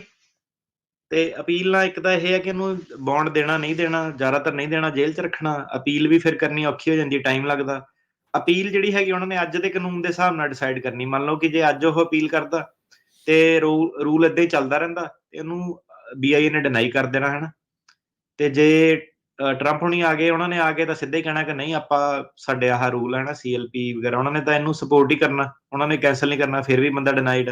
ਹੁਣ ਜੇ ਬੰਦਾ ਜੇਲ੍ਹ 'ਚ ਵੇਟ ਕਰਦਾ ਰਿਹਾ, ਕਿਸਮਤ ਉਹਦੀ ਲੱਗ ਗਈ ਕਿ ਜਿਹੜਾ ਰੂਲ ਜਿਹੜੇ ਲਾਅ ਸੀਗੇ, ਇੰਜੰਕਸ਼ਨ ਜਿੱਤੇ ਸੀਗੀ ਨੇਸ਼ਨ ਵਾਈਡ, ਉਹ ਜਿਹਾ ਚੇਂਜ ਹੋ ਗਿਆ, ਤੇ ਫਿਰ ਉਹ ਜਿਹੜਾ BIA ਨੂੰ ਛੱਡ ਸਕਦਾ ਇਹ ਕਹਿ ਕੇ ਕਿ ਨਹੀਂ, ਹੁਣ ਇਹ ਜਿਹੜਾ ਮੈਕਸੀਕੋ 'ਚ ਫਾਈਲ ਕਰਨ ਵਾਲਾ ਟ੍ਰਾਂਜ਼ਿਟ ਬੈਨ ਰੂਲ ਇਸ ਵੇਲੇ ਹੈ ਨੀਗਾ ਹਨਾ। ਤੇ ਇਹ ਲੌਂਗ ਸ਼ਾਟ ਜਿਹੜਾ ਹੋ ਜਾਂਦਾ, ਕਈ ਚੀਜ਼ਾਂ ਦੇ ਵਿੱਚ ਆ ਜਾਂਦੀਆਂ, ਪੈਸਾ ਵੀ ਲੱਗਦਾ ਬੰਦੇ ਦਾ, ਟਾਈਮ ਵੀ ਲੱਗਦਾ, ਤੇ ਕਾਨੂੰਨ ਵੀ ਉਹਦੇ ਫੇਵਰ 'ਚ ਹੁੰਦਾ ਕਿ ਨਹੀਂ ਹੁੰਦਾ। ਮੇਨ ਗੱਲ ਨਾ ਇਸ ਚੀਜ਼ ਦੇ ਵਿੱਚ ਆਪਾਂ ਦੇਖਿਆ ਇਹ ਹੋ ਜਾਂਦੀ ਆ ਕਿ ਜਿਹੜੇ ਹੁਣ ਉਹਦੇ ਰਿਸ਼ਤੇਦਾਰ ਹੁੰਦੇ ਆ ਇੰਡੀਆ ਦੇ ਵਿੱਚ, ਉਹਨਾਂ ਨੂੰ ਕਿਉਂਕਿ ਪੈਸੇ ਉਹਨਾਂ ਨੇ ਖਰਚਣੇ ਹੁੰਦੇ ਆ ਜਾਂ ਬੰਦਾ ਆਪ ਜੇਲ੍ਹ 'ਚ ਹੁੰਦਾ ਤੇ ਉਹਨੂੰ ਆਹ ਜਿਹੜੀ ਚੀਜ਼ ਹੈ ਨਾ ਸਾਰੀ ਇਹ ਸਮਝਾਉਣੀ ਬਹੁਤ ਔਖੀ ਹੋ ਜਾਂਦੀ ਆ ਕਲਾਇੰਟ ਨੂੰ ਕਿ ਤੇਰੀ ਐਗਜ਼ੈਕਟ ਸਿਚੁਏਸ਼ਨ ਕੀ ਆ ਕਿ ਤੂੰ ਲਾਅ ਦੇ ਹੁਣ ਘੇਰੇ ਦੇ ਵਿੱਚ ਫਸਿਆ ਪਿਆ, ਟ੍ਰਾਂਜ਼ਿਟ ਬੈਨ ਦੇ ਕਰਕੇ ਤੈਨੂੰ ਡਿਨਾਈ ਕਰਤਾ ਤੇ ਅਪੀਲ ਦੇ ਉਹਦੇ ਉਹ ਬੰਦਾ ਏਦਾਂ ਹੀ ਕਈ ਵਾਰੀ ਪੁੱਛਦਾ ਕਿ ਮੇਰੇ ਚਾਂਸ ਕੀ ਆ, ਹੋ ਜਾਊਗਾ ਕਿ ਨਹੀਂ ਹੋਊਗਾ, ਹੋ ਜਾਊਗਾ ਕਿ ਨਹੀਂ ਹੋ ਜਾਊਗਾ ਤੇ ਉਹ ਜਵਾਬ ਐਡਾ ਸਿੰਪਲ ਨਹੀਂ ਹੁੰਦਾ। ਉਹਦਾ ਜਵਾਬ ਇਹ ਹੁੰਦਾ ਕਿ ਇਹ ਤਾਂ ਹੋਊਗਾ ਜਿਹੜੇ ਲਾਅ ਜਿਹੜਾ ਹੈਗਾ ਟ੍ਰਾਂਜ਼ਿਟ ਬੈਨ ਵਾਲਾ ਉਹ ਰਿਵਰਸ ਹੋਵੇ ਹਨਾ ਤੇ ਟਾਈਮਿੰਗ ਇਹਦੇ ਵਿੱਚ ਹਰੇਕ ਚੀਜ਼ ਜਿਹੜੀ ਮੈਟਰ ਕਰਦੀ ਆ ਕਿ ਅੱਜ ਜੇ ਕਿਸੇ ਬੰਦੇ ਦਾ ਉਹ ਫੈਸਲਾ ਕਰ ਰਹੇ ਆ ਤੇ ਲਾਅ ਅਜੇ ਤੁਹਾਡੇ ਫੇਵਰ 'ਚ ਨਹੀਂ ਆ ਤਾਂ ਕੇਸ ਡਿਨਾਈਡ ਆ ਤੇ ਕੱਲ ਨੂੰ ਆ ਕੇ ਜੇ ਇੰਜੈਕਸ਼ਨ ਨੇਸ਼ਨ ਵਾਈਡ ਹੋ ਜਾਂਦੀ ਆ ਤੇ ਤੁਹਾਨੂੰ ਉਸ ਚੀਜ਼ ਦਾ ਫਾਇਦਾ ਹੁੰਦਾ ਹੈ ਨਾ। ਸੋ ਇਮੀਗ੍ਰੇਸ਼ਨ ਦਾ ਏਦਾਂ ਹੈ ਕਿ ਇਹਦੇ ਵਿੱਚ ਕਈ ਵਾਰੀ ਲੋਕਾਂ ਨਾਲ ਧੱਕਾ ਹੁੰਦਾ, ਕਈ ਵਾਰੀ ਲੋਕਾਂ ਨਾਲ ਫਾਇਦਾ ਹੁੰਦਾ। ਸੇਮ ਆਉਂਦੇ ਤਾਂ ਲੋਕੀ ਸੇਮ ਤਰੀਕੇ ਨਾਲ ਹੀ ਹੈ ਨਾ, ਇੱਕੋ ਪਿੰਡੋਂ ਵੀ ਭਾਵੇਂ ਤੁਰੇ ਸੀਗੇ। ਸੋ ਇਹ ਚੀਜ਼ ਆ, ਇਹਨੂੰ ਕਈ ਵਾਰੀ ਨਾ ਸਮਝਾਉਣਾ ਜਿਹੜਾ ਔਖਾ ਹੋ ਜਾਂਦਾ ਤੇ ਆਪਣੀ ਕਮਿਊਨਿਟੀ ਦੇ ਵਿੱਚ ਵਕੀਲ ਵੀ ਕਈ ਏਦਾਂ ਦੇ ਹੈਗੇ ਆ ਜਿਨ੍ਹਾਂ ਨੇ ਬੰਦਾ ਵੀ ਸੁਣਨਾ ਉਹੀ ਚਾਹੁੰਦਾ ਕਿ ਕੰਮ ਹੋ ਜਾਊਗਾ ਜੀ, ਹਾਂਜੀ ਹੋ ਜਾਊਗਾ ਜੀ। ਉਹ ਉਨੇ ਕਿਤੇ ਜਿਹੜੀ ਸੂਈ ਟਿਕੀ ਹੋਈ ਹੈ ਕਿ ਬੰਦਾ ਵਕੀਲ ਹੌਸਲਾ ਦੇ ਰਿਹਾ ਕਿ ਨਹੀਂ ਦੇ ਰਿਹਾ ਤੇ ਅੱਗੋਂ ਸੱਜਣ ਮਿੱਤਰ ਕੀ ਹੌਸਲਾ ਪਾ ਰਹੇ ਆ ਬੰਦੇ ਦਾ। ਸੋ ਇਕੱਲੇ ਹੌਸਲੇ ਨਾਲ ਨਹੀਂ ਇਹਦੇ ਵਿੱਚ ਚੀਜ਼ ਜਿਹੜੀ ਹੁੰਦੀ ਆ ਟੈਕਨੀਕਲ ਜਦੋਂ ਗੱਲਬਾਤ ਪੈਂਦੀ ਆ ਤਾਂ ਫਿਰ ਉਹਦੇ ਟੈਕਨੀਕਲੀ ਹੱਲ ਜਿਹੜੇ ਨਿਕਲਦੇ ਆ ਹਨਾ ਤੇ ਉਹਦੇ ਵਿੱਚ ਕਈ ਵਾਰੀ ਹੁਣ ਮੰਨ ਲਓ ਹੁਣ ਇਹਦੇ ਕੇਸ ਦੀ ਗੱਲ ਕਰੀਏ ਤਾਂ ਜਿਹੜੇ ਰਿਸ਼ਤੇਦਾਰ ਹੈਗੇ ਆ ਉਹ ਕਹੂਗੇ ਕਿ ਤੁਹਾਨੂੰ ਕੀ ਲੱਗਦਾ ਨਾ ਅੱਗੇ ਤੇ ਹੁਣ ਜੇ ਬੰਦਾ ਕਹੇ ਕਿ ਨਹੀਂ ਯਾਰ ਮੈਨੂੰ ਏਦਾਂ ਲੱਗਦਾ, ਉਹ ਕਹੇ ਨਹੀਂ ਯਾਰ ਵਕੀਲ 'ਚ ਨਾ ਕੌਨਫੀਡੈਂਸ ਨਹੀਂ ਹੈਗਾ, ਇਹਨੇ ਹਾਂ ਉਹ ਨਹੀਂ ਕਰ ਰਿਹਾ ਹਨਾ। ਸੋ ਆਹ ਚੀਜ਼ ਹੈ ਜਿਹੜੀ ਇਮੀਗ੍ਰੇਸ਼ਨ ਦਾ ਲੈਂਡਸਕੇਪ ਹੈਗਾ ਤੇ ਇੱਕ ਕੱਲ ਪਰਸੋਂ ਸਾਨੂੰ ਜੀ ਨਾ ਕਿਸੇ ਨੇ ਕੰਟੈਕਟ ਕੀਤਾ ਸੀ ਨਿਊਯਾਰਕ 'ਚ ਮੁੰਡੇ ਦਾ ਕਿਸੇ ਵਕੀਲ ਕੋ ਕੇਸ ਡਿਨਾਈ ਹੋਇਆ ਸੀਗਾ। ਠੀਕ ਹੈ। ਜਦੋਂ ਉਹਨਾਂ ਗੱਲ-ਗੁੱਲ ਕਰਨ ਦੇ ਤਾਂ ਉਹ ਕਹਿੰਦਾ ਆਪਾਂ ਨਾ ਕਾਫ਼ੀ ਚਿਰ ਤੋਂ ਤੁਹਾਨੂੰ ਰੇਡੀਓ ਤੇ ਸੁਣਦੇ ਏਦਾਂ ਨਾ ਤੇ ਉਹਦੇ ਕੇਸ ਕਰਤਾ ਡਿਨਾਈ ਉਹਨੇ ਰੀਲੋਕੇਸ਼ਨ ਦਾ ਕਰਕੇ ਕਿਉਂਕਿ ਉਹਦੇ ਵਿੱਚ ਪੁਲਿਸ ਜਿਹੜੀ ਸੀਗੀ ਇਨਵੋਲਵ ਨਹੀਂ ਸੀਗੀ, ਕੋਈ ਉਹਦਾ ਉਹ ਨਹੀਂ ਸੀਗਾ ਤੇ ਉਹ ਕਹਿੰਦਾ ਕਿ ਰੀਲੋਕੇਸ਼ਨ ਦਾ ਕਿੱਦਾਂ। ਮੈਂ ਕਿਹਾ ਹੁਣ ਉਹਦਾ ਤਾਂ ਜਿਹੜਾ ਕੇਸ ਹੈਗਾ ਜਸਕਰਨ ਸਿੰਘ ਵਰਸਸ ਗਾਰਲੈਂਡ ਉਹਨੇ ਇਹੀ ਕਿਹਾ ਕਿ ਜਿਹੜੇ ਪਾਰਟੀ ਤੇ ਬੰਦੇ ਆ ਉਹ ਵਰਕਰ ਨਹੀਂ, ਉਹਦੇ ਕਰਕੇ ਉਹਦਾ ਕੇਸ ਜਿਹੜਾ ਡਿਨਾਈ ਕਰਤਾ, ਰੀਲੋਕੇਸ਼ਨ ਵਾਲਾ ਮੁੱਦਾ ਸਾਹਮਣੇ ਨਹੀਂ ਗਿਆ। ਸੋ ਇੰਨਾ ਉਹਦਾ ਫੈਕਟ ਸੀਗਾ ਤੇ ਉਹ ਕਹਿੰਦਾ ਇਹਨੂੰ ਰਿਵਰਸ ਹੁਣ ਕਿੱਦਾਂ ਹੋਣਾ। ਕਹਿੰਦਾ ਆਪਾਂ ਤੁਹਾਨੂੰ ਇੰਨੀ ਦੇਰ ਤੋਂ ਸੁਣਦੇ ਆ, ਉਮੀਦ ਬੜੀ ਸੀ। ਮੈਂ ਕਿਹਾ ਯਾਰ ਜੇ ਤਾਂ ਤੂੰ ਹੁਣ ਸੁਣਦਾ ਸਾਨੂੰ ਇੰਨੀ ਦੇਰ ਤੋਂ ਤਾਂ ਮੈਂ ਕਿਹਾ ਤੈਨੂੰ ਤੇ ਬੰਦਾ ਨਾ ਰਹਿੰਦਾ ਵੀ ਰਿਹਾ ਕੈਲੀਫੋਰਨੀਆ ਤੇ ਐਡਰੈਸ ਕਹਿੰਦਾ ਮੇਰਾ ਮੇਲਿੰਗ ਐਡਰੈਸ ਉਹਦਾ ਸੀਗਾ। ਤਾਂ ਮੈਂ ਕਿਹਾ ਯਾਰ ਤੂੰ ਸੁਣਦਾ ਕਾਹਦਾ ਫਿਰ ਸਾਨੂੰ। ਮੈਂ ਕਿਹਾ ਤੂੰ ਇੱਕ ਤਾਂ ਐਡਰੈਸ ਦੀ ਗੜਬੜ ਕੀਤੀ। ਨਹੀਂ ਕਹਿੰਦਾ ਭਾਜੀ ਮੈਂ ਨਾ ਮੇਲਿੰਗ ਐਡਰੈਸ ਹੀ ਉਹ ਦੱਸਿਆ ਤੇ ਗਿਆ ਨਿਊਯਾਰਕ ਦੇ ਵਿੱਚ। ਆਹੀ ਜਿਹੜਾ ਕੇਸ ਹੁੰਦਾ ਕੈਲੀਫੋਰਨੀਆ 'ਚ ਉਹ ਵਾਲਾ ਲਾਅ ਨਹੀਂ ਲੱਗਦਾ ਕਿਉਂਕਿ ਸਰਕਾਰੀ ਜਿਹੜੇ ਬੰਦੇ ਆ ਉਹਨਾਂ ਨੂੰ ਗਵਰਨਮੈਂਟ ਮੰਨਿਆ ਜਾਂਦਾ ਤੇ ਜਾ ਕੇ ਪੰਗਾ ਲੈ ਲਿਆ, ਨਿਊਯਾਰਕ ਚਲ ਗਿਆ। ਨਿਊਯਾਰਕ ਦਾ ਕਾਨੂੰਨ ਹੋਰ ਸੀਗਾ ਸੈਕੰਡ ਸਰਕਿਟ ਦਾ, ਉਹਦੇ ਕਰਕੇ ਉਹਦਾ ਕੇਸ ਡਿਨਾਈ ਹੋ ਗਿਆ ਤੇ ਕਹਿੰਦਾ ਪੁੱਛਦਾ ਕਿ ਅੱਛਾ ਤੇ ਫਿਰ ਕਹਿੰਦਾ ਪੁਲਿਸ ਦਾ ਕਹਿੰਦਾ ਇਨਵੋਲਵਮੈਂਟ ਕਹਿੰਦਾ ਜ਼ਰੂਰੀ ਹੋਣੀ ਚਾਹੀਦੀ ਹੈ ਹਨਾ। ਕਹਿੰਦਾ ਮੈਂ ਦੱਸਿਆ ਸੀਗਾ ਕਿ ਉਹਨਾਂ ਨੇ ਕੁਝ ਕੀਤਾ ਨਹੀਂ ਹਨਾ। ਮੈਂ ਕਿਹਾ ਉਹ ਵੀ ਆਪਾਂ ਡਿਸਕਸ ਕੀਤਾ ਹੈਗਾ ਕਿ ਪੁਲਿਸ ਦੀ ਐਕਸ਼ਨ ਨੌਨ ਐਕਸ਼ਨ ਦੀ ਉਹ ਗੱਲ ਨਹੀਂ ਹੈਗੀ ਕਿ ਪੁਲਿਸ ਇਨਵੋਲਵ ਸੀਗੀ ਕਿ ਨਹੀਂ ਸੀਗੀ, ਉਹ ਗੱਲ ਸੀਗੀ। ਕਹਿੰਦਾ ਅੱਛਾ, ਕਹਿੰਦਾ ਹੁਣ ਕਹਿੰਦਾ ਮੈਨੂੰ ਸਮਝ ਲੱਗੀ। ਮੈਂ ਕਿਹਾ ਯਾਰ ਤੂੰ ਫਿਰ ਸੁਣੀ ਕੀ ਜਾਂਦਾ ਸਾਨੂੰ ਹਨਾ। ਤਾਂ ਏਦਾਂ ਕਈ ਸੁਣਨ ਵਾਲੇ ਵੀ ਚਲੋ ਵਧੀਆ ਐਪਰੀਸ਼ੀਏਟ ਤੁਹਾਨੂੰ ਕਰਦੇ ਆ, ਸੁਣਦੇ ਆ ਹਨਾ। ਧਿਆਨ ਨਾਲ ਸੁਣਿਆ ਕਰੋ, ਧਿਆਨ ਨਾਲ ਸੁਣੋ, ਜੇ ਨਹੀਂ ਉਹਦੀ ਜੜ ਸਮਝਿਆ ਨੂੰ ਤੇ ਸਮਝੋ। ਕਾਲ ਕਰ ਲਓ ਉਹਦੇ ਵਿੱਚ ਹਨਾ ਕਿ ਹੁਣ ਆਪਾਂ ਨਹੀਂ ਤੁਹਾਡੀ ਕਾਲ ਲੱਗਦੀ ਆ ਅਗਲੇ ਹਫਤੇ ਜਿਹੜੀ ਕਾਲ ਕਰ ਲਓ। ਹੁਣ ਜਿਹੜਾ ਬੰਦਾ ਸੀਗਾ ਉਹਨੂੰ ਲੋੜ ਹੀ ਨਹੀਂ ਸੀ ਇਹ ਕਰਨ ਦੀ ਤੇ ਆਪਣਾ ਜਿਹੜਾ ਸੀਗਾ ਕੈਲੀਫੋਰਨੀਆ 'ਚ ਰਹਿ ਰਿਹਾ ਸੀਗਾ ਤੇ ਕੇਸ ਨਿਊਯਾਰਕ 'ਚ ਲਾਇਆ। ਮੈਂ ਕਿਹਾ ਯਾਰ ਇਹ ਤਾਂ ਜ਼ੀਰੋ ਸੈਂਸ ਜਿਹੜੀ ਬਣਦੀ ਆ ਕਿ ਤੂੰ ਫੇਵਰੇਬਲ ਜੂਰਿਸਡਿਕਸ਼ਨ 'ਚ ਰਹਿ ਰਿਹਾ ਵਾ 9th ਸਰਕਟ ਦੇ ਵਿੱਚ ਤੇ ਅੱਜ ਤਾਂ ਕੋਈ ਮਕਸਦ ਹੀ ਨਹੀਂ ਬਣਦਾ। ਪੁੱਠੇ ਪਾਸੇ ਕਰਨ ਆ। ਕਾਫੀ ਸਾਰੇ ਜਿਹੜੇ ਆਪਣੇ ਪੰਜਾਬੀ ਆ ਰਹਿ ਰਹੇ ਕੈਲੀਫੋਰਨੀਆ ਦੇ ਵਿੱਚ ਆ, ਕੇਸ ਨਿਊਯਾਰਕ ਲੱਗੇ ਆ। ਉਹ ਫੁਲਿਸ਼ਨੈਸ ਹੈਗੀ ਉੱਥੇ ਨਾ ਕੇਸ ਲਾਓ ਤੁਸੀਂ ਕਿਉਂਕਿ ਸਟੈਂਡਰਡ ਉਹਦਾ ਜਿਹੜਾ ਔਖਾ ਨਿਊਯਾਰਕ ਦਾ। ਛੋਟੀ ਜਿਹੀ ਬ੍ਰੇਕ ਲਵਾਂਗੇ ਤੇ ਫਿਰ ਮੈਰਿਜ ਬੇਸਡ ਗ੍ਰੀਨ ਕਾਰਡ ਦੇ ਵਾਹ ਵਾਲੇ ਮਸਲੇ ਦੇ ਵਿੱਚ ਆਪਾਂ ਅੱਗੇ ਵਧਦੇ ਹਾਂ ਤੇ ਉਹਦੇ ਵਿੱਚ ਆਪਾਂ ਦੱਸਦੇ ਹਾਂ ਵੀ ਹੋਰ ਕੀ ਕੁਛ ਹੈਗਾ। ਮਿਲਦੇ ਹਾਂ ਇੱਕ ਛੋਟੀ ਜਿਹੀ ਬ੍ਰੇਕ ਤੋਂ ਬਾਅਦ ਜੀ।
ब्रेक तो बाद एक बार फिर आप सब का स्वागत है। सो तो प्रोग्राम चल रहा जी इस टाइम अपडेट इमीग्रेशन। मैं हाँ राजकरवीर सिंह, ਜਿਹੜੇ ਹੋਏ ਨੇ ਮੇਰੇ ਨਾਲ यूएस ਇਮੀਗ੍ਰੇਸ਼ਨ ਦੇ ਅਟਾਰਨੀ ਜੀ ਟਿਰਕੈਣਾ ਜੀ। ਅਟਾਰਨੀ ਟਿਰਕੈਣਾ ਜੀ ਸਵਾਗਤ ਹੈ ਜੀ, ਆਇਆਂ ਨੂੰ ਇੱਕ ਵਾਰੀ ਫਿਰ ਸਤਿ ਸ਼੍ਰੀ ਅਕਾਲ ਜੀ। ਸਤਿ ਸ਼੍ਰੀ ਅਕਾਲ ਜੀ। ਜੀ ਸੋ ਤੇ ਕਾਲਸ ਆਪਾਂ ਲਵਾਂਗੇ, ਪਰ ਕੁਝ ਕੁ ਜਿਹੜੇ ਉਸ ਟੌਪਿਕ ਦੇ ਉੱਤੇ ਰਹਿ ਗਏ, ਜਿਹੜੇ ਹੋਰ ਸਵਾਲ ਆ ਉਹ ਕਰਕੇ ਫਿਰ ਆਪਾਂ ਬ੍ਰੇਕ ਲੈ ਕੇ ਤੇ ਫਿਰ ਆਪਾਂ ਤੁਹਾਡੀਆਂ ਕਾਲਸ ਜਿਹੜੀਆਂ ਲੈਣੀਆਂ। ਸਟੂਡੀਓ 'ਚ ਕਾਲ ਕਰਨ ਦੇ ਲਈ ਨੰਬਰ 408 272 5200 ਤੇ ਜ਼ਰੂਰ ਦੱਸ ਜਾਈਏ, ਪੰਜਾਬੀ ਰੇਡੀਓ ਯੂਐਸਏ ਦੇ YouTube ਚੈਨਲ ਨੂੰ ਤੁਸੀਂ ਦੁਨੀਆ ਭਰ ਦੇ ਵਿੱਚ ਹਰ ਇੱਕ ਪਾਸੇ ਜਿਹੜਾ ਆ ਉਹ ਸੁਣ ਸਕਦੇ ਆ, ਦੇਖ ਸਕਦੇ ਆ। ਸੋ ਉਸ ਨੂੰ ਤੁਸੀਂ ਵੱਧ ਤੋਂ ਵੱਧ YouTube ਚੈਨਲ ਨੂੰ ਵੱਧ ਤੋਂ ਵੱਧ ਜਿਹੜਾ ਉਹ ਸਬਸਕ੍ਰਾਈਬ ਕਰਕੇ ਰੱਖੋ। ਬੈਲ ਆਈਕਨ ਦਾ ਜਿਹੜਾ ਬਟਨ ਆ ਉਸ ਨੂੰ ਨੱਪੋ, ਤਾਂ ਜੋ ਜਦੋਂ ਵੀ ਕੋਈ ਨਵੀਂ ਵੀਡੀਓ ਉੱਤੇ ਆਉਂਦੀ ਆ ਤੁਸੀਂ ਉਸ ਨੂੰ ਜਿਹੜਾ ਉਹ ਦੇਖ ਸਕਦੇ ਹੋ। ਉਸ ਦੇ ਨਾਲ ਜਿਹੜਾ ਉਹ ਤੁਸੀਂ ਜੁੜ ਸਕਦੇ ਆ। ਆਪਣੇ ਸਾਰੇ ਦੋਸਤਾਂ ਮਿੱਤਰਾਂ ਰਿਸ਼ਤੇਦਾਰਾਂ ਨੂੰ ਵੀ ਪੰਜਾਬੀ ਰੇਡੀਓ ਯੂਐਸਏ ਦੇ YouTube ਚੈਨਲ ਨੂੰ ਸਬਸਕ੍ਰਾਈਬ ਜ਼ਰੂਰ ਕਰਵਾਓ। ਹੁਣ ਆਪਾਂ ਵਾਪਸ ਆਪਣੇ ਜੋ ਟੌਪਿਕ ਵੱਲ ਪਰਤਦੇ ਆ, ਗ੍ਰੀਨ ਕਾਰਡ ਵਾਲੇ ਮੈਰਿਜ ਬੇਸਡ ਦੇ ਉੱਤੇ ਜਿਹੜੀ ਉਹ ਗੱਲ ਕਰ ਰਹੇ ਸੀ। ਵੇਵਰ ਦੀ ਆਪਾਂ ਗੱਲ ਕੀਤੀ ਸੀ। ਰਿਮੂਵਲ ਆਰਡਰ ਦੇ ਵਿੱਚ 601A ਦੇ ਨਾਲ ਕੁਝ ਹੋਰ ਵੀ ਕਰਨਾ ਪੈਂਦਾ ਹੈ ਜਾਂ ਇਕੱਲਾ 601A ਇਨਫ ਹੁੰਦਾ ਹੈ? ਹੁਣ ਕਈ ਵਾਰੀ ਨਾ ਇੱਥੇ ਸਾਨੂੰ ਸਵਾਲ ਬਹੁਤ ਆਉਂਦਾ ਕਿ ਮੈਂ ਕੇਸ ਦੀ ਪਹਿਲਾਂ ਵੇਟ ਕਰ ਲਵਾਂ, ਫਿਰ ਮੈਂ ਵਿਆਹ ਦਾ ਦੇਖਾਂ। ਲੋਕੀ ਉਹ ਚੀਜ਼ ਦਾ ਲਾਲਚ ਕਰ ਜਾਂਦੇ ਕਿ ਕੇਸ ਹੁਣ ਵੱਟ ਤੇ ਪਿਆ, ਪਹਿਲਾਂ ਉਹਦਾ ਦੇਖ ਲੈਂਦੇ ਆ, ਫਿਰ ਵਿਆਹ ਦਾ ਕਰ ਲੈਂਦੇ ਆ। ਸੋ ਦੋ ਚੀਜ਼ਾਂ 'ਚ ਬਹੁਤ ਜ਼ਿਆਦਾ ਜਿਹੜਾ ਫਰਕ ਹੈ। ਠੀਕ ਹੈ। ਜਦੋਂ ਤੁਹਾਡਾ ਰਿਮੂਵਲ ਆਰਡਰ ਲੱਗ ਗਿਆ, ਜੱਜ ਨੇ ਡਿਨਾਈ ਕਰਤਾ, ਤੁਹਾਡੀ ਗੇਮ ਬਹੁਤ ਜ਼ਿਆਦਾ ਜਿਹੜੀ ਔਖੀ ਹੋ ਜਾਂਦੀ ਹੈ, ਲੈਵਲ ਉਹਦਾ ਔਖਾ ਹੋ ਜਾਂਦਾ। ਫਰਕ ਇਹ ਹੁੰਦਾ ਕਿ ਮੰਨ ਲਓ ਹੁਣ ਕਿਸੇ ਦਾ ਕੇਸ ਚੱਲਦਾ, ਉਹਨੇ ਜੇ ਵਿਆਹ ਵਾਲੇ ਰਾਸਤੇ ਜਾਣਾ, ਉਹਨੇ ਸ਼ੁਰੂ ਕਰਨਾ ਉਹਦੇ 4-5 ਸਾਲ ਦਾ ਵਿਆਹ ਵਾਲੇ ਕੇਸ ਦਾ ਜਿੱਦਾਂ ਪ੍ਰੋਸੈਸ ਹੁੰਦਾ, ਵੇਵਰ ਵਗੈਰਾ ਸਾਰਾ ਲੈ ਕੇ। ਤੇ ਬੰਦਾ ਪਹਿਲਾਂ ਹੀ ਸੱਦਿਆ ਹੁੰਦਾ ਕਿ ਮੈਂ ਹੁਣ ਇੰਨੇ ਸਾਲ ਹੋ ਗਏ, ਹੁਣ ਮੈਂ ਤਰੀਕ ਹੀ ਆਪਣੀ ਦੇਖ ਲੈਣਾ ਸਾਲ ਕੁ ਹੋਰ, ਹਨਾ। ਸੋ ਫਰਕ ਇਹ ਆ ਕਿ ਜੇ ਉਹ ਆਪਣਾ ਕੇਸ ਬੰਦ ਕਰਾ ਦਿੰਦਾ, ਸਾਡੀ ਸਲਾਹ ਇਹੀ ਹੁੰਦੀ ਆ ਕਿ ਉਹਨੂੰ ਬੰਦ ਕਰਾਓ ਤੁਸੀਂ, ਤੇ ਵਿਆਹ ਵਾਲੇ ਰਾਸਤੇ ਤੇ ਜਾਓ। ਟਾਈਮ ਤੁਹਾਨੂੰ ਜ਼ਰੂਰ ਲੱਗੂਗਾ, ਪਰ ਉਹ 'ਚ ਚਾਂਸ ਜਿਹੜੇ ਜ਼ਿਆਦਾ ਹੁੰਦੇ ਆ। ਡਜ਼ ਨੋਟ ਮੈਟਰ ਜੱਜ ਵਧੀਆ ਵਾ, ਉਹ ਆ, ਗੈਂਬਲ ਨਹੀਂ ਤੁਹਾਡਾ ਹੈਗਾ, ਗੈਂਬਲ ਘੱਟ ਆ। ਜੇ ਉਹ ਬੰਦ ਕਰਾ ਦਿੰਦਾ I-130 ਦੇ ਥਰੂ, 601A ਵੇਵਰ ਦੇ ਥਰੂ ਤੇ ਕੌਂਸਲਰ ਪ੍ਰੋਸੈਸਿੰਗ ਦੇ ਥਰੂ, ਬੰਦਾ ਉਹ 4-5 ਸਾਲਾਂ 'ਚ ਆ ਜਾਂਦਾ। ਕਈ ਵਾਰੀ ਬੰਦਾ ਕੀ ਹੁੰਦਾ ਕਿ ਨਹੀਂ ਵਕੀਲਾਂ ਵਕੂਲਾਂ ਦੀ ਗੱਲ ਸੁਣਦਾ, ਉਹ ਕਹਿੰਦਾ ਮੈਂ ਅਸਾਈਲਮ ਦਾ ਕੇਸ ਲੜਨਾ, ਹੁਣ ਉਹਦਾ ਅਸਾਈਲਮ ਦਾ ਕੇਸ ਹੋ ਗਿਆ ਡਿਨਾਈ। ਓਕੇ। ਫਿਰ ਉਹਨੂੰ ਰਾਈਟ ਵੇ ਗੱਲ ਸਮਝ ਆ ਜਾਂਦੀ ਕਿ ਯਾਰ ਮੈਨੂੰ ਪੀਡੀ ਲੈ ਦਿਓ, ਮੈਨੂੰ BIA ਤੇ ਪੀਡੀ ਲੈ ਦਿਓ, ਮੈਨੂੰ ਸਰਕਿਟ ਕੋਰਟ ਤੇ ਪੀਡੀ ਲੈ ਦਿਓ। ਫਿਰ ਪੀਡੀ ਬਹੁਤ ਜ਼ਿਆਦਾ ਘੱਟ ਚਾਂਸ ਆ, ਨਹੀਂ ਮਿਲਦੀ ਪੀਡੀ, ਉਹ ਨਹੀਂ ਦਿੰਦੇ ਪੀਡੀ ਪੂਡੀ। ਪੀਡੀ ਵਾਲੀ ਜਿਹੜੀ ਚੀਜ਼ ਹੁੰਦੀ ਉਹ ਕੋਰਟ ਦੇ ਕੇਸ ਤੋਂ ਪਹਿਲਾਂ ਹੀ ਜਿਹੜੀ ਹੁੰਦੀ ਆ, ਅਦਰਵਾਈਜ਼ ਬਹੁਤ ਘੱਟ ਆ। ਸੋ ਹੁਣ ਜਿਹੜੇ ਬੰਦੇ ਨੇ ਮੰਨ ਲਓ ਆਪਣੀ ਗੈਂਬਲ ਖੇਡਿਆ, ਹੁਣ ਉਹਦਾ ਅਸਾਈਲਮ ਦਾ ਕੇਸ ਜਿਹੜਾ ਡਿਨਾਈ ਹੋ ਗਿਆ, ਹੁਣ ਉਹਨੂੰ ਕੀ ਕਰਨਾ ਪੈਂਦਾ ਕਿ ਉਹ 601A ਵੇਵਰ ਆ ਨਾ ਜਿਹੜਾ, ਉਹ ਬੰਦਾ ਫਾਈਲ ਤਦ ਤੱਕ ਨਹੀਂ ਕਰ ਸਕਦਾ ਜਦ ਤੱਕ ਉਹਦਾ ਜਿਹੜਾ ਰਿਮੂਵਲ ਪ੍ਰੋਸੀਡਿੰਗ ਜਿਹੜੀਆਂ ਚੱਲਦੀਆਂ ਨਾ, ਜਿਹੜੀ BIA ਦੀ ਅਪੀਲ ਆ ਜਾਂ ਸਰਕਿਟ ਕੋਰਟ ਦੀ ਅਪੀਲ ਆ, ਉਹਦੇ ਚੱਕਰ 'ਚ ਉਹ ਜਦ ਤੱਕ ਖਤਮ ਨਹੀਂ ਉਹ ਕਰਦਾ। ਹੁਣ ਉਹ ਫਸਿਆ ਏਦਾਂ ਦਾ ਕਿ ਜੇ ਉਹ ਨਾ ਅਪੀਲ ਕਰੇ ਤਾਂ ਉਹਦਾ ਵਰਕ ਪਰਮਿਟ ਗਿਆ ਤੇ ਉਹਨੂੰ ਵਾਪਸ ਉਹਨਾਂ ਨੇ ਭੇਜ ਦੇਣਾ, ਤੇ ਜੇ ਉਹਨੇ ਅਪੀਲ ਕੀਤੀ ਉਹ 601 ਨਹੀਂ ਕਰ ਸਕਦਾ। ਤੇ ਠੀਕ ਹੈ। ਸਰਕਿਟ ਜਦ ਤੱਕ ਅਪੀਲ ਪੈਂਡਿੰਗ ਆ, ਤੁਸੀਂ 601A ਕਰ ਨਹੀਂ ਸਕਦੇ। ਕਿਉਂ? ਕਿਉਂਕਿ ਤੁਸੀਂ ਰਿਮੂਵਲ ਪ੍ਰੋਸੀਡਿੰਗ 'ਚ ਹੁੰਨੇ ਹੋ। ਜਦ ਤੱਕ ਤੁਸੀਂ ਰਿਮੂਵਲ ਪ੍ਰੋਸੀਡਿੰਗ 'ਚ ਹੁੰਨੇ ਹੋ, ਤੁਸੀਂ 601A ਨਹੀਂ ਕਰ ਸਕਦੇ। ਮਤਲਬ ਉਹ ਅੱਧ ਕੱਚਾ ਜਿਹਾ ਪ੍ਰੋਸੈਸ ਨਾ, ਵਕੀਲ ਉਹਨਾਂ ਦੇ ਪੈਸੇ ਫੜ ਕੇ ਕਰ ਦਿੰਦੇ ਆ, ਤੇ ਫਿਰ ਬਾਅਦ 'ਚ ਉਹਨੂੰ ਕਹਿੰਦੇ ਕਿ ਨਹੀਂ ਤੇਰਾ ਤਾਂ ਕੇਸ ਚੱਲਦਾ, ਤੂੰ 601A ਕਰ ਨਹੀਂ ਸਕਦਾ, ਹਨਾ। ਤੇ ਉਹ ਕਹਿੰਦਾ ਕਿ ਜਾਂ ਤਾਂ ਤੈਨੂੰ ਕੇਸ ਬੰਦ ਕਰਾਉਣਾ ਪੈਣਾ, ਤੇ ਜਾਂ ਫਿਰ ਅਸਾਈਲਮ ਵਾਲੀ ਗੈਂਬਲ ਕਰ ਲੈ, ਹਨਾ। ਤੇ ਬੰਦਾ ਜ਼ਿਆਦਾਤਰ ਅਸਾਈਲਮ ਵਾਲੀ ਗੈਂਬਲ ਕਰਦਾ, ਪਰ ਕਰਨੀ ਨਹੀਂ ਚਾਹੀਦੀ। ਬੰਦੇ ਨੂੰ ਬੰਦ ਕਰਾ ਕੇ ਜਿਹੜਾ 601A ਦੇ ਰਾਹ ਤੋਂ ਬਾਹਰੋਂ ਜਾ ਕੇ ਵੀਜ਼ਾ ਲੈ ਕੇ ਆਉਣਾ ਚਾਹੀਦਾ। ਉਹਦੇ ਵਿੱਚ ਚਾਂਸ ਤੁਹਾਡੇ ਜਿਹੜੇ ਜ਼ਿਆਦਾ ਹੁੰਦੇ ਆ ਕੰਪੈਰੀਟਿਵਲੀ। ਹੁਣ ਜਿਹੜੇ ਬੰਦੇ ਤੇ ਰਿਮੂਵਲ ਲੱਗ ਗਈ, ਮੰਨ ਲਓ ਉਹਦਾ ਡੀਪੋਰਟੇਸ਼ਨ 'ਚ ਆ ਜਾਂ ਫਾਈਨਲ ਉਹਦੀ ਹੋ ਗਈ, ਉਹਨੂੰ ਫਿਰ ਇੱਕ ਹੋਰ ਚੀਜ਼ ਆ, ਡੀਪੋਰਟੇਸ਼ਨ ਤੜਾਉਣ ਲਈ ਉਹਨੂੰ ਇੱਕ ਹੋਰ ਐਪਲੀਕੇਸ਼ਨ ਕਰਨੀ ਪੈਂਦੀ ਹੈ, ਉਹਨੂੰ I-212 ਵੇਵਰ ਜਿਹੜੀ ਕਹਿੰਦੇ ਆ, 212, ਹਨਾ। ਸੋ ਉਹ ਬੰਦੇ ਦੀ ਜਿਹੜੀ 212 ਵੇਵਰ ਆ, ਉਹ ਕਈ ਵਾਰੀ ਐਕਸਟ੍ਰੀਮਲੀ ਡਿਫਿਕਲਟ ਹੋ ਜਾਂਦੀ ਹੈ ਕਿ ਉਹ ਮੈਟਰ ਆਫ ਡਿਸਕ੍ਰੈਸ਼ਨ ਜਿਹੜਾ ਉਹਨਾਂ ਦਾ ਹੈਗਾ, ਤੇ ਉਹ ਜਿਹੜਾ ਆਪਣਾ 212 ਵੇਵਰ ਆ ਗ੍ਰਾਂਟ ਕਰਨੀ ਜਿਹੜੀ ਔਖੀ ਹੋ ਜਾਂਦੀ ਹੈ, ਹਾਰਡਸ਼ਿਪ ਵਗੈਰਾ ਜ਼ਿਆਦਾ ਜਿਹੜੀ ਪ੍ਰੂਵ ਉਹ ਕਰਨੀ ਪੈਂਦੀ ਆ। ਤੇ ਹੁਣ 212 ਦੇ ਕਰਕੇ ਹੋਰ ਕਈ ਵਾਰੀ ਜਿਹੜਾ 1.5-2 ਸਾਲ ਹੋਰ ਜਿਹੜੇ ਉੱਪਰ ਐਡ ਹੋ ਜਾਂਦੇ ਆ, ਮਤਲਬ ਕਿ ਤੁਹਾਡੀਆਂ ਮੁਸ਼ਕਲਾਂ ਜਿਹੜੀਆਂ ਡਬਲ ਟ੍ਰਿਪਲ ਹੋ ਜਾਂਦੀਆਂ, ਹਨਾ। ਤੇ ਇਹੀ ਜਿਹੜਾ ਕੇਸ ਤੇ ਫੇਲ ਹੋਣ ਤੋਂ ਪਹਿਲਾਂ ਤੁਸੀਂ ਕਰਦੇ ਆ ਤਾਂ ਕੰਮ ਸੌਖਾ, ਹਨਾ। ਤੇ ਜਿਹੜਾ ਤੁਸੀਂ ਸਵਾਲ ਪੁੱਛਿਆ ਕਿ ਰਿਮੂਵਲ ਡੀਪੋਰਟੇਸ਼ਨ ਜਿੱਤੇ ਲੱਗ ਗਈ, ਜੱਜ ਨੇ ਕੇਸ ਡਿਨਾਈ ਕਰਤਾ, ਉਹਨੂੰ ਜਿਹੜਾ 212 ਜਿਹੜਾ ਵੇਵਰ ਉਹ ਲੈਣਾ ਪੈਣਾ, ਤੇ ਫਿਰ ਉਹਨੂੰ ਹੋ ਸਕਦਾ 601A ਵੀ ਲੈਣਾ ਪਵੇ, ਤੇ ਫਿਰ ਉਹਨੂੰ ਕੰਟਰੀ ਆਊਟ ਕਰਨਾ ਪੈਂਦਾ। ਕੰਟਰੀ ਆਊਟ ਕਰਕੇ ਜੇ ਹੋਰ ਕੋਈ ਸਿਆਪੇ ਆ ਗਏ ਵਿੱਚ ਫਰਾਡ ਦੇ, ਮਿਸਰੈਪ੍ਰੈਜ਼ੈਂਟੇਸ਼ਨ ਦੇ, ਤਾਂ ਉੱਥੇ ਜਾ ਕੇ ਵੀ ਉਹਨੂੰ ਇੱਕ 601 ਵੇਵਰ ਕਹਿੰਦੇ ਉਹ ਜਿਹੜਾ ਕਰਨਾ ਪੈਂਦਾ, ਤੇ ਰਾਹ ਜਿਹੜਾ ਔਕੜਾਂ ਜਿਹੜੀਆਂ ਜ਼ਿਆਦਾ ਹੋ ਜਾਂਦੀਆਂ। ਤਾਂ ਕਰਕੇ ਜੇ ਪੱਕਾ ਤੁਹਾਡਾ ਵਿਆਹ ਵਾ, ਇੱਥੇ ਤੁਹਾਡੀ ਜ਼ਿੰਦਗੀ ਜੇ ਚੱਲਦੀ ਪਈ ਆ ਤੇ ਤੁਸੀਂ ਵਿਆਹ ਵਾਲੇ ਰਾਹ ਜਿਹੜਾ ਉਹ ਜਾਣਾ ਵਾ। ਠੀਕ ਇਹ ਹੈ। ਕਨਕਲੂਜਨ ਆਪਣਾ ਕਈ ਸਾਰੀਆਂ ਤਰੀਕਾਂ ਦੇਖ ਕੇ ਉਹ ਕਰਕੇ। ਕਈ ਵਾਰੀ ਸਾਨੂੰ ਕਲਾਇੰਟ ਏਦਾਂ ਵੀ ਆ ਕਿ ਦੇਖਿਆ ਭਾਜੀ ਤੁਸੀਂ ਕਿਹਾ ਸੀ ਨਹੀਂ ਵਿਆਹ ਵਾਲਾ ਨਹੀਂ, ਅਸਾਈਲਮ ਦਾ ਸਾਡਾ ਹੋ ਗਿਆ ਪਾਸ ਹੈ ਨਾ। ਤੇ ਕਈ ਵਾਰੀ ਇੱਕ ਯਾਰ ਕਲਾਇੰਟ ਦੀ ਉਹਦਾ ਗੱਲ ਆ, ਚਲੋ ਬਾਕੀ ਬਾਹਲੀ ਮੈਂ ਇਨਫੋਰਮੇਸ਼ਨ ਨਹੀਂ ਡਿਸਕਲੋਜ਼ ਕਰਨੀ। ਬਾਹਲਾ ਜ਼ਿਆਦਾ ਔਖਾ ਜਿਹੜਾ ਕੇਸ ਸੀਗਾ ਹਸਬੈਂਡ ਵਾਈਫ ਦਾ ਕੇਸ ਸੀਗਾ। ਠੀਕ ਹੈ। ਕੇਸ ਉਹਨਾਂ ਦਾ ਗ੍ਰਾਂਟ ਹੋ ਗਿਆ ਸਾਡੇ ਥਰੂ, ਪਰ ਮੈਂ ਉਹਨੂੰ ਇਹ ਕਿਹਾ ਕਿ ਯਾਰ ਪੀਡੀ ਲੈ ਲਓ, ਕਿਉਂਕਿ ਬਹੁਤ ਜ਼ਿਆਦਾ ਜਿਹੜਾ ਕੰਪਲਿਕੇਸ਼ਨ ਸੀ। ਹਾਂ, ਕੰਪਲੀਕੇਸ਼ਨ ਸੀਗੀ। ਗਵਾਹ ਵੀ ਨਹੀਂ ਕਈ ਵਾਰੀ ਵਧੀਆ ਹੁੰਦਾ, ਬੰਦਾ ਉਹਨੂੰ ਦੇਖ ਕੇ ਦੱਸਦਾ ਕਿ ਯਾਰ ਇੱਕੋ ਤਾਂ ਬੋਲਿਆ ਵੀ ਨਹੀਂ ਜੱਜ। ਸੋ ਕਈ ਵਾਰੀ ਏਦਾਂ ਦਾ ਕਿ ਬਾਹਲੀ ਜ਼ਿਆਦਾ ਜਿਹੜੀ ਕਿਸਮਤ ਲੱਗ ਗਈ ਉਹਨਾਂ ਦੇ, ਤੇ ਏਦਾਂ ਵੀ ਕਈ ਵਾਰੀ ਜਿੱਦਾਂ ਹੋ ਜਾਂਦਾ। ਤੇ ਉਹਨਾਂ ਦੇ ਕਮੈਂਟ ਇਹੀ ਸੀਗੇ ਕਿ ਆਪਣਾ ਨਾ ਰੱਬ ਦੀ ਮਿਹਰ ਸੀਗੀ ਆਪਣੀ, ਤੇ ਕਿ ਉਹਨੇ ਪਾਸ ਕਰਾਉਣਾ ਸੀਗਾ। ਹੁਣ ਏਦਾਂ ਵੀ ਆਪਣੇ ਆਪਣੇ ਵਿਸ਼ਵਾਸ ਆ ਲੋਕਾਂ ਦੇ ਕਿੱਦਾਂ ਹੈ ਨਾ। ਤੇ ਪਰ ਏਦਾਂ ਕਿ ਵਿਸ਼ਵਾਸ ਦੇ, ਹੁਣ ਕਹਿੰਦੇ ਵਿਸ਼ਵਾਸ ਦੇ ਉੱਤੇ ਦੁਨੀਆ ਕਾਇਮ ਆ, ਪਰ ਇਹਦੇ ਵਿੱਚ ਜੱਜ ਵੀ ਆਣਾ ਵਾ, ਇਹਦੇ ਵਿੱਚ ਸਰਕਾਰੀ ਵਕੀਲ ਵੀ ਆਣਾ ਵਾ। ਤੇ ਹਰ ਵਾਰੀ ਬੰਦੇ ਦੀ ਕਿਸਮਤ ਜਿਹੜੀ ਨਹੀਂ ਲੱਗ ਸਕਦੀ ਹੈ ਨਾ। ਜਿਹੜੇ ਅਸਾਈਲਮ ਕੇਸ ਆ ਉਹਦੇ ਵਿੱਚ ਜਿਹੜਾ ਕਈ ਸਾਰੀਆਂ ਚੀਜ਼ਾਂ ਜਿਹੜੀਆਂ ਆਪਾਂ ਇਹ ਮੰਨ ਕੇ ਚੱਲਣਾ ਕਿ ਆਪਾਂ ਇਹ ਨਹੀਂ ਮੰਨ ਕੇ ਚੱਲਣਾ ਕਿ ਕਿਸਮਤ ਸਾਡੀ ਵਧੀਆ ਰਹਿਣੀ ਹੈ, ਸਾਡੇ ਤੇ ਮਿਹਰ ਹੋਣੀ। ਆਪਾਂ ਇਹ ਮੰਨ ਕੇ ਚੱਲਣਾ ਕਿ ਮਾੜੇ ਤੋਂ ਮਾੜਾ ਸਾਡੇ ਨਾਲ ਹੋ ਸਕਦਾ। ਕੋਰਟ ਦੇ ਵਿੱਚ ਜ਼ਿਆਦਾ ਤੋਂ ਜ਼ਿਆਦਾ ਸਵਾਲ ਪੁੱਛੇ ਜਾ ਸਕਦੇ ਆ, ਔਖੇ ਤੋਂ ਔਖਾ ਵਕੀਲ ਜਿਹੜਾ ਉਹ ਆ ਸਕਦਾ ਹਨਾ। ਉਹਨੂੰ ਬੇਸ ਰੱਖ ਕੇ ਤੁਸੀਂ ਕਰਨਾ ਹੁੰਦਾ ਕਿ ਕੋਈ ਵੀ ਚੀਜ਼ ਆ ਗਲਤ ਹੋ ਸਕਦੀ ਹੈ। ਤੇ ਉਹ ਜੇ ਸਾਰੀ ਦੋਨਾਂ ਚੀਜ਼ਾਂ ਨੂੰ ਆਪਾਂ ਧਿਆਨ 'ਚ ਰੱਖੀਏ ਤਾਂ ਜਿਹੜਾ ਵਿਆਹ ਵਾਲਾ ਕੇਸ ਆ ਉਹ ਰੈਲੇਟਿਵਲੀ ਬੈਟਰ ਆ।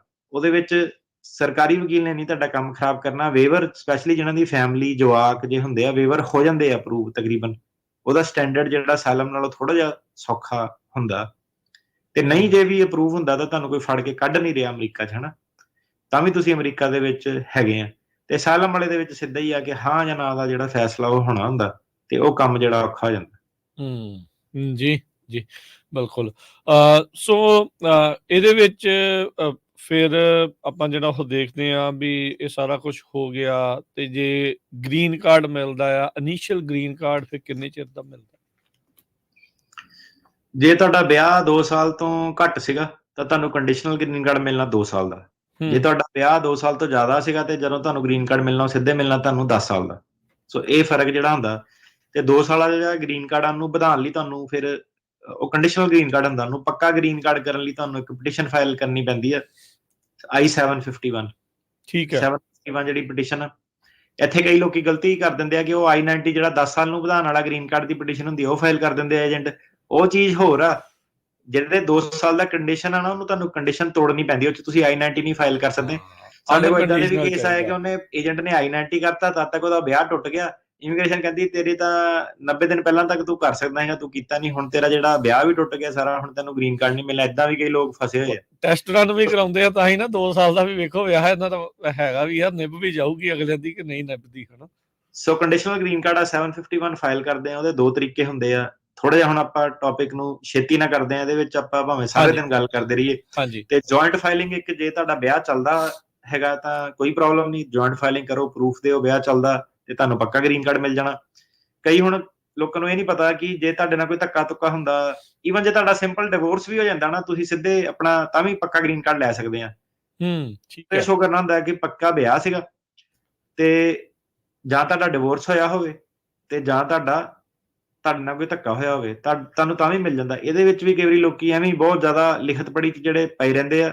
ਕੋਈ ਪ੍ਰੋਬਲਮ ਨਹੀਂ ਹੈਗੀ ਅਮਰੀਕਾ ਨੂੰ। ਜੇ ਤੁਹਾਡਾ ਡਿਵੋਰਸ ਹੋ ਗਿਆ, ਕੋਈ ਤੁਹਾਨੂੰ ਧੱਕੇ ਨਾਲ ਇੱਕ ਦੂਜੇ ਨਾਲ ਰਹਿਣ ਦੀ ਲੋੜ ਨਹੀਂ। ਜੇ ਤੁਹਾਡਾ ਇੱਕ ਵਾਰੀ ਵਿਆਹ ਹੋਇਆ ਸੀਗਾ, ਜੈਨੂਇਨ ਸੀਗਾ, ਪ੍ਰੂਫ ਹੈਗਾ ਤੁਹਾਡੇ ਕੋਲ ਕੱਚਾ ਗ੍ਰੀਨ ਕਾਰਡ 2 ਸਾਲ ਵਾਲਾ ਆ ਗਿਆ, ਉਸ ਤੋਂ ਬਾਅਦ ਤੁਹਾਡਾ ਡਿਵੋਰਸ ਵੀ ਜੇ 6 ਮਹੀਨੇ ਬਾਅਦ ਹੋ ਜਾਂਦਾ, ਤਾਂ ਤੁਸੀਂ ਸਿਰਫ ਡਿਵੋਰਸ ਦੇ ਬੇਸ ਤੇ ਜਿਹੜਾ ਵੇਵਰ ਲੈ ਕੇ ਉਹ ਕਰ ਸਕਦੇ ਆ। ਇਹਨੂੰ ਕੰਪਲਿਕੇਟ ਕਰਨ ਦੀ, ਸੱਚ ਝੂਠ ਬੋਲਣ ਦੀ ਇਹਦੇ ਵਿੱਚ ਲੋੜ ਨਹੀਂ। ਸਿੱਧਾ ਜਿਹੜਾ ਸਟ੍ਰੇਟ ਫਾਰਵਰਡ ਇਹ ਪ੍ਰੋਸੈਸ ਆ। ਤੇ ਜੁਆਇੰਟ ਫਾਈਲਿੰਗ ਤੇ ਸਿੰਗਲ ਫਾਈਲਿੰਗ 'ਚ ਫਰਕ ਇਹ ਹੁੰਦਾ ਕਿ ਜੇ ਤੁਸੀਂ ਜੁਆਇੰਟ ਫਾਈਲਿੰਗ ਕਰਨੀ ਆ, ਉਹ ਤੁਹਾਨੂੰ ਟਾਈਮ ਨਾਲ 90 ਦਿਨ ਪਹਿਲਾਂ ਤੱਕ ਕਰ ਸਕਦੇ ਆ। ਜੇ ਤੁਹਾਡੇ ਨਾਲ ਧੱਕਾ ਹੋ ਗਿਆ ਜਾਂ ਡਿਵੋਰਸ ਹੋ ਗਿਆ, ਉਹਦਾ ਇੱਕ ਫਾਇਦਾ ਵੀ ਇਹ ਹੈ ਕਿ ਤੁਹਾਨੂੰ ਵੇਟ ਕਰਨ ਦੀ ਵੀ ਨਹੀਂ ਲੋੜ। ਜਿਹੜੇ 2 ਸਾਲ ਆ, ਤੁਸੀਂ ਪਹਿਲਾਂ ਹੀ ਜਿਹੜੀ ਆਪਣੀ ਕੰਡੀਸ਼ਨ ਆ ਭਾਵੇਂ 6ਵੇਂ ਮਹੀਨੇ ਜਾ ਕੇ ਫਾਈਲ ਕਰ ਦਿਓ। ਸੋ ਇਹ ਚੀਜ਼ ਨਹੀਂ ਲੋਕਾਂ ਨੂੰ ਪਤਾ। ਸੋ ਜੇ ਤੁਹਾਡਾ ਡਿਵੋਰਸ ਹੁੰਦਾ, ਉਹ ਕਈ ਵਾਰੀ ਤੁਹਾਡੇ ਫਾਇਦੇ ਦੀ ਗੱਲ ਹੀ ਹੁੰਦੀ ਆ। ਠੀਕ ਹੈ। ਬਿਨਾਂ ਮਤਲਬ ਦੇ ਜੇ ਵਿਆਹ ਤੁਹਾਡਾ ਫੇਲ ਹੋ ਗਿਆ, ਉਹਨੂੰ ਹੁਣ ਬਿਨਾਂ ਮਤਲਬ ਦੇ ਟੰਗ ਨਹੀਂ ਹੋਣਾ ਸਿਰਫ ਗ੍ਰੀਨ ਕਾਰਡ ਕਰਕੇ। ਉਹਦੇ ਵਿੱਚ ਰਾਹ ਹੁੰਦੇ ਆ। ਵਕੀਲ ਨਾਲ ਆਪਣੇ ਨਾਲ ਗੱਲ ਕਰੋ, ਤੇ ਇੱਕੋ ਚੀਜ਼ ਉਹਨਾਂ ਨੇ ਦੇਖਣੀ ਆ ਕਿ ਵਿਆਹ ਜਿਹੜਾ ਹੋਇਆ ਸੀਗਾ ਜਦੋਂ, ਉਹ ਜੈਨੂਇਨ ਸੀਗਾ, ਉਹਦਾ ਤੁਹਾਡੇ ਕੋਲ ਪ੍ਰੂਫ ਹੋਣਾ ਚਾਹੀਦਾ, ਰਿਹਾਇਸ਼ ਦਾ ਪ੍ਰੂਫ ਹੋਣਾ ਚਾਹੀਦਾ, ਤੇ ਉਹ ਸਾਰੀਆਂ ਚੀਜ਼ਾਂ ਤੁਹਾਡੀਆਂ ਔਨ ਆਰਡਰ ਜਿਹੜੀਆਂ ਹੋਣੀਆਂ ਚਾਹੀਦੀਆਂ। ਨਕਲੀ ਜਿਹੜਾ ਵਾਹਵਾ ਉਹ ਬਹੁਤ ਲੋਕੀ ਕਰਨ ਨੂੰ ਕਾਲੇ ਆ, ਸਵਾਲ ਵੀ ਪੁੱਛਦੇ ਆ, ਉਹ ਜਿਹੜੇ ਚੱਕਰਾਂ ਦੇ ਵਿੱਚ ਨਹੀਂ ਪੈਣਾ। ਨਹੀਂ ਵਾਹਵਾ ਜਿਹੜਾ ਹੈਗਾ ਇੱਕ ਪਵਿੱਤਰ ਜਿਹੜੀ ਚੀਜ਼ ਆ, ਧੱਕਾ ਹੋਇਆ ਜਿਹੜਾ ਉਹ ਆ, ਤੇ ਉਹਨੂੰ ਬਹੁਤ ਲੋਕਾਂ ਨੇ ਪੈਕੇਜ ਜਿਹਾ ਸਮਝਿਆ ਕਿ ਚੱਲ ਮੇਰਾ ਅਸਾਈਲਮ ਤਾਂ ਡਿਨਾਈ ਹੋ ਗਿਆ, ਮੈਂ ਵਾਹਵਾ ਕਰ ਦੇਣੀ, ਮੇਰੇ ਅਸਾਈਲਮ ਤਾਂ ਡਿਨਾਈ ਹੋ ਗਿਆ, ਵਾਹਵਾ ਕਰ ਦੇਣੀ। ਇਹ ਗੱਲ ਫਿਰ ਉਹੀ ਹੁੰਦੀ ਹੈ ਕਿ ਪੰਜਾਬੀ ਫਿਰ ਸਿਖਾਉਂਦੇ ਆ ਇਮੀਗ੍ਰੇਸ਼ਨ ਨੂੰ ਕਿ ਕਿੱਥੇ ਫਰਾਡ ਜਿਹੜਾ ਉਹ ਹੁੰਦਾ ਹੈ ਨਾ। ਉਦੋਂ ਆਇਆ ਨਹੀਂ ਸੀ ਕੁਝ ਹਫ਼ਤੇ ਪਹਿਲਾਂ ਇੱਕ ਮੁੰਡਾ ਕਾਲ ਵੀ ਸਟੂਡੈਂਟ ਵੀਜ਼ੇ ਤੋਂ ਅਸਾਈਲਮ ਤੇ ਅਸਾਈਲਮ ਤੋਂ ਬਾਅਦ ਕਹਿੰਦਾ ਵਕੀਲ ਕਹਿੰਦਾ ਵੀ ਵਿਆਹ ਕਰਾ ਕੇ ਤੇ ਫਿਰ ਵਾਵਾ ਕਰ ਦਾਂਗੇ। ਉਹ ਪਹਿਲਾਂ ਹੀ ਪੂਰਾ ਲਾਈਨ ਤਿਆਰ ਕਰੀ ਬੈਠੇ ਸੀਗੇ। ਸੋ ਭਾਈ ਬਚ ਕੇ ਇਹੋ ਜਿਹੀਆਂ ਚੀਜ਼ਾਂ ਤੋਂ, ਇਹ ਆਪ ਦਾ ਰਗੜ ਹੋਣਾ ਹੀ ਹੋਣਾ ਹੈ, ਬਾਅਦ ਚ ਹੋਰ ਵੀ ਕਈ ਨਾਲ ਰਗੜਾ ਲੈਣੇ। ਜਿਹੜਾ ਵਾਵਾ ਵਾਲਾ ਕੇਸ ਨਾ ਉਹਦਾ ਫੈਕਟ ਆ ਕਿ ਜਦੋਂ ਹੁਣ ਆਪਣੇ ਆਫਿਸ ਕੋਈ ਕਾਲ ਕਰਦਾ, ਮੈਂ ਬਿਲਕੁਲ ਉਹਨੂੰ ਪੁੱਛਦਾ ਕਿ ਤੇਰੀ ਉਮਰ ਕਿੰਨੀ ਆ, ਜਿਹਨਾਂ ਵਿਆਹ ਕਰਾਇਆ ਸੀ ਉਹਦੀ ਉਮਰ ਕਿੰਨੀ ਸੀਗੀ, ਉਹਦੀ ਐਥਨੀਸਿਟੀ ਕੀ ਹੈ। ਹੁਣ ਵਿਆਹ ਕਿਸੇ ਵੀ ਰੇਸ ਦੇ ਬੰਦੇ ਦੇ ਵਿੱਚ ਹੋ ਸਕਦਾ, ਕੋਈ ਪ੍ਰੋਬਲਮ ਨਹੀਂ, ਪਰ ਜ਼ਿਆਦਾਤਰ ਨਾ ਬੰਦਾ ਹੁਣ ਕੀ ਆ ਕਿ ਤੁਸੀਂ ਜਦੋਂ ਗੱਲ ਕਰਦੇ ਬੰਦੇ ਨਾਲ ਕਿ ਤੂੰ ਕਿਉਂ ਕਰਾਇਆ, ਤੇਰੀ ਟਾਈਮਿੰਗ ਕੀ ਸੀ, ਤੇਰਾ ਹੁਣ ਕੇਸ ਫੇਲ ਹੋ ਗਿਆ, ਵਿਆਹ ਕਰਾ ਲਿਆ, ਜਾਂ ਕੇਸ ਉਤੋਂ ਕਰਨ ਤੋਂ ਪਹਿਲਾਂ ਕਿ ਚੱਲ ਮੈਂ ਵਾਹਵਾ ਲਾ ਦੂੰਗਾ, ਏਦਾਂ ਦੇ ਕੰਮ ਨਹੀਂ ਕਰਨੇ। ਉਹ ਆਪਣਾ ਆਫਿਸ ਕੇਸ ਕਰਦਾ ਵੀ ਨਹੀਂ ਆ ਉਹ ਹਨਾ। ਤਾਂ ਆਪਾਂ ਉਹਦੇ ਵਿੱਚ ਇਹ ਦੇਖਣਾ ਕਿ ਕੀ ਹੈ ਹਨਾ, ਵਿਆਹ ਜਿਹੜਾ ਸੀਗਾ ਉਹ ਸੋਸ਼ਲ ਸੈਂਸ ਦੇ ਵਿੱਚ ਹੋਇਆ ਕਿ ਨਹੀਂ ਹੋਇਆ, ਘਰ ਦੇ ਸੀਗੇ ਕਿ ਨਹੀਂ ਸੀਗੇ, ਕਿੱਥੇ ਰਹਿੰਦੇ ਸੀਗੇ ਇਹ, ਤੇ ਜੇ ਜੈਨੂਇਨ ਵਿਆਹ ਫੇਰ ਹੀ ਆਪਾਂ ਵਾਹਵਾ ਦਾ ਕੇਸ ਜਿਹੜਾ ਫੜਦੇ ਆ। ਜਿਹੜੇ ਦੂਜੇ ਵਾਲੇ ਆ ਉਹ ਤਾਂ ਕੰਸਲਟੇਸ਼ਨ ਕਰਕੇ ਵੀ ਨਿਰਾਸ਼ ਫਿਰ ਹੁੰਦੇ ਆ ਕਿ ਯਾਰ ਕੇਸ ਨਹੀਂ ਮੇਰਾ ਫੜਿਆ। ਸੋ ਫਰਾਡ ਵਾਲਾ ਜਿਹੜਾ ਵਾਹਵਾ ਦਾ ਕੇਸ ਆ ਉਹ ਬਿਲਕੁਲ ਆਪਣੇ ਆਫਿਸ ਵੱਲੋਂ ਸਟ੍ਰਿਕਟ ਜਿਹੜੀ ਨਾ ਵਾ, ਤੇ ਵਿਆਹ ਜਿਹੜੀ ਉਹਦੀ ਉਮਰ, ਏਜ ਗੈਪ ਕਿੰਨਾ ਰਹੇ, ਕਿੰਨੀ ਦੇਰ ਆ ਇਕੱਠਾ, ਸਾਰਾ ਆਪਾਂ ਪਹਿਲਾਂ ਆਪਣਾ ਵੈਟ ਕਰਨਾ। ਸੋ ਇੱਕ ਇਹ ਰੀਜ਼ਨ ਆ ਕਿ ਸੈਨੋ ਦੇ ਹੁਣ ਜਿੱਦਾਂ ਆਫਿਸ ਹੈ ਨਾ, ਆਪਣੀ ਰੈਪੂਟੇਸ਼ਨ ਵੀ ਕਾਫੀ ਹੈ। ਕਈ ਵਾਰੀ ਆ ਜਿਹਦੀ ਗੱਲ ਮੈਂ ਦੱਸਦਾ ਸੀ, ਪ੍ਰਾਈਸ ਜਸਟਿਸ ਪੀਅਰਸ ਦੇ ਮੋਰੇ ਕੇਸ ਜਿਹੜਾ ਅਪਰੂਵ ਹੋਇਆ ਸੀਗਾ, ਠੀਕ ਹੈ, ਜਸਟਿਸ ਪੀਅਰ ਜਿਹੜੇ ਉਹਨੇ ਬੰਦੇ ਨੇ ਟਿਕਟੌਕ ਵੀਡੀਓ ਵੀ ਪਾਈ ਸੀ ਕਿ ਜੱਜ ਸਾਹਿਬ ਆਪ ਉਹਨੂੰ ਕਹਿੰਦੇ ਸੀ ਕਿ ਪੰਜਾਬੀ ਲੋਕ ਨੱਠਦੇ ਆ ਮੇਰੇ ਤੋਂ ਹਨ। ਸੋ ਕੀ ਆ ਕਿ ਕੇਸ ਸੋ ਇਹ ਆ ਕਿ ਵਕੀਲ ਨੇ ਵੀ ਆਪਣੀ ਇੱਕ ਰੈਪੂਟੇਸ਼ਨ ਜਿਹੜੀ ਬੰਦੇ ਦੇ ਕਰਕੇ ਦਾਅ ਤੇ ਲਾਣੀ ਹੁੰਦੀ ਜੱਜ ਮੋਰੇ, ਉਹਨੇ ਆਪਣੀ ਰੈਪੂਟੇਸ਼ਨ ਨਹੀਂ ਬੰਦੇ ਨੇ ਕਦੀ ਗਵਾਣੀ ਹੁੰਦੀ $10-15,000 ਪਿੱਛੇ। ਸੋ ਇਹ ਆ ਕਿ ਜਦੋਂ ਰਿਲੀਫ ਇਹ ਹੁੰਦਾ ਨਾ, ਜਿਹੜੇ ਇਹ ਜੱਜ ਆ ਇਹ ਚੀਜ਼ਾਂ ਮੈਟਰ ਫਿਰ ਜਿਹੜੀਆਂ ਕਾਫੀ ਜਿਹੜੀਆਂ ਕਰਦੀਆਂ ਕਿ ਬੰਦਾ ਆਪਣੇ ਆਪ ਨੂੰ ਕੈਰੀ ਕਿੱਦਾਂ ਕਰਦਾ ਜੱਜ ਮੋਰੇ ਜਾਂ USCIS ਮੋਰੇ। ਫੈਮਿਲੀ ਬੇਸਡ ਵਾਲੇ ਸਾਡੇ ਸਾਰੇ 100% ਆਲਮੋਸਟ ਅਪਰੂਵ ਹੈਗੇ ਆ। ਕਿਉਂਕਿ ਉਹਨਾਂ ਨੂੰ ਪਤਾ ਕਿ ਆਫਿਸਰ ਵੀ ਜਿਹੜੇ ਜਦ ਤੁਸੀਂ ਬਾਰ-ਬਾਰ 10-15 ਸਾਲ ਕਿਸੇ ਨਾਲ ਵਿਚਰਦੇ ਆ, ਉਹ ਤੁਹਾਡੇ ਫਰੈਂਡ ਹੀ ਕਾਈਂਡ ਆਫ ਜਿਹੜੇ ਬਣ ਜਾਂਦੇ ਆ ਹਨਾ। ਤੇ ਜਿਹੜੇ USCIS ਆਫਿਸਰ ਵਾਲੇ ਜੱਜ ਜੁੱਜ ਵੀ ਕਾਫੀ ਉਹਨਾਂ ਨਾਲ ਤੁਹਾਡਾ, ਕਿਉਂਕਿ ਡੇਲੀ ਤੁਸੀਂ ਉਹਨਾਂ ਨਾਲ ਜਿਹੜਾ ਇੰਟਰੈਕਟ ਕਰਨਾ ਹਨਾ, ਤੇ ਕਲਾਇੰਟ ਨੇ ਤਾਂ ਇੱਕ ਵਾਰੀ ਆਣਾ ਜਿਹੜਾ ਚੱਲ ਜਾਣਾ, ਜਿਹੜਾ ਵਕੀਲ ਉਹਨੇ ਰੋਜ਼ ਰਹਿਣਾ, ਜਿਹੜੇ ਸਰਕਾਰੀ ਵਕੀਲ ਆ ਉਹ ਵੀ ਅੱਗੋਂ ਉਦਾਂ ਦੇ ਆ। ਸੋ ਉਹਦੇ ਨਾਲ ਕੀ ਆ ਕਿ ਜਦੋਂ ਤੁਸੀਂ ਗੁੱਡ ਕੰਡਕਟ ਤੁਹਾਡਾ ਈਅਰ ਬਾਈ ਈਅਰ ਰਹਿੰਦਾ ਹੈ ਨਾ, ਤੁਸੀਂ ਐਥੀਕਲੀ ਜਦੋਂ ਚੱਲਦੇ ਆ ਤੇ ਸਹੀ ਪੋਜੀਸ਼ਨ ਕੋਰਟ ਦੇ ਮੂਹਰੇ ਜਦੋਂ ਲੈਂਦੇ ਆ, ਤੇ ਉਹ ਚੀਜ਼ਾਂ ਦਾ ਨਾ ਕਈ ਵਾਰੀ ਡਿਸਮਿਸਲ ਵਗੈਰਾ ਉਹਦਾ ਫਾਇਦਾ ਜਿੱਦਾਂ ਹੋ ਜਾਂਦਾ। ਕਈ ਵਾਰੀ ਕਲਾਇੰਟਾਂ ਨੇ ਵੇਖਿਆ ਉਹਦੇ ਵਿੱਚ ਕਿ ਜੱਜ ਕਹਿ ਵੀ ਦਿੰਦਾ ਕਿ ਮੈਂ ਦੇਣਾ ਨਹੀਂ ਸੀ ਜੇ ਕੋਈ ਹੋਰ ਹੁੰਦਾ, ਤੇ ਇਹ ਜਾਂ ਕੋਈ ਹੋਰ ਜੱਜ ਹੁੰਦਾ ਉਹਨੇ ਵੀ ਨਹੀਂ ਇਹ ਦੇਣਾ ਸੀ, ਮੈਂ ਇਹ ਜਿਹੜਾ ਗ੍ਰਾਂਟ ਕਰਨ ਲੱਗਾ ਹੈ ਨਾ। ਤੇ ਇਦਾਂ ਦੀਆਂ ਜਿਹੜੀਆਂ ਚੀਜ਼ਾਂ, ਜਿਹੜਾ ਪ੍ਰੋਫੈਸ਼ਨ ਆ, ਨੂੰ ਨੋਬਲ ਪ੍ਰੋਫੈਸ਼ਨ ਹੈ, ਇਹਨੂੰ ਨੋਬਲ ਹੀ ਰੱਖਣਾ। ਇਹਦੇ ਵਿੱਚ ਆਲਰੇਡੀ ਬਹੁਤ ਖਿਚੜੀ ਪੱਕਦੀ ਆ, ਇਹਨੂੰ ਹੋਰ ਨਹੀਂ ਇਹਨੂੰ ਉਹ ਕਰਨਾ ਕਿ ਪੈਸੇ ਸੁੱਟੇ ਤਮਾਸ਼ਾ ਦੇਖ ਲਿਆ, ਉਹ ਵਾਲਾ ਕੰਮ ਨਹੀਂ ਕਰਨਾ। ਸੋ ਇਹ ਵਾਵਾ ਤੋਂ ਜਿਹੜਾ ਬਚੋ, ਠੀਕ ਆ। ਤੇ ਨੁਕਸਾਨ ਤੁਹਾਨੂੰ ਇਹਦਾ ਕੀ ਹੋਣਾ ਕਿ 2-3 ਵਕੀਲ ਹੈਗੇ ਆ ਨਿਊਯਾਰਕ ਦੇ, ਉਹਨਾਂ ਨੇ ਇੱਕ ਕਹਿ ਲਓ ਪਲੇਟਫਾਰਮ ਹੀ ਜਿੱਦਾਂ ਬਣਾਇਆ, ਪੈਕੇਜ ਜੇ ਬਣਾਏ ਹੋਏ, ਅਸਾਈਲਮ ਦਾ ਢਾਂਚਾ ਬਣਾਇਆ ਗਿਆ, ਐਫੀਡੇਵਿਟ ਬਣਾ ਕੇ ਦੇ ਦਿੱਤੇ, ਆਹ ਵਾਵਾ ਵੂਵਾ ਜਿਹੜਾ ਕਰਕੇ ਸਕੀਮਾਂ ਜਿਹੀਆਂ ਲਾਤਾ। ਉਹ ਆਫਿਸ ਦਾ ਕਿੱਦਾਂ ਕਿ 5 ਸਾਲ ਬਾਅਦ 10 ਸਾਲ ਬਾਅਦ ਜਦੋਂ ਭਾਂਡਾ ਫੁੱਟਦਾ, ਸਾਰੇ ਕੇਸ ਫਿਰ ਜਿਹੜੇ ਖੁੱਲਦੇ ਆ। ਸੋ ਉਹ ਜਿਹੜੇ ਜੈਨੂਇਨ ਵਾਲੇ ਉਹ ਵੀ ਫਸਦੇ, ਉਹਨਾਂ ਦੇ ਵੀ ਸਾਰਿਆਂ ਤੇ ਦੇਖਣੇ, ਸੋ ਰਗੜੇ ਨਾ ਜਾਏ ਉਸ ਚੀਜ਼ ਦੇ ਵਿੱਚ। ਤੁਹਾਨੂੰ ਇਹ ਕਹਿ ਰਿਹਾ, ਖਬਰ ਬਹੁਤ ਦੂਰ ਦੂਰ ਤੱਕ ਫੈਲ ਗਈ ਆ। ਟਿਕਟੌਕ ਵਾਲਿਆਂ ਨੂੰ ਵੀ ਪਤਾ ਕੌਣ ਆ, ਕੀ ਆ, ਕਿਹੜੇ ਵਕੀਲ ਆ, ਸਾਰਿਆਂ ਨੂੰ ਇਹ ਪਬਲਿਕ ਨੌਲੇਜ ਆ। ਸੋ ਇਹ ਭੁਲੇਖੇ ਚ ਨਾ ਰਹੋ ਕਿ ਅਮਰੀਕਾ ਨੂੰ ਪਤਾ ਨਹੀਂ ਹੁੰਦਾ, ਇਹਨਾਂ ਨੂੰ ਸਾਰਾ ਪਤਾ। ਇਹ ਸ਼ੋਅ ਭਾਵੇਂ ਉਹ ਅਸਾਈਲਮ ਦਾ ਉਹ ਆ, ਜਦ ਤੱਕ ਤਾਰ ਇਹਨਾਂ ਦੇ ਹੱਥ ਹੀ ਹੁੰਦੀ ਆ, ਇਹ ਲੋਕਾਂ ਦੇ ਹੱਥ ਨਹੀਂ। ਜਦੋਂ ਤੱਕ ਇਹਨਾਂ ਦੀ ਪੋਲੀਟੀਕਲ ਏਜੰਡਾ ਜਿਹੜਾ ਹੈਗਾ, ਤਦ ਤੱਕ ਅਸਾਈਲਮ ਸੁਲਮ ਜਦੋਂ ਰਹੂਗਾ। ਜੇ ਆਮ ਲੋਕਾਂ ਨੂੰ ਪਤਾ ਤਾਂ ਇਹਨਾਂ ਨੂੰ ਤਾਂ ਪਤਾ ਆ। ਹੁਣ ਜਦੋਂ ਇੱਥੇ ਬੰਦੇ ਨੂੰ ਮਾਰਨ ਦੀ ਸੁਪਾਰੀ ਦੇਣ ਲੱਗੇ ਸੀ, ਉੱਥੇ ਉਹਨਾਂ ਦਾ ਹਿਟਮੈਨ DAE ਦਾ ਏਜੰਟ ਸੀਗਾ ਅੰਡਰ ਕਵਰ, ਤੇ ਇੱਥੇ ਪਤਾ ਨਹੀਂ ਹੋਰ ਕਿੰਨੇ ਅੰਡਰ ਕਵਰ ਤੁਰੇ ਫਿਰਦੇ ਹੋਣੇ। ਉਹ ਹੌਲੀ ਹੌਲੀ ਸਬੂਤ ਇਕੱਠੇ ਕਰਦੇ ਆ, ਸਾਲਾਂ ਬੱਧੀ ਲਾਉਂਦੇ ਆ, ਤੇ ਫਿਰ ਇੱਕ ਵਾਰੀ ਝਟਕਮ ਦਿੰਦੇ ਆ। ਸੋ ਇਹ ਚੱਲ ਜਰਾ ਬਚ ਕੇ ਬ੍ਰੇਕ ਲੈ ਲਈਏ, ਤੇ ਬ੍ਰੇਕ ਤੋਂ ਬਾਅਦ ਲਵਾਂਗੇ ਫਿਰ ਆਪਾਂ ਹੁਣ ਕਾਲਸ ਦਾ ਸਿਲਸਿਲਾ ਹੋਣ ਲੱਗਾ ਜੀ ਸ਼ੁਰੂ। ਜਿਹੜੇ ਸਰੋਤੇ ਹੋਲਡ ਤੇ ਬਣੇ ਰਹੋ, ਤੇ ਜਿਹੜੇ ਟਰਾਈ ਕਰ ਰਹੇ ਟਰਾਈ ਕਰੀ ਚੱਲੋ, ਇਵੈਂਚੁਅਲੀ ਤੁਹਾਡਾ ਨੰਬਰ ਆ ਜਾਊਗਾ। ਨੰਬਰ 408-272-5200 4082725200। ਤੇ YouTube ਚੈਨਲ ਨੂੰ ਜ਼ਰੂਰ ਸਬਸਕ੍ਰਾਈਬ ਵੱਧ ਤੋਂ ਵੱਧ ਲੋਕਾਂ ਨੂੰ ਜਿਹੜਾ ਤੁਸੀਂ ਕਰਾਓ। ਪੂਰੀ ਦੁਨੀਆ ਭਰ ਦੇ ਵਿੱਚ ਪੰਜਾਬੀ ਰੇਡੀਓ USA ਦੇ YouTube ਚੈਨਲ ਦੇ ਨਾਲ ਜ਼ਰੂਰ ਜੁੜੋ। ਹੁਣ ਲੈਂਦੇ ਇੱਕ ਛੋਟੀ ਜਿਹੀ ਬ੍ਰੇਕ ਤੋਂ ਬਾਅਦ ਮਿਲਦੇ ਹਾਂ।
ब्रेक तो बाद एक फिर आप सब का स्वागत है। सो तो प्रोग्राम चल रहा है जी अपना इस टाइम अपडेट इमिग्रेशन अपने नाल जुड़े हुए ने यूएस इमिग्रेशन के अटॉर्नी जे टिरकैणा जी। अटॉर्नी टिरकैणा जी एक फिर जी आयन स्वागत है। सत श्री अकाल। ਸਤਿ ਸ੍ਰੀ ਅਕਾਲ ਜੀ। ਸੋ ਤੇ ਤੁਸੀਂ ਪੰਜਾਬੀ ਜਿਹੜੀ ਯੂਐਸਏ ਦੇ ਨਾਲ ਜੁੜ ਸਕਦੇ ਆ। ਤੁਸੀਂ ਵੀ ਆਪਣਾ ਜਿਹੜਾ ਕੋਈ ਸਵਾਲ ਜੇ ਪੁੱਛਣਾ ਚਾਹੁੰਦੇ ਆ ਤਾਂ ਉਸ ਦੇ ਲਈ ਹੁਣ ਕਾਲ ਕਰ ਸਕਦੇ ਆ। ਅਟਾਰਨੀ टिरकैणा ਜੀ ਤੁਹਾਡੇ ਕੁਐਸਚਨਸ ਦੇ ਜਿਹੜੇ ਉਹ ਆਨਸਰ ਦੇਣਗੇ। ਨੰਬਰ ਹੈ 408 272 5200 4082725200 ਦੇ ਉੱਤੇ ਤੁਸੀਂ ਕਾਲ ਕਰਕੇ ਸਵਾਲ ਜਿਹੜਾ ਆ ਅਟਾਰਨੀ ਟਿਰਕੈਨਾ ਜੀ ਨੂੰ ਜਿਹੜਾ ਉਹ ਪੁੱਛ ਸਕਦੇ ਹੈਗੇ ਆ। ਬਾਕੀ ਦੱਸ ਜਾਈਏ ਵੀ ਹੁਣ ਆਪਣੇ ਜਿਹੜੇ ਪ੍ਰੋਗਰਾਮ ਆ ਜਿਹੜੇ ਸੋਸ਼ਲ ਮੀਡੀਆ ਦੇ ਵਿੱਚ ਆਪਾਂ ਟਵਿੱਟਰ 'ਤੇ ਵੀ ਨਾਲ ਦੇ ਨਾਲ ਲਾਈਵ ਕਰਦੇ ਹਾਂ, ਜਿਹੜੇ ਟਵਿੱਟਰ ਦੇ ਉੱਤੇ ਵੀ ਹੈਗੇ ਆ, ਤੁਸੀਂ ਉੱਥੇ ਫੋਲੋ ਕਰ ਸਕਦੇ ਆ। ਰੰਬਲ ਦੇ ਉੱਤੇ ਵੀ ਪਲੇਟਫਾਰਮ ਜਿਹੜਾ ਉਹ ਆਪਾਂ ਐਡ ਕੀਤਾ ਹੈਗਾ ਆ। ਸੋ ਤਕਰੀਬਨ ਆਪਾਂ ਹਰ ਇੱਕ ਸੋਸ਼ਲ ਮੀਡੀਆ ਦੇ ਉੱਤੇ ਹੈਗੇ ਆ। ਸੋ ਟਰਾਈ ਕਰੋ ਵੀ ਉਹਨਾਂ ਸਾਰਿਆਂ ਥਾਵਾਂ ਦੇ ਉੱਤੇ ਤੁਸੀਂ ਪੰਜਾਬੀ ਰੇਡੀਓ USA ਦੇ ਨਾਲ ਜੁੜੋ। ਬਾਕੀ ਫੁੱਲ ਵੀਡੀਓਜ਼ ਸਾਰੇ ਪ੍ਰੋਗਰਾਮਸ ਦੀਆਂ ਉਹ YouTube ਚੈਨਲ ਦੇ ਉੱਤੇ ਤੁਹਾਨੂੰ ਦੇਖਣ ਨੂੰ ਜਿਹੜੀਆਂ ਉਹ ਮਿਲਣਗੀਆਂ। ਤੇ ਆਪਾਂ ਹੁਣ ਵੱਧਦੇ ਹਾਂ ਕਾਲਸ ਦੇ ਵੱਲ। ਆਪਣੇ ਅੱਜ ਦੇ ਪਹਿਲੇ ਕਾਲਰ ਨੇ ਜਗਦੀਸ਼ ਜੀ। ਹਾਂਜੀ ਜੀ ਆਇਆਂ ਨੂੰ ਜੀ, ਸਤਿ ਸ਼੍ਰੀ ਅਕਾਲ। ਥੱਲੇ ਬੈਠ ਥੱਲੇ ਨਹੀਂ ਬਹਿਣਾ ਜੀ, ਸਵਾਲ ਪੁੱਛੋ ਜੀ। ਸਵਾਲ ਥੱਲੇ ਜਗਦੀਸ਼ ਜੀ ਥੱਲੇ ਨਹੀਂ ਬੈਠਣਾ, ਖੜੇ ਹੋਵੋ ਤੇ ਸਵਾਲ ਪੁੱਛੋ। ਕੱਥੇ ਵੀ ਮੈਂ ਪਾਏ ਸੀ। ਚਲੋ ਜੀ ਚਲੀਏ ਹੁਣ ਅੱਗੇ। ਇਹ ਨਾ ਜਦੋਂ ਤੁਸੀਂ ਹੋਲਡ ਤੇ ਹੁੰਦੇ ਆ ਨਾ, ਫੋਨ ਨੂੰ ਸੁਣ ਲਿਆ ਕਰੋ, ਫਿਰ ਤੁਸੀਂ ਕਿਹੜਾ ਨੰਬਰ ਨਹੀਂ ਲੱਗਦਾ। ਤੇ ਆਪਾਂ ਚਲੀਏ ਜੀ ਹੁਣ ਅੱਗੇ ਵਧੀਏ ਗੁਰਵਿੰਦਰ ਜੀ ਵੱਲ। ਹਾਂਜੀ ਸਤਿ ਸ਼੍ਰੀ ਅਕਾਲ ਜੀ। ਸਤਿ ਸ਼੍ਰੀ ਅਕਾਲ ਬਾਈ ਜੀ। ਸਤਿ ਸ਼੍ਰੀ ਅਕਾਲ ਜੀ। ਹਾਂਜੀ, ਇਹ ਸਵਾਲ ਹੈਗਾ ਮੇਰਾ ਯਾਨੀ ਨੈਫਿਊ ਲਾਸਟ ਈਅਰ ਆਏ ਸੀ ਫੈਮਿਲੀ ਵੀਜ਼ੇ ਤੇ ਜੀ। ਤੇ ਉਹਨਾਂ ਦੀ ਸਟੱਡੀ ਉੱਥੇ ਰਹਿੰਦੀ ਸੀ, ਵਾਪਸ ਚਲੇ ਗਏ ਫੈਮਿਲੀ ਆਫਟਰ 4 months। ਤੇ ਹੁਣ ਉੱਥੇ ਆਲਮੋਸਟ ਉਹਨਾਂ ਨੂੰ ਆਈ ਥਿੰਕ 8-9 month ਹੋ ਜਾਣਗੇ। ਤੇ ਉੱਥੇ ਉਹਨਾਂ ਨੂੰ ਅਸਲ ਨਾਲ ਨਵੀਡੀਆ ਦੇ ਵਿੱਚ ਜੋਬ ਆਫਰ ਵੀ ਆਈ ਹੈਗੀ ਹੈ, ਪਰ ਉਹ ਕੰਪਨੀ US ਦੀ ਹੈਗੀ ਹੈ। ਜਿਹੜਾ ਉਹਨਾਂ ਦਾ ਚਲੋ ਉਹਨਾਂ ਨੇ ਉੱਥੇ ਲਾਈ ਸੀਗੀ ਆਪਣੀ ਇੰਟਰਨਸ਼ਿਪ, ਜਿਹੜਾ ਉਹਨਾਂ ਦਾ ਸੁਪਰਵਾਈਜ਼ਰ ਸੀਗਾ ਉਹਨੇ ਪ੍ਰੋਮਿਸ ਕੀਤਾ ਸੀ ਵੀ ਯਾਨੀ ਮੈਂ ਇੱਕ ਵਾਰ ਤੁਸੀਂ ਇੱਥੇ ਜੋਬ ਲੈ ਲਓ ਤਾਂ ਫਿਰ ਤੁਹਾਨੂੰ USA ਟ੍ਰਾਂਸਫਰ ਕਰ ਦੇਵਾਂਗੇ। ਫੈਮਿਲੀ ਉੱਥੇ ਜਾ ਰਹੀ ਹੈ, ਉਹਨੇ ਦੱਸਿਆ ਸੀਗਾ ਵੀ ਉੱਥੇ ਹਲੇ ਨਹੀਂ। ਪਾਰਟ ਆਫ ਜਿਹੜਾ ਇੰਪਲੋਇਮੈਂਟ ਹੈਗਾ ਉਹਨਾਂ ਦੇ ਨਾ US ਕੰਪਨੀ ਹੈ ਤੇ ਉਹ ਫਾਰਮ ਮਤਲਬ ਭਰਾ ਰਹੇ ਨੇ ਵੀ ਤੁਸੀਂ US ਦੇ ਪ੍ਰੈਜ਼ੀਡੈਂਟ ਹੈਗੇ ਜਾਂ ਨਹੀਂ ਹੈਗੇ ਨਾ ਜੀ। ਤੇ ਉਹਦਾ ਕੁਐਸਚਨ ਇਹ ਹੈਗਾ ਜੀ, ਕਹਿੰਦਾ ਵੀ ਜੇ ਮੈਨੂੰ ਇੱਥੇ ਜੋਬ ਆ ਗਈ ਨਹੀਂ ਤੇ ਮੈਂ ਇੱਕ 9 month ਤੋਂ ਵਾਪਸ ਜਾ ਰਿਹਾ ਤੇ ਇਮੀਗ੍ਰੇਸ਼ਨ ਵਾਲੇ ਕੋਈ ਉੱਥੇ ਇਸ ਦਰ ਨਹੀਂ ਰਿਸਕ। ਤੇ ਜਿੱਦਾਂ ਸਵਾਲ ਮੇਰਾ ਇਹ ਹੈਗਾ ਵਕੀਲ ਨੂੰ ਕਿ ਬਈ ਇਨ ਸਿਚੁਏਸ਼ਨ ਕਿ ਬਈ ਆਪਾਂ ਕੀ ਤੁਹਾਡਾ ਕੀ ਰਾਏ ਹੈਗੀ ਹੈ, ਵਟ ਵੁੱਡ ਹੀ ਡੂ। ਤੁਹਾਡਾ ਭਾਜੀ ਸਵਾਲ ਨਾ ਪਹਿਲਾਂ ਤਾਂ ਨਰੇਟਿਵ ਬਹੁਤ ਜ਼ਿਆਦਾ ਵੱਡਾ ਹੋ ਗਿਆ, ਮੈਨੂੰ ਸਮਝ ਕੱਖ ਨਹੀਂ ਆਇਆ। ਪਹਿਲਾਂ ਉਹ ਦੱਸੋ ਕਿ ਕਿਹਦੀ ਗੱਲ ਆਪਾਂ ਕਰ ਰਹੇ ਹਾਂ, ਬੰਦਾ ਇੰਡੀਆ 'ਚ ਇਸ ਵੇਲੇ? ਹਾਂਜੀ ਭਾਜੀ ਇੰਡੀਆ 'ਚ ਹੈਗੇ ਨੇ ਤੇ ਸਵਾਲ ਜਿੱਦਾਂ ਤਾਂ ਪੁੱਛੀ ਜਾਂਦੇ ਉਦਾਂ ਦਾ ਦੱਸੀ ਜਾਓ, ਠੀਕ ਹੈ ਜੀ। ਇਸ ਵੇਲੇ ਇੰਡੀਆ ਦੇ ਵਿੱਚ? ਇੰਡੀਆ 'ਚ। ਹਾਂਜੀ ਹਾਂਜੀ ਇੰਡੀਆ 'ਚ। ਪਹਿਲਾਂ ਅਮਰੀਕਾ ਆਏ ਸੀਗੇ? ਉਹ ਮੈਂ ਬ੍ਰਦਰ ਦਾ ਕੀਤਾ ਸੀ ਫੈਮਿਲੀ ਵੀਜ਼ੇ ਤੇ ਨਾਲ। ਹਾਂ ਨਾ ਜੇ ਦੱਸੋ ਆਏ ਸੀ ਨਹੀਂ ਆਏ ਸੀ? ਹਾਂਜੀ ਹਾਂ ਆਏ ਸੀ ਬਸ ਠੀਕ ਹੈ। ਉਹ ਬੰਦਾ ਇੰਡੀਆ ਕਿਹੜੇ US ਕਿਹੜੇ ਵੀਜ਼ੇ ਤੇ ਆਏ ਸੀਗੇ? ਫੈਮਿਲੀ ਦੇ ਬ੍ਰਦਰ ਦੇ ਨਾਲ, ਪੇਰੈਂਟਸ ਨਾਲ ਕਹਿੰਦਾ ਜਦੋਂ ਮੈਂ ਕੀਤਾ ਸੀ ਬ੍ਰਦਰ। ਕਿਹੜੇ ਵੀਜ਼ੇ ਤੇ ਆਏ ਸੀ? ਵੀਜ਼ਾ ਇਮੀਗ੍ਰੈਂਟ ਵੀਜ਼ਾ ਸੀਗਾ ਕਿ ਜਿਹੜਾ ਉਹ ਟੂਰਿਸਟ? ਇਮੀਗ੍ਰੇਸ਼ਨ ਵੀਜ਼ਾ, ਸਟੂਡੈਂਟ ਨਹੀਂ, immigration. So as a green card holder ਉਹ ਆਏ ਸੀਗੇ ਤੇ ਫਿਰ ਕੀ ਹੋਇਆ? ਗ੍ਰੀਨ ਕਾਰਡ ਮਿਲਿਆ ਉਹਨਾਂ ਨੂੰ? ਗ੍ਰੀਨ ਕਾਰਡ ਮਿਲ ਗਿਆ ਹਾਂਜੀ। ਉਹ ਵਾਪਸ ਗਏ ਨੇ ਉੱਥੇ ਸਟੱਡੀ ਪਲੀਜ਼ ਸ਼ਾਰਟ ਰੱਖੋ, ਹੋਰ ਵੀ ਬੜੇ ਤੁਸੀਂ ਸਮਝ ਨਹੀਂ ਰਹੇ। ਇਹ ਕੰਸਲਟੈਂਸੀ ਨਹੀਂ ਚੱਲ ਰਹੀ, ਆਪਣਾ ਇਸ ਟਾਈਮ ਸਿੱਧਾ ਸਵਾਲ ਜਵਾਬ ਕਰ ਰਹੇ। ਜਿੰਨਾ ਕੁਐਸਚਨ ਪੁੱਛਿਆ ਓਨਾ ਹੀ ਆਨਸਰ ਦਿਓ। ਅੱਛਾ, ਗ੍ਰੀਨ ਕਾਰਡ ਉਹਨਾਂ ਕੋਲ ਆ ਗਿਆ। ਗ੍ਰੀਨ ਕਾਰਡ ਤੋਂ ਬਾਅਦ ਉਹ ਇੰਡੀਆ ਚਲੇ ਗਏ, ਰਾਈਟ? ਹਾਂਜੀ। ਤੇ ਕਿੰਨੀ ਦੇਰ ਇੰਡੀਆ ਉਹ ਕਿੰਨੀ ਦੇਰ ਉਹ ਬਾਹਰ ਰਹੇ ਫਿਰ US ਤੋਂ ਗ੍ਰੀਨ ਕਾਰਡ ਦੇ ਉੱਤੇ? ਅਰਾਊਂਡ 9 month ਹੋ ਗਏ ਅੰਜਨੀ। 9 month ਹੋ ਗਏ ਨਾ। ਉਹ ਗ੍ਰੀਨ ਕਾਰਡ ਵੈਲਿਡ ਆ ਜੇ ਸਾਲ ਦੇ ਅੰਦਰ ਅੰਦਰ ਉਹ ਆ ਸਕਦੇ ਆ। ਕੰਪਨੀ ਦੀ ਉਹਨਾਂ ਨੂੰ ਵੇਟ ਵੂਟ ਕਰਨ ਦੀ ਲੋੜ ਨਹੀਂ। ਆਪਣਾ ਆ ਕੇ ਜਿਹੜਾ ਚੱਕਰ ਲਾਓ ਸਾਲ ਤੋਂ ਪਹਿਲਾਂ ਗ੍ਰੀਨ ਕਾਰਡ ਨੂੰ ਬਚਾਓ। ਠੀਕ ਹੈ ਜੀ, ਮੁੱਕ ਦੀ ਗੱਲ। ਆਹੀ ਸੀਗਾ ਨਾ ਸਵਾਲ? ਨਹੀਂ ਸਵਾਲ ਮੇਰਾ ਇਹ ਹੈਗਾ ਸਾਲ ਤੋਂ ਪਹਿਲਾਂ ਤਾਂ ਉਹਨਾਂ ਨੇ ਆਣਾ ਹੀ ਆਣਾ ਹੈਗਾ ਜੀ। ਤੇ ਸਵਾਲ ਇਹ ਹੈਗਾ ਵੀ ਜੇ ਉੱਥੇ ਉਹਨਾਂ ਨੇ ਜੌਬ ਆਫਰ ਕਰ ਲਈ, ਇੱਥੇ ਆਉਣਗੇ ਜਾਂ ਨਹੀਂ, ਤੇ ਉਹਨਾਂ ਨੂੰ ਕੋਈ ਰਿਸਕ ਹੈਗਾ ਕਿ ਨਹੀਂ ਹੈਗਾ? ਇਹਨੇ ਜਿਹੜਾ ਗ੍ਰੀਨ ਕਾਰਡ ਹੋਲਡਰ ਉਹਨਾਂ ਨੂੰ ਇੱਥੇ ਦਾ ਪਰਮਾਨੈਂਟ ਰੈਜ਼ੀਡੈਂਟ ਜਿਹੜਾ ਹੋਣਾ ਪੈਂਦਾ ਵਾ। ਇਦਾਂ ਉਹ ਬਾਹਰ ਨਹੀਂ ਜਾ ਸਕਦਾ ਰੈਜ਼ੀਡੈਂਟ। ਉਹਨੂੰ ਨਾ ਤੁਸੀਂ ਜਿਹੜਾ ਹੈਗਾ ਇੱਕ ਜਿਹੜਾ ਰੀਐਂਟਰੀ ਪਰਮਿਟ ਹੁੰਦਾ ਉਹ ਤੋਂ ਲਏ ਬਿਨਾ ਨਹੀਂ ਜਿਹੜਾ ਜਾਣਾ। ਤੇ ਜਿਹੜੀ ਉਹ ਕੰਪਨੀ ਤੇ ਜੌਬ ਆ US ਦੇ ਟੈਕਸ ਟੂਕਸ ਜਿੱਦਾਂ ਵੀ ਆਬਲੀਗੇਸ਼ਨ ਤੁਹਾਡੇ ਉਹ ਪੇ ਕਰਨੇ ਆ। ਜਿਹੜਾ ਇੱਥੇ ਰੈਜ਼ੀਡੈਂਸ ਆਪਣਾ ਉਹਨਾਂ ਨੂੰ ਫੋਨ ਬਿੱਲ, ਬੈਂਕ ਖਾਤਾ, ਲੀਜ਼ ਲੂਜ਼ ਸਾਰੀ ਉਹਨਾਂ ਦੀ ਜਿਹੜੀ ਚੱਲਣੀ ਉਹ ਚਾਹੀਦੀ ਆ। ਤੇ ਸਿੱਧੇ ਜਾ ਕੇ ਇਦਾਂ ਨਹੀਂ ਕਿ ਮੈਂ ਇੰਡੀਆ ਜਾ ਕੇ ਜੌਬ ਕਰ ਲੈਣੀ। ਉਹਨਾਂ ਨੇ ਕਹਿਣਾ ਕਿ ਤੁਸੀਂ ਆਪਣਾ ਇੰਟੈਂਟ ਜਿਹੜਾ ਛੱਡਤਾ ਗ੍ਰੀਨ ਕਾਰਡ ਦਾ, ਤੇ ਗ੍ਰੀਨ ਕਾਰਡ ਕੈਂਸਲ ਵੀ ਹੋ ਸਕਦਾ। ਬਿਲਕੁਲ। ਸੋ ਉਹ ਤੁਸੀਂ ਰੀਐਂਟਰੀ ਪਰਮਿਟ ਲੈ ਕੇ ਫਿਰ ਬਾਹਰ ਜਾ ਕੇ ਡੇਰਾ ਲਾਓ। ਜੀ ਅਗਲੇ ਕਾਲਰ ਸਤਨਾਮ। ਹਾਂਜੀ ਸਤਿ ਸ੍ਰੀ ਅਕਾਲ ਜੀ। ਜੀ ਸਤਿ ਸ਼੍ਰੀ ਅਕਾਲ। ਹਾਂਜੀ ਮੇਰਾ ਕੁਐਸਚਨ ਇਹ ਹੈ ਕਿ ਮੇਰਾ ਜਿੱਦਾਂ 2016 ਦਾ ਕੇਸ ਸੀ ਤੇ ਮੈਂ ਉਹਨਾਂ ਕੋਲ ਡੇਟ ਲਈ, ਮੇਰੀ ਇੰਟਰਵਿਊ ਹੋ ਗਈ ਹੈ ਜੁਲਾਈ 2023, ਪਰ ਡਿਸੀਜਨ ਪੈਂਡਿੰਗ ਆ ਰਿਹਾ ਹੈ। ਉਹਦੇ ਵਾਸਤੇ ਆਪਾਂ ਲਾ ਸੂਟ ਇਹਨਾਂ ਤੇ ਕਰਕੇ ਡਿਸੀਜਨ ਲੈ ਸਕਦੇ ਆ ਜਾਂ ਵੇਟ ਕਰੀਏ? ਅਸਾਈਲਮ ਦੀ ਕੋਈ ਭਾਜੀ case ਇੰਟਰਵਿਊ ਦੀ ਗੱਲ ਕਰਦੇ ਆ। ਹਾਂਜੀ ਅਸਾਈਲਮ ਆਫਿਸ 'ਚ ਇੰਟਰਵਿਊ ਹੋ ਗਿਆ ਜੁਲਾਈ 23 ਨੂੰ ਹੋਇਆ ਵਾ। ਆ ਜੁਲਾਈ ਦੀ 10 ਤਰੀਕ ਨੂੰ ਹੋਇਆ ਪਿਛਲੇ ਸਾਲ, ਤੇ ਹਾਲੇ ਤੱਕ ਡਿਸੀਜਨ ਪੈਂਡਿੰਗ ਆ। ਬੜੀ ਵਾਰ ਈਮੇਲਾਂ ਪਾਤੀਆਂ, ਚੱਕਰ ਲਾਇਆ, ਤੇ ਉੱਥੇ ਹੋਰ ਵੀ ਮੈਨੂੰ ਬੰਦੇ ਮਿਲੇ, ਉਹ ਆਂਦੇ ਸਾਨੂੰ 4-4 ਸਾਲ ਹੋ ਗਏ ਡਿਸੀਜਨ ਪੈਂਡਿੰਗ ਪਿਆ। ਮੇਰਾ ਮਤਲਬ ਇਹ ਹੈ ਕਿ ਆਪਾਂ ਲੈਣ ਵਾਸਤੇ ਉਹਨਾਂ ਦੇ ਲਾ ਸੂਟ ਕਰੀਏ ਤੇ ਕੇਸ ਤੇ ਕੋਈ ਡਿਫੈਕਟ ਨਹੀਂ ਪਏਗਾ, ਡਿਸੀਜਨ ਮਿਲ ਜਾਏਗਾ।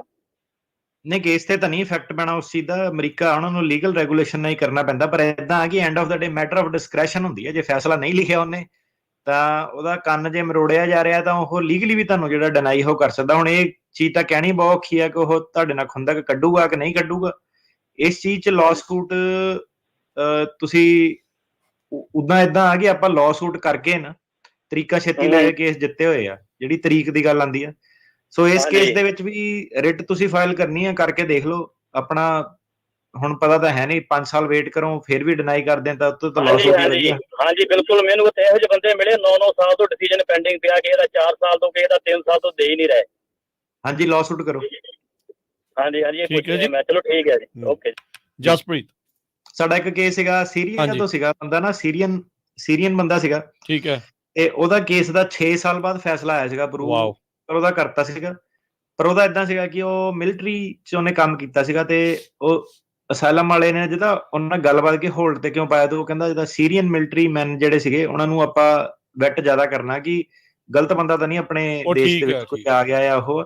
ਤੇ ਕਈ ਵਾਰੀ ਏਦਾਂ ਹੁੰਦਾ ਕਿ ਡੇਟਾਬੇਸ ਜਿਹੜਾ ਇਹਨਾਂ ਦਾ ਹੁੰਦਾ ਨਾ, ਆਪਣਾ ਬੈਕਗ੍ਰਾਉਂਡ ਚੈੱਕ 'ਚ ਜ਼ਿਆਦਾ ਟਾਈਮ ਲਾਇਆ ਹੁੰਦਾ। ਕਈ ਵਾਰੀ ਇਹਨਾਂ ਦੇ ਨਾਂ ਜਿੱਦਾਂ ਕੀ ਹੁੰਦਾ ਕਿ ਜਿਹੜੇ ਡੋਂਕੀ ਲਾ ਕੇ ਲੋਕ ਆਉਂਦੇ ਆ, ਜਿਹੜੇ ਏਜੰਟ ਆ ਉਹਨਾਂ ਨੇ ਡਬਲ ਗੇਮ ਜਿੱਦਾਂ ਖੇਡੀ ਹੁੰਦੀ, ਕਈ ਵਾਰੀ ਉਹਨਾਂ ਦੇ ਨਾਂ ਤੇ ਹੀ ਨਾ ਬੰਦੇ ਇੱਧਰ ਉੱਧਰ ਹੋਰ ਬੜੇ ਕਢਾਏ ਹੁੰਦੇ ਆ। ਸਾਡਾ ਇੱਕ ਸੀਗਾ ਕਲਾਇੰਟ ਦਾ, ਉਹਨੇ ਵੀਡੀਓ ਵੀ ਪਾਈ ਸੀਗੀ ਕਿ ਉਹਦਾ ਨਾਂ ਕਿਸੇ ਹੋਰ ਨਾਲ ਮੈਚ ਕਰਦਾ ਸੀ ਮੈਕਸੀਕੋ ਤੋਂ, ਜਿਹੜਾ ਸਾਨੂੰ ਜੋ ਉਹਦੀਆਂ ਪਰਚੀਆਂ ਕਾ ਤਾਂ ਇੱਥੇ ਹੀ ਇਹਦੀ ਆ ਕੈਲੀਫੋਰਨੀਆ ਦੀ ਇੰਸਪੈਕਸ਼ਨ ਐਗਰੀਕਲਚਰ ਦੀ ਇਹਦੀ, ਇਹ ਤਾਂ ਸੀਗਾ ਹੀ ਨਹੀਂ। ਉਹ ਬਾਰਡਰ ਤੋਂ ਨਾ ਕਈ ਵਾਰੀ 1-2 ਵਾਰੀ ਬੰਦੇ ਲੰਘਾ ਦਿੰਦੇ ਆ ਪਾਸਪੋਰਟਾਂ ਦੇ ਉੱਤੇ ਜਾਂ ਆਈਡੀਆਂ ਦੇ ਉੱਤੇ। ਤੇ ਕਈ ਵਾਰੀ ਜਿਹੜਾ ਹੁੰਦਾ ਉਹ ਜਿਹੜਾ ਡੇਟਾਬੇਸ ਹੁੰਦਾ ਨਾ, ਉਹ ਕਲੀਅਰੈਂਸ ਹੀ ਨਹੀਂ ਦਿੰਦਾ ਬੰਦੇ ਨੂੰ, 3-3 4-4 5-5 ਸਾਲ ਜਿਹੜੀ ਕਲੀਅਰੈਂਸ ਨਹੀਂ ਦਿੰਦਾ।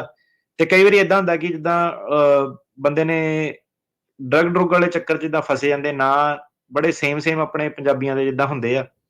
ਤੇ ਕਈ ਵਾਰੀ ਏਦਾਂ ਹੁੰਦਾ ਕਿ ਪਿੰਡ ਵਾਲਾ ਵੀ ਜਿੱਦਾਂ ਇਲਾਕਾ, ਜਾਂ ਕਈ ਵਾਰੀ ਘਰਦਿਆਂ ਦੇ ਨਾਮ ਵੀ ਜਿੱਦਾਂ ਰਲ ਜਾਂਦੇ ਆ, ਹਨਾ, ਕਿ ਕੋਇਨਸੀਡੈਂਟਲੀ ਜਿੱਦਾਂ ਰਲ ਜਾਂਦੇ ਆ। ਤੇ ਉਹ ਜਿਹੜੇ ਹੁਣ ਏਦਾਂ ਦੇ ਕੇਸ ਆ, ਉਹਨਾਂ ਨੂੰ ਨਾ ਉਹ ਇੰਨੀ ਛੇਤੀ ਬੈਕਗਰਾਉਂਡ ਕਲੀਅਰ ਨਹੀਂ ਕਰ ਸਕਦੇ। 5-5 6-6 ਸਾਲ ਜਿੱਦਾਂ ਆਪਾਂ ਦੇਖਿਆ ਹੈਗਾ ਆਮ ਗੱਲ ਆ। ਪਰ ਹਾਂਜੀ, ਤੁਸੀਂ ਉਹਨਾਂ ਦਾ ਜੇ ਏਦਾਂ ਦੀ ਗੱਲ ਕਰਕੇ ਆ ਕਿ ਸਿਰਫ ਉਹਨਾਂ ਨੇ ਤੁਹਾਡਾ ਰੋਕਿਆ ਹੋਇਆ, ਤਾਂ ਲਾਅ ਸੂਟ ਹੀ ਕਰ ਸਕਦੇ ਆ। ਰਿਟ ਆਫ ਮੈਂਡੇਮਸ ਉਹਨੂੰ ਕਹਿੰਦੇ ਆ, ਤੇ ਉਹਦੇ ਨਾਲ ਇਹ ਆ ਕਿ ਕੋਰਟ ਉਹਨੂੰ ਕਹੂਗਾ ਕਿ ਛੇਤੀ ਫੈਸਲਾ ਦਿਓ ਇਹਦਾ। ਜੀ ਹਾਂਜੀ ਜਸਪ੍ਰੀਤ। ਹਾਂਜੀ ਭਾਈ, ਸਤਿ ਸ਼੍ਰੀ ਅਕਾਲ ਦੋਵੇਂ ਵੀਰਾਂ ਨੂੰ। ਸਤਿ ਸ਼੍ਰੀ ਅਕਾਲ। ਤੇ ਮੈਂ ਭਾਜੀ ਪੁੱਛਣਾ ਸੀ, ਜਦੋਂ ਆਪਣਾ ਕੇਸ ਲੱਗ ਜਾਂਦਾ NVC ਦੇ ਵੱਲੋਂ ਈਮੇਲ ਤੇ ਲੈਟਰਸ ਆ ਜਾਂਦੀਆਂ, ਉਸ ਤੋਂ ਬਾਅਦ ਚ ਕੀ ਕਿੰਨਾ ਟਾਈਮ ਲੱਗਦਾ? ਕਿਹੜੀ ਕੈਟਾਗਰੀ ਦਾ ਭਾਜੀ ਕੇਸ? ਆਵਾਜ਼ ਘੱਟ ਹੋ ਰਹੀ ਹੈ। ਭੈਣ ਭਰਾ ਵਾਲੇ ਆ, ਵਿਆਹ ਵਾਲਾ ਆ, ਕਿਹੜਾ ਆ? ਨਹੀਂ, ਬੱਚੇ ਦਾ, ਛੋਟੀ ਡਾਟਰ ਦਾ ਜੀ। ਹੈਲੋ, ਛੋਟੀ ਮਤਲਬ ਕਿੱਦਾਂ, ਮਾਈਨਰ ਆ ਕਿ ਕਿੱਦਾਂ? 18 ਤੋਂ ਛੋਟੀ ਆ? 8 ਸਾਲ ਦੀ। 8 ਸਾਲ ਦੀ ਆ, ਠੀਕ। 8 ਸਾਲ ਦੀ। ਤੇ ਤੁਸੀਂ ਸਿਟੀਜ਼ਨ ਆ ਕਿ green card holder? Green card. Green card holder ਹੈ ਨਾ। ਤੇ ਉਹਦੀ ਤੁਸੀਂ F2A ਦੀ ਕੈਟਾਗਰੀ ਆਪਣੀ ਚੈੱਕ ਕਰ ਸਕਦੇ ਆ, ਉਹਦੇ ਉੱਤੇ ਕੀ ਚੱਲਦੀ ਆ। ਤੁਹਾਨੂੰ ਮੈਂ ਉਹਦਾ, ਜੇ ਤੁਸੀਂ ਸੁਣਦੇ ਰਹੋ ਤਾਂ ਮੈਂ ਤੁਹਾਨੂੰ ਦੱਸ ਦੂੰਗਾ ਉਹਦੇ ਹਿਸਾਬ ਨਾਲ ਹੀ। ਤੁਹਾਡਾ ਫਾਈਲ ਕਿਹੜੇ ਸਾਲ ਕੀਤੀ ਸੀਗੀ ਤੁਸੀਂ I-130?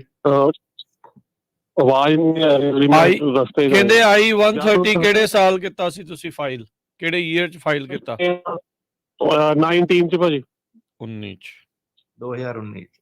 ਇਹ ਤੁਹਾਡਾ F2A ਇਸ ਵੇਲੇ ਜਿਹੜੀ ਡੇਟ ਚੱਲਦੀ ਪਈ ਆ, ਉਹ ਇੰਡੀਆ ਦੀ ਜੂਨ 2020 ਚੱਲਦੀ ਪਈ ਆ। ਸੋ ਡੇਟ ਤੁਹਾਡੀ ਕਰੰਟ ਆ, ਤੇ ਜਿੰਨਾ ਐਮਬੈਸੀ ਨੇ ਆਪਣਾ ਪ੍ਰੋਸੈਸ ਲਾਣਾ ਉਨਾ ਹੀ ਪ੍ਰੋਸੈਸ ਲਾਣਾ। ਤੇ ਲੱਗ ਗਈ ਆ ਹੁਣ, ਉਦਾਂ ਤਾਂ ਆਪਾਂ ਕਹਿ ਸਕਦੇ ਆ ਵੀ ਜ਼ਿਆਦਾ, ਮਤਲਬ ਐਸੀ ਵਾਲੇ ਪ੍ਰੋਸੈਸ ਹੈ, ਇਹਦੇ ਵਿੱਚ ਤੁਹਾਡੀ ਵੇਟ ਨਹੀਂ ਕੋਈ। ਜੀ ਠੀਕ ਹੈ ਜੀ, ਮਿਹਰਬਾਨੀ। ਅਵਤਾਰ ਸਿੰਘ। ਹਾਂਜੀ, ਸਤਿ ਸ਼੍ਰੀ ਅਕਾਲ ਭਾਜੀ। ਸਤਿ ਸ਼੍ਰੀ ਅਕਾਲ ਭਾਜੀ। ਮੈਂ ਆਪਣੇ ਵਕੀਲ ਸਾਹਿਬ ਉਹਨਾਂ ਤੋਂ ਪੁੱਛਣਾ ਸੀ, ਜਿੱਦਾਂ ਮੇਰੇ ਆਪਣੇ ਡੈਡੀ ਹੁਣੀ ਕਿ ਮੇਰੀ ਸਿਸਟਰ ਦਾ ਕੇਸ ਲਾਇਆ 3 ਕੈਟਾਗਰੀ ਦੇ ਅੰਡਰ ਜੀ। ਤੇ ਉਹਨਾਂ ਦਾ ਕੇਸ ਜਿੱਦਾਂ ਹੁਣ ਉਹਨਾਂ ਦੀ ਹੈਗੀ ਜਿਹੜੀ ਆਪਣੀ ਡੇਟ ਹੈ, ਪ੍ਰਾਇੋਰਟੀ ਡੇਟ ਹੈ ਨਵੰਬਰ 2009 ਆ। ਤੇ ਪਰ ਮੈਂ ਚੈੱਕ ਕਰਦਾ ਸੀਗਾ, ਤੇ ਜਿੱਦਾਂ 22 ਅਪ੍ਰੈਲ ਚੱਲਦੀ 2009, ਤੇ ਜਿਹੜੀ ਡੇਟ ਆਫ ਐਪਲੀਕੇਸ਼ਨ ਫਿਲਿੰਗ ਆ ਉਹ ਮਾਰਚ 2010 ਚੱਲਦੀ ਹੈ। 2009 ਅਕਤੂਬਰ 2009 ਚੱਲਦੀ ਪਈ, ਅਕਤੂਬਰ 1 2009। ਤੁਸੀਂ ਗਲਤ ਚਾਰਟ ਪੜ ਰਹੇ ਆ। ਇਹ ਜੇ ਇੰਡੀਆ ਤੋਂ ਬਾਹਰ ਆ ਤਾਂ ਇਹ ਚਾਰਟ ਇਹਦੇ ਥੱਲੇ ਜਾਣੇ ਆ, ਤੇ ਅਕਤੂਬਰ 2009 ਆ ਤੁਹਾਡਾ, ਜੇ ਕਰੰਟ ਨਹੀਂ ਹੋਈ ਡੇਟ। ਤੇ ਉਹਨਾਂ ਨੇ ਨਵੰਬਰ 2009 ਦਾ ਕੀਤਾ ਆ ਭਾਜੀ ਅਕਤੂਬਰ ਅਕਤੂਬਰ ਜਿਹੜਾ ਹੈਗਾ ਨਾ ਉਹ ਨਵੰਬਰ ਤੋਂ ਪਹਿਲਾਂ ਆਉਂਦਾ ਵਾ। ਸੋ ਜੇ ਉਹ ਹਾਂਜੀ। ਅਕਤੂਬਰ ਚੱਲਦਾ ਤੁਹਾਨੂੰ ਵੇਟ ਕਰਨੀ ਪੈਣੀ ਹੈ, ਫਿਰ ਜਦੋਂ ਨਵੰਬਰ ਆਊਗਾ ਉਦੋਂ ਤੁਹਾਡਾ ਨੰਬਰ ਲੱਗੂਗਾ। ਜਿਹੜੀ ਭਾਜੀ ਉਹ ਪਹਿਲਾਂ ਐਪਲੀਕੇਸ਼ਨ ਮੰਗ ਲੈਂਦੇ ਆ ਉਹਦੇ ਵਿੱਚ 2010 ਨਹੀਂ ਚੱਲਦਾ ਪਿਆ। ਉਹ ਨਹੀਂ ਨਹੀਂ, ਚਾਰਟ ਮੇਰੇ ਸਾਹਮਣੇ ਖੁੱਲਿਆ ਪਿਆ, ਤੁਸੀਂ ਵੀ ਕਰੋ। ਤੁਹਾਨੂੰ ਮੈਂ ਕਿਹਾ ਤੁਸੀਂ ਆਪਣੇ ਟਾਈਮ ਤੇ ਦੇਖੋ ਆਈ ਥਿੰਕ ਅਟਾਰਨੀ ਜਨਰਲ ਕਹਿਣਾ ਜੀ ਕਲੀਅਰ ਕਰ ਦੋ, ਕਾਗਜ਼ ਪੱਤਰ ਪਹਿਲੋਂ ਮੰਗ ਲੈਣਾ ਤੇ ਅਸਲ ਦੇ ਵਿੱਚ ਤਰੀਕ ਆਉਣੀ, ਉਹਦੇ ਵਿੱਚ ਫਰਕ ਹੁੰਦਾ ਆ। ਹਾਂਜੀ, ਉਹ ਥੋੜਾ ਜਿਹਾ ਕਈ ਵਾਰੀ ਆਪਣੀ ਨਾ ਉਹਨਾਂ ਕੇਸ ਅੱਗੇ ਚਲਾਉਣ ਲਈ ਕਾਗਜ਼ ਪਹਿਲਾਂ ਮੰਗ ਲੈਂਦੇ ਆ, ਪਰ ਇਸ ਵੇਲੇ ਅਕਤੂਬਰ 2009 ਚੱਲਦਾ ਪਿਆ ਜੀ। ਕਾਗਜ਼ ਉਹ ਥੋੜੇ ਜਿਹੇ ਪਹਿਲੋਂ ਮੰਗ ਲੈਂਦੇ ਆ, ਉਹ ਭਾਵੇਂ 2010 ਵਾਲੇ ਮੰਗ ਰਹੇ ਹੋਣ, ਪਰ ਤਰੀਕ ਜਿਹੜੀ ਆ ਉਹ ਅਕਤੂਬਰ 2009 ਵਾਲੀ ਚੱਲ ਰਹੀ ਆ। ਸੋ ਉਹ ਵਾਲੇ ਚਾਰਟ ਦੇ ਨਾਲ ਮਤਲਬ ਆ ਤੁਹਾਡਾ ਮੇਨ ਜੀ। ਅਗਲੇ ਕਾਲਰ ਜਗੀਰ ਸਿੰਘ। ਹਾਂਜੀ, ਸਤਿ ਸ਼੍ਰੀ ਅਕਾਲ ਜੀ। ਜੀ ਸਤਿ ਸ਼੍ਰੀ ਅਕਾਲ। ਹਾਂਜੀ, ਮੇਰਾ ਕੁਐਸਚਨ ਹੈ ਜੀ, ਮੈਂ ਬੱਚਿਆਂ ਦਾ ਅਪਲਾਈ ਕੀਤਾ ਸੀ 12 ਚ, ਤੇ ਮੈਂ ਪੁੱਛਣਾ ਮੈਂ ਕਿ ਉਹਨਾਂ ਦੀ ਬਈ ਹੁਣ ਬੱਚੇ ਸਿਟੀਜ਼ਨ ਆ ਕਿ ਗ੍ਰੀਨ ਕਾਰਡ ਹੋ ਤੁਸੀਂ? ਮੈਂ ਸਿਟੀਜ਼ਨ ਜੀ ਜੀ।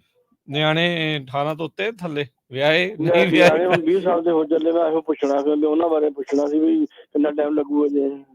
ਉਹਨਾਂ ਦੀ F1 ਕੈਟਾਗਰੀ ਹੈ ਇਸ ਵਾਰੀ, ਤੇ 2000 ਫਰਵਰੀ 2015 ਚੱਲਦਾ ਪਿਆ। ਨਹੀਂ ਮੈਂ ਇਹਨਾਂ ਨੇ 12 ਚ ਕੀਤਾ ਇਹ ਕਹਿੰਦੇ ਅਪਲਾਈ। ਮੈਂ 12 ਅਪਲਾਈ ਕੀਤਾ ਸੀ ਰੰਦੇ ਸਾਹਿਬ। ਹਾਂਜੀ ਹਾਂਜੀ। ਤੇ 15 ਚੱਲ ਰਿਹਾ। ਇਹ ਤੁਸੀਂ ਜਦੋਂ ਅਪਲਾਈ ਕੀਤਾ ਸੀ ਤੁਸੀਂ ਗ੍ਰੀਨ ਕਾਰਡ ਹੋਲਡਰ ਸੀਗੇ? ਹਾਂ, ਉਹਨੂੰ ਗ੍ਰੀਨ ਕਾਰਡ ਸੀ ਮੈਂ। ਨਹੀਂ, ਫਿਰ ਉਹਨੂੰ ਇਮੀਗ੍ਰੇਸ਼ਨ ਨੂੰ ਨੋਟਿਸ ਪਾਤਾ ਤੁਸੀਂ ਕਿ ਸਿਟੀਜ਼ਨ ਬਣ ਗਏ? ਇਹ ਮੈਨੂੰ ਨਹੀਂ ਮੈਨੂੰ ਲੱਗਦਾ ਫਿਰ ਪਾਇਆ ਨਹੀਂ ਉਹਨਾਂ ਨੂੰ, ਘੱਲੋ ਪਾਇਆ ਨਹੀਂ ਤੁਸੀਂ, ਫਿਰ ਤਾਂ ਵੇਟ ਹੀ ਬਹੁਤ, ਫਿਰ ਵੇਟ ਤੁਸੀਂ ਕਰੀ ਜਾਂਦੇ ਲੋੜ ਨਾਲ ਵਾਧੇ ਦਾ। ਹੁਣ ਤੱਕ ਤੁਹਾਡਾ ਨੰਬਰ ਲੱਗ ਗਿਆ। ਨਿਆਣੇ ਤਾਂ ਕੋਲ ਹੋਣੇ ਸੀ ਹੁਣ ਤਾਈਂ। ਆਹੋ, ਨਾਲੇ 21 ਸਾਲ ਦੇ ਹੋ ਗਏ ਨਾ, ਕੈਟਾਗਰੀ ਇਹਨਾਂ ਦੀ ਚੇਂਜ ਹੋ ਜਾਣੀ ਆ, ਤੇ ਫਿਰ ਆਪਣਾ ਕੰਮ ਪਿੱਛੇ ਚੱਲ ਜਾਣਾ। ਤੁਸੀਂ ਇਹਨੂੰ ਨਾ ਜਿਹੜਾ ਵੀ ਏਜੰਟ ਜਿਹੜਾ ਹੈਗਾ ਛੇਤੀ ਤੀਰ ਛੱਡੋ ਇਹਦਾ। ਵੇਟ ਨਾ ਕਰੋ ਹੁਣ। ਰਾਜਦੀਪ ਸਤਿ ਸ਼੍ਰੀ ਅਕਾਲ। ਹੈਲੋ, ਹਾਂਜੀ ਸਤਿ ਸ਼੍ਰੀ ਅਕਾਲ। ਸਤਿ ਸ਼੍ਰੀ ਅਕਾਲ। ਇੱਕ ਮਿੰਟ ਮੈਂ ਲਾਉਂਗਾ। ਜਿਹੜੇ ਆ ਟੌਪਿਕ ਆ ਨਾ ਹੁਣ ਜਿਹੜਾ ਇਹਨਾਂ ਨੇ ਕਿਹਾ ਵਾ, ਲੋਕੀ ਮਾਰਕ ਕਿੱਦਾਂ ਹੁੰਦੇ ਆ ਹਨਾ, ਹੁਣ ਏਦਾਂ ਕਿ ਜਿੱਦਾਂ ਤੁਸੀਂ ਕੇਸ ਲਵਾਤਾ ਹੈ ਨਾ ਗ੍ਰੀਨ ਕਾਰਡ ਹੋਲਡਰ ਦਾ, ਠੀਕ ਹੈ, ਤੇ ਤੁਸੀਂ ਜਿਹੜਾ ਜਦੋਂ ਸਿਟੀਜ਼ਨ ਬਣੇ ਨਾ, ਏਦਾਂ ਇਮੀਗ੍ਰੇਸ਼ਨ ਦਾ ਕੋਈ ਆਟੋਮੈਟਿਕ ਨਹੀਂ ਆ ਕਿ ਉਹਨਾਂ ਨੇ ਤੁਹਾਡੇ ਬਾਕੀ ਸਾਰੀਆਂ ਚੀਜ਼ਾਂ ਵੀ ਕਰਦੇ ਨੇ। ਇੱਥੇ ਪਾਸਪੋਰਟ ਵੀ ਬੰਦੇ ਨੂੰ ਆਪ ਅਪਲਾਈ ਕਰਨਾ ਪੈਂਦਾ, ਵੋਟਰ ਰਜਿਸਟ੍ਰੇਸ਼ਨ ਵੀ ਆਪ ਕਰਨੀ ਪੈਂਦੀ ਹੈ, ਜਿਹੜੀ ਡਰਾਈਵਿੰਗ ਲਾਇਸੈਂਸ ਵੀ ਆਪ ਅਪਡੇਟ ਕਰਨਾ ਪੈਂਦਾ, ਅਪਡੇਟ ਜਿਹੜਾ ਉਹ ਕਰਨਾ ਪੈਂਦਾ ਵਾ। ਤੇ ਇਹਨਾਂ ਦੀ ਹੁਣ ਇਹ ਜੇ ਦੇਖੋ 15, ਇਹ ਤਾਂ 3-4 ਸਾਲ ਤਾਂ ਉਦਾਂ ਹੀ ਵੇਟ ਕਰੀ ਜਾ ਰਹੇ, ਪਤਾ ਨਹੀਂ ਹੁਣ ਕਿਹਦੇ ਉਹ ਕਰਕੇ। ਤਾਂ ਆਪਣੇ ਏਜੰਟ ਨੂੰ ਕਹੋ ਜਿਹੜਾ ਹੈਗਾ ਅਪਡੇਟ ਵੀ ਕਰਨਾ ਸੀਗਾ ਹਨਾ, ਜਿਹਨੇ ਫਾਈਲ ਕੀਤਾ। ਤੇ ਜਿਹੜੇ ਏਜੰਟ ਭਰਦੇ ਆ ਸਿਟੀਜ਼ਨਸ਼ਿਪ ਐਪਲੀਕੇਸ਼ਨ, ਉਹ ਸਿਰਫ ਏਦਾਂ ਨਹੀਂ ਕਿ ਪਾਸਪੋਰਟ ਬਣਾ ਕੇ ਪੈਸੇ ਬਟੋਰ ਲਏ, ਅੱਗੇ ਉਹਨਾਂ ਨੂੰ ਸਲਾਹ ਵੀ ਦੋਗੇ ਯਾਰ ਤੁਹਾਡੀਆਂ ਜਿਹੜੀਆਂ ਐਪਲੀਕੇਸ਼ਨ ਆ ਉਹ ਵੀ ਅਪਗ੍ਰੇਡ ਕਰਨੀਆਂ ਵਾ।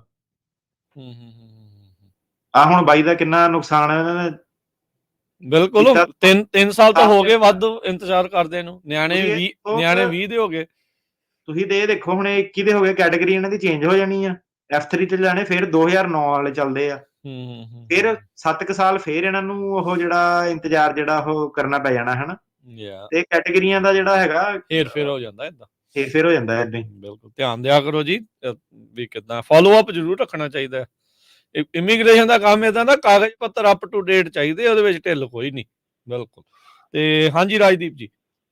ਹੈਲੋ, ਹਾਂਜੀ ਭਾਈ ਸਤਿ ਸ਼੍ਰੀ ਅਕਾਲ। ਸਤਿ ਸ਼੍ਰੀ ਅਕਾਲ। ਹਾਂਜੀ ਭਾਜੀ, ਮੈਂ ਪੁੱਛਣਾ, ਜਿੱਦਾਂ ਮੈਂ ਕੈਨੇਡੀਅਨ ਸਿਟੀਜ਼ਨ ਹਾਂ, ਕਿ ਮੈਂ ਜਿੱਦਾਂ ਕਿ ਪੁੱਛਣਾ ਸੀ TN ਵੀਜ਼ਾ ਜੇ ਅਪਲਾਈ ਕਰਨਾ ਹੋਵੇ ਤਾਂ ਉਹਦੀ ਕੀ ਰਿਕੁਆਇਰਮੈਂਟਸ ਆ ਤੇ ਉਹਦਾ ਪ੍ਰੋਸੈਸਿੰਗ ਟਾਈਮ ਕਿੰਨਾ ਹੁੰਦਾ ਆ?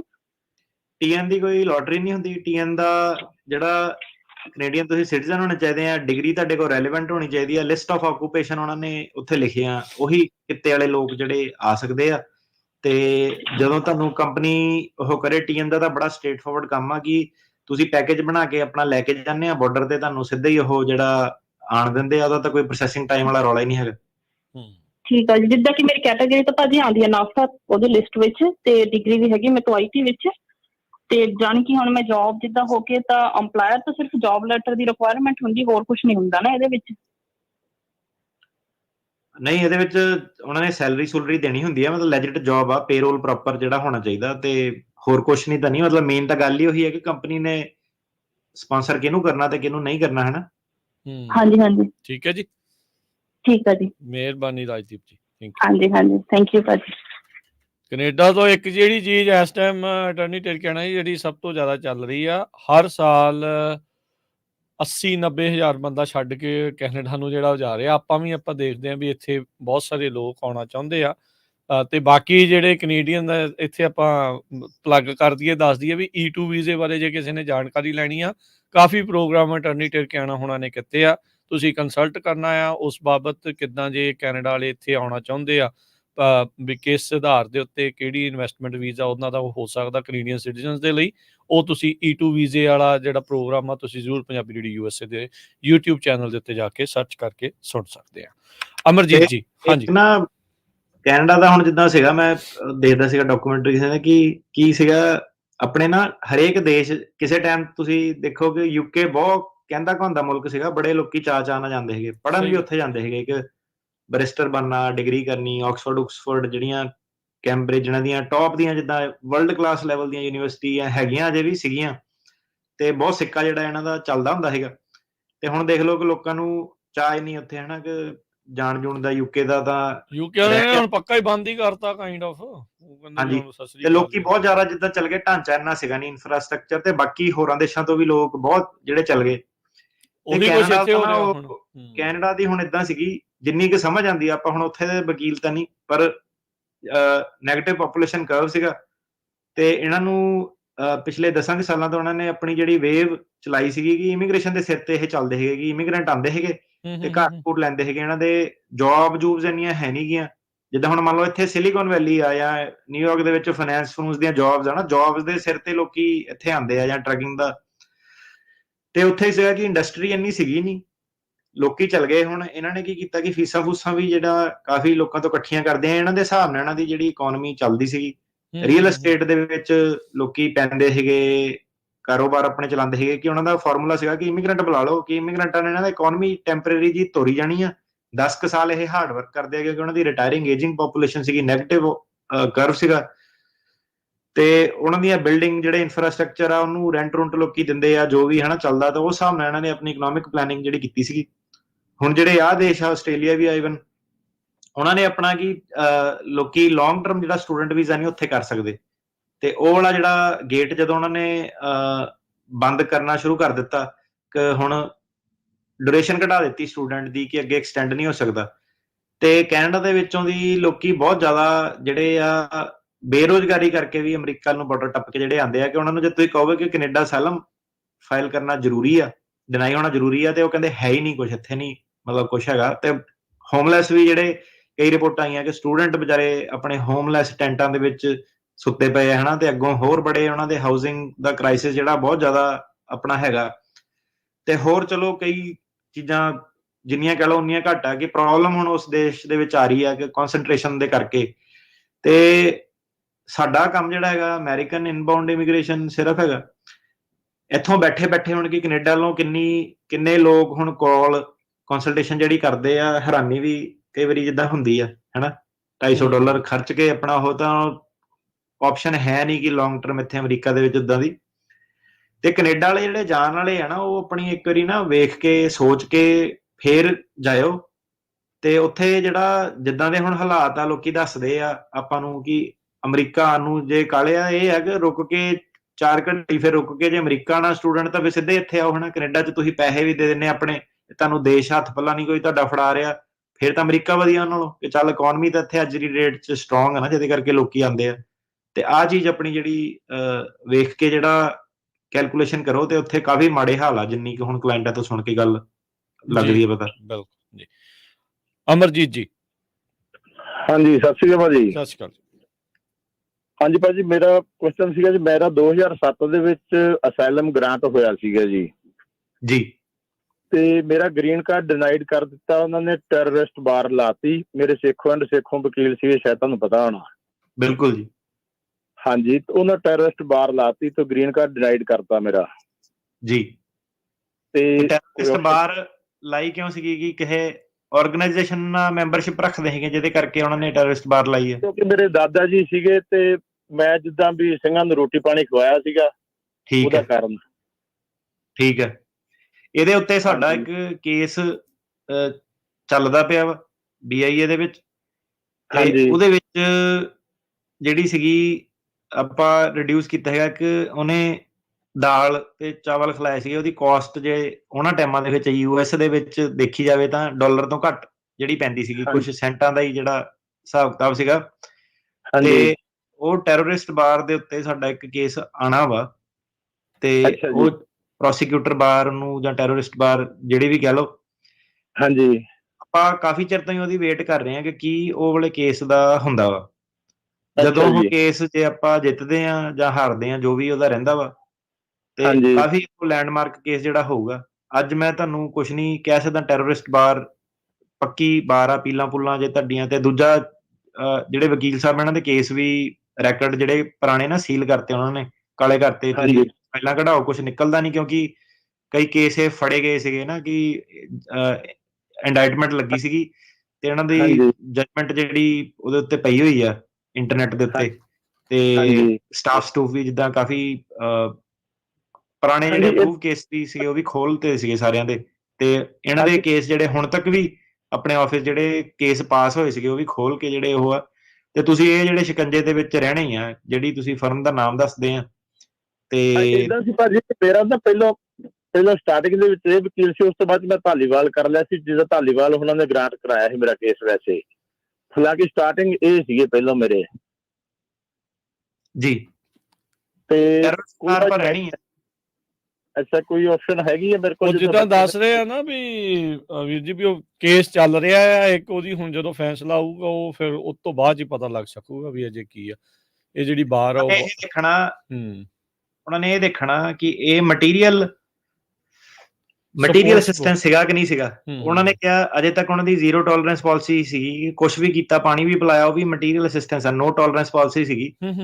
ਆਪਾਂ ਚੈਲੰਜ ਕਰਨ ਦੀ ਕੋਸ਼ਿਸ਼ ਕਰ ਰਹੇ ਹਾਂ ਕਿ ਜੇ ਹੁਣ ਬੰਦੇ ਦੇ ਬੰਦੂਕ ਹੀ ਰੱਖਤੀ ਸਿਰ 'ਚ, ਜਾਂ ਬੰਦੇ ਕੋਲ ਆਪਸ਼ਨ ਹੀ ਸੀਗੀ, ਫੀਅਰ ਆਫ ਡੈਥ ਸੀਗਾ ਉਹਦੇ ਵਿੱਚ, ਜੇ ਉਹਨੇ ਕਿਸੇ ਦੀ ਹੈਲਪ ਕੀਤੀ, ਉਹ ਟੈਰਰਿਸਟ ਬਾਰ 'ਚ ਨਹੀਂ ਕਰਨਾ ਚਾਹੀਦਾ।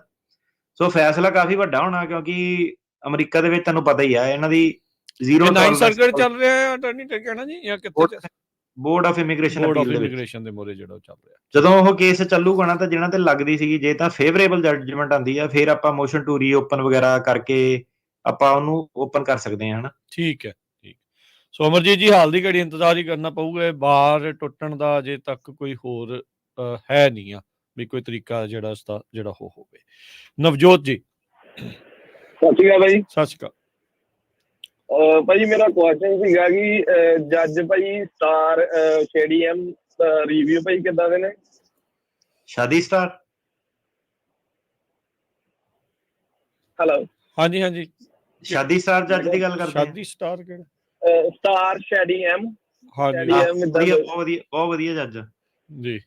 ਤੇ ਭਾਜੀ ਇੱਕ ਹੋਰ ਮੇਰਾ ਭਾਈ, ਮੇਰਾ 2020 ਚ ਫਾਈਨਲ ਹੀਅਰਿੰਗ ਸੀ ਨਿਊਯਾਰਕ, ਤੇ ਉਦੋਂ ਮੇਰੇ ਲੋਇਰ ਕੋ ਜਿਹੜੇ ਮੇਰੇ ਓਰੀਜਨਲ ਐਫੀਡੇਵਿਟ ਸੀਗੇ ਉਹ ਉਹਦੇ ਕੋਲ ਸੀਗੇ, ਤੇ ਉਹਨੇ ਮੈਨੂੰ ਹੁਣ ਮੇਰਾ ਕੇਸ ਤੁਹਾਡੇ ਕੋਈ ਆ, ਉਹਨੇ ਮੈਨੂੰ ਜਿਹੜੇ ਐਫੀਡੇਵਿਟ PDF ਰਾਹੀਂ ਘੱਲੇ ਨੇ, ਓਰੀਜਨਲ ਮੈਨੂੰ ਉਹਨੇ ਦਿੱਤੇ ਨਹੀਂ ਨੇ ਭਾਜੀ। ਤੇ ਉਹ ਚੱਲ ਜਾਣਗੇ PDF ਵਾਲੀਆਂ ਕਾਪੀਆਂ ਕਿ ਭਾਜੀ ਮੰਗਾਣੇ? ਭਾਜੀ ਉਹ ਜਿਹੜਾ ਸਰਕਾਰੀ ਵਕੀਲ ਆ ਨਾ, ਉਹਨੇ ਇਨਸਪੈਕਸ਼ਨ ਕਰਨੀ ਹੁੰਦੀ ਹੈ, ਤੇ ਇਨਸਪੈਕਸ਼ਨ ਲਈ ਤੁਹਾਨੂੰ ਓਰੀਜਨਲ ਜਿਹੜੇ ਡਾਕੂਮੈਂਟ ਆ ਉਹ ਮੰਗ ਸਕਦਾ, ਉਹਦਾ ਹੱਕ ਆ, ਨਹੀਂ ਤਾਂ ਉਹ ਐਫੀਡੇਵਿਟ ਰਿਜੈਕਟ ਹੋ ਜਾਣੇ ਆ। ਠੀਕ ਹੈ ਭਾਈ, ਓਕੇ ਜੀ। ਠੀਕ ਹੈ ਜੀ, ਓਕੇ, ਥੈਂਕ ਯੂ ਭਾਈ ਜੀ। ਸੋ ਇਹਦੇ ਵਿੱਚ ਫਿਰ ਅਟਾਰਨੀ ਕਹਿਣਾ ਜੀ ਤੁਹਾਨੂੰ ਉਹਨਾਂ ਦੇ ਕੋਲੋਂ ਲੈਣੇ ਪੈਣੇ ਆ, ਕਿੱਦਾਂ ਫਿਰ ਉਹ ਹੋਊਗਾ? ਇਹ ਮੰਗਣਗੇ, ਕਿੱਦਾਂ ਹੋਊਗਾ ਇਹ ਫਿਰ ਐਫੀਡੇਵਿਟ ਲੈਣ ਦਾ ਸਿਲਸਿਲਾ?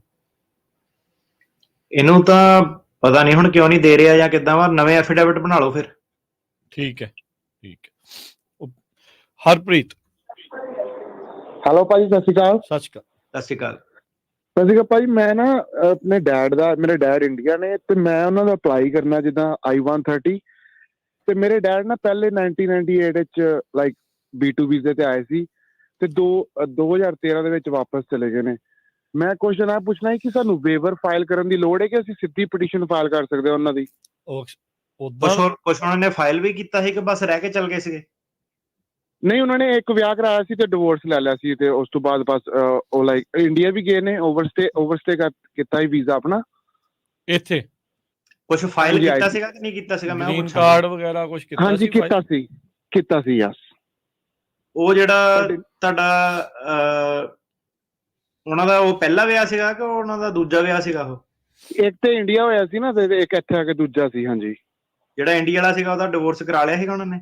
ਹਾਂਜੀ, ਉਹ ਕਰਾਇਆ ਸੀ। ਹਾਂਜੀ, ਦੇਖੋ ਭਾਜੀ ਉਹਨਾਂ ਦਾ ਇਦਾਂ ਕਿ ਨਾਰਮਲੀ ਤਾਂ ਇਹ ਹੁਣ ਪੁਰਾਣਾ ਤੁਹਾਡਾ ਕੇਸ ਹੋ ਗਿਆ, ਜੇ 10 ਸਾਲ ਤੋਂ ਉੱਤੇ ਹੋ ਗਿਆ ਤਾਂ ਫਿਰ ਉਹਨਾਂ ਤੇ ਜਿਹੜਾ ਉਹਨਾਂ ਦਾ ਕੇਸ ਡਿਨਾਈ ਹੋਇਆ ਉਹ ਕਿਉਂ ਡਿਨਾਈ ਹੋਇਆ ਸੀ? ਫਰਾਡ ਕਰਕੇ ਡਿਨਾਈ ਹੋਇਆ ਸੀ ਕਿ ਕਿਸੇ ਹੋਰ ਕਰਕੇ ਡਿਨਾਈ ਹੋਇਆ ਸੀ? ਨਹੀਂ, ਉਹ ਜਿਹੜੀ ਜਨਾਨੀ ਸੀ ਨਾ ਉਹ ਇੰਟਰਵਿਊ ਤੇ ਨਹੀਂ ਸੀ ਗਏ। ਨਹੀਂ ਮਤਲਬ ਜਿਹੜਾ ਡਿਸੀਜਨ ਆ ਉਹਦੇ ਵਿੱਚ ਕੀ ਸੀਗਾ ਕਿ ਉਹਨੂੰ ਵਿਡਰਾਅ ਕਰ ਲਈ ਐਪਲੀਕੇਸ਼ਨ ਨੂੰ, ਕਿ ਉਹਨਾਂ ਨੇ ਫਰਾਡ ਮਿਸਰੈਪਰੈਜ਼ੈਂਟੇਸ਼ਨ ਦਾ ਚਾਰਜ ਪਾਇਆ ਸੀਗਾ? ਫਰਾਡ ਨਹੀਂ ਸੀ ਪਾਇਆ, ਵਿਡਰਾਅ ਕਰ ਲਈ ਸੀ ਐਪਲੀਕੇਸ਼ਨ। ਜੇ ਤਾਂ ਵਿਡਰਾਅ ਕਰ ਲਈ ਸੀਗੀ ਤੇ ਜ਼ਿਆਦਾ ਉਹਦੇ ਬਾਰੇ ਇਨਕੁਆਇਰੀ ਨਹੀਂ ਹੁੰਦੀ, ਫਿਰ ਕੋਈ ਪ੍ਰੋਬਲਮ ਨਹੀਂ ਪੈਣੀ, ਸਿੱਧਾ ਸਟ੍ਰੇਟ ਫਾਰਵਰਡ। ਤੇ ਕਈ ਵਾਰੀ ਇਹਦੇ ਵਿੱਚ ਇਦਾਂ ਹੁੰਦਾ ਕਿ ਅਫਸਰ ਇੱਕ ਵਾਰੀ ਮਜ਼ਾਕ ਸਾਡੇ ਨਾਲ ਕਰਨ ਲੱਗਿਆ ਇੱਥੇ, ਠੀਕ ਹੈ, ਸਨ ਆਫ ਦੇ ਫੀਲਡ ਆਫਿਸ, ਕਹਿੰਦਾ ਕੇਸ ਕਹਿੰਦਾ ਬੜੇ ਦੇਖੇ, ਕਹਿੰਦਾ ਮਿਸਟਰ ਟੇਰਕਿਆਣਾ ਕਹਿੰਦਾ ਪੰਜਾਬੀ ਕਹਿੰਦਾ ਯੂਨੀਕ ਕਹਿੰਦਾ ਕੇਸ ਆ। ਮੈਂ ਕਿਹਾ ਉਹ ਕਿੱਦਾਂ? ਮੈਂ ਕਿਹਾ ਪਤਾ ਤਾਂ ਮੈਨੂੰ ਵੀ ਯੂਨੀਕ। ਕਹਿੰਦਾ ਪਹਿਲਾਂ ਕਹਿੰਦਾ ਇਹਨਾਂ ਦਾ ਕਹਿੰਦਾ ਇੰਡੀਆ ਕਹਿੰਦਾ ਵਿਆਹ ਹੋਇਆ ਹੁੰਦਾ, ਫਿਰ ਕਹਿੰਦਾ ਉਰੇ ਆ ਕੇ ਡਿਵੋਰਸ ਕਰਦੇ ਆ, ਵਿਆਹ ਕਰਾਉਂਦੇ ਆ, ਫਿਰ ਪੱਕੇ ਹੁੰਦੇ ਆ, ਫਿਰ ਦੁਬਾਰਾ ਕਹਿੰਦਾ ਇਹਨਾਂ ਦੇ ਤਾਰ ਜੁੜ ਜਾਂਦੇ ਆਪਸ ਦੇ ਵਿੱਚ, ਫਿਰ ਕਹਿੰਦਾ ਦੁਬਾਰਾ ਇੱਥੇ ਕਹਿੰਦਾ ਉਹ ਕਰਦੇ ਆ। ਕਹਿੰਦਾ ਜਿਹੜਾ ਵਿਆਹ ਹੋ ਕੇ ਕਹਿੰਦਾ ਡਿਵੋਰਸ ਹੋਇਆ, ਕਹਿੰਦਾ 19 ਤਾਂ ਕਹਿੰਦਾ ਗੱਲ ਮੈਂ ਸਮਝ ਸਕਦਾ, ਪਰ ਕਹਿੰਦਾ ਹੁਣ ਕਹਿੰਦਾ ਬਾਕੀ ਕਹਿੰਦਾ ਐਥਨੀਸਿਟੀ ਕਮਿਊਨਿਟੀਆਂ ਦੇ ਵੀ ਆਪਾਂ ਕੇਸ ਕਹਿੰਦਾ ਦੇਖੀਦੇ ਆ, ਤੇ ਕਹਿੰਦਾ ਪਰ ਸਭ ਤੋਂ ਜ਼ਿਆਦਾ ਕਹਿੰਦਾ ਹਾਈ ਰੇਟ ਜਿਹੜਾ ਕਿ ਲੋਕਾਂ ਦਾ ਪੈਚਅਪ ਹੋ ਗਿਆ ਵਿਆਹ ਕਰਨ ਤੋਂ ਪਿਆਰ ਬਹੁਤ ਆ ਜੀ, ਹੁਣ ਕੀ ਕਰੀਏ, ਹੁਣ ਇਦਾਂ ਹੀ ਕਹਿ ਸਕਦੇ ਆ। ਉਹ ਕਰਤਾ ਉਹ ਕਹਿੰਦਾ ਪੰਜਾਬੀਆਂ ਦਾ ਹੀ ਆ, ਕਹਿੰਦਾ ਸਿਰਫ ਨਹੀਂ ਫਿਰ ਇਦਾਂ ਹੈ ਨਾ, ਸੰਜੋਗ ਜਿਹੜੇ ਜੁੜ ਗਏ ਬਸ, ਫਿਰ ਤਾਰ ਜੁੜ ਗਏ ਹਨ। ਹਾਂਜੀ। ਤੇ ਹੁਣ ਆਪਣੇ ਵੱਲੋਂ ਬੇਸਿਕਲੀ ਕੀ ਹੈ ਕਿ ਜਿਹੜਾ ਬਾਈ ਦਾ ਕੁਐਸਚਨ ਉਹ ਇਹ ਹੈ ਕਿ ਹੁਣ ਇਹਦੀ ਇਨਕੁਆਇਰੀ ਕਿਹੜੇ ਹੱਦ ਤੱਕ ਉਹ ਕਰਦੇ ਆ।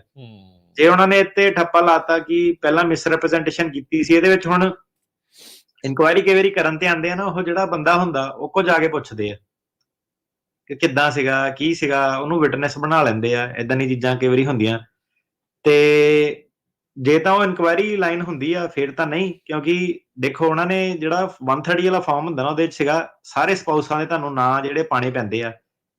ਪਹਿਲਾ ਸਪਾਊਸ ਡਿਵੋਰਸ, ਦੂਜਾ ਸਪਾਊਸ ਡਿਵੋਰਸ, ਕਿਸੇ ਨੇ ਕਦੀ ਪਟੀਸ਼ਨ ਫਾਈਲ ਕੀਤੀ ਉਹ ਵੀ ਦੱਸਣਾ ਪੈਂਦਾ, ਕੁਐਸਚਨ ਦੇ ਵਿੱਚ ਹੀ ਲਿਖਿਆ। ਫਿਰ ਤੀਜਾ, ਹੁਣ ਮੈਨੂੰ ਇਹ ਦੱਸੋ ਕਿ ਜੇ ਤੁਹਾਨੂੰ ਹੀ ਮੈਂ ਕਿਸੇ ਨੂੰ ਕਹਾਂ ਕਿ ਤੁਹਾਡੀ ਜੌਬ ਇਹ ਹੈ ਕਿ ਚੈੱਕ ਕਰਨਾ, ਤੇ ਤੁਹਾਨੂੰ ਉਹ ਰੈੱਡ ਫਲੈਗ ਲੱਗੂਗਾ ਕਿ ਨਹੀਂ ਲੱਗੂਗਾ ਕਿ ਇਹ ਬੰਦਾ ਦੁਬਾਰਾ ਉਸੇ ਬੰਦੇ ਨਾਲ ਵਿਆਹ ਕਰਾ ਰਿਹਾ? ਸੋ ਇਹ ਪ੍ਰੋਬਲਮ ਪੈ ਸਕਦੀ ਹੈ ਇਹਦੀ।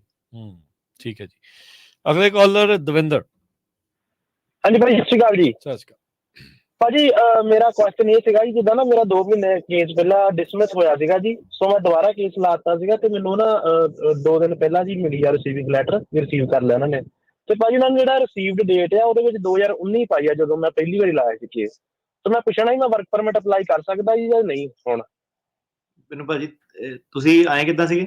ਬਾਰਡਰ ਟੱਪ ਕੇ ਆਏ? ਮੈਂ ਹਾਂਜੀ ਬਾਰਡਰ ਕ੍ਰਾਸ ਕਰਕੇ ਆਇਆ ਸੀ, ਮੇਰਾ ਕੇਸ ਉਹਨਾਂ ਨੇ ਡਿਸਮਿਸ ਕਰਤਾ ਸੀਗਾ ਜੀ ਜੱਜ ਨੇ। ਤੁਹਾਨੂੰ ਠੀਕ ਹੈ, ਜਿਹੜਾ ਡਿਸਮਿਸ ਕੀਤਾ ਸੀਗਾ ਉਹਦੇ ਬੇਸ ਤੇ ਤੁਹਾਨੂੰ ਵਰਕ ਪਰਮਿਟ ਮਿਲਿਆ ਹੋਇਆ ਸੀਗਾ?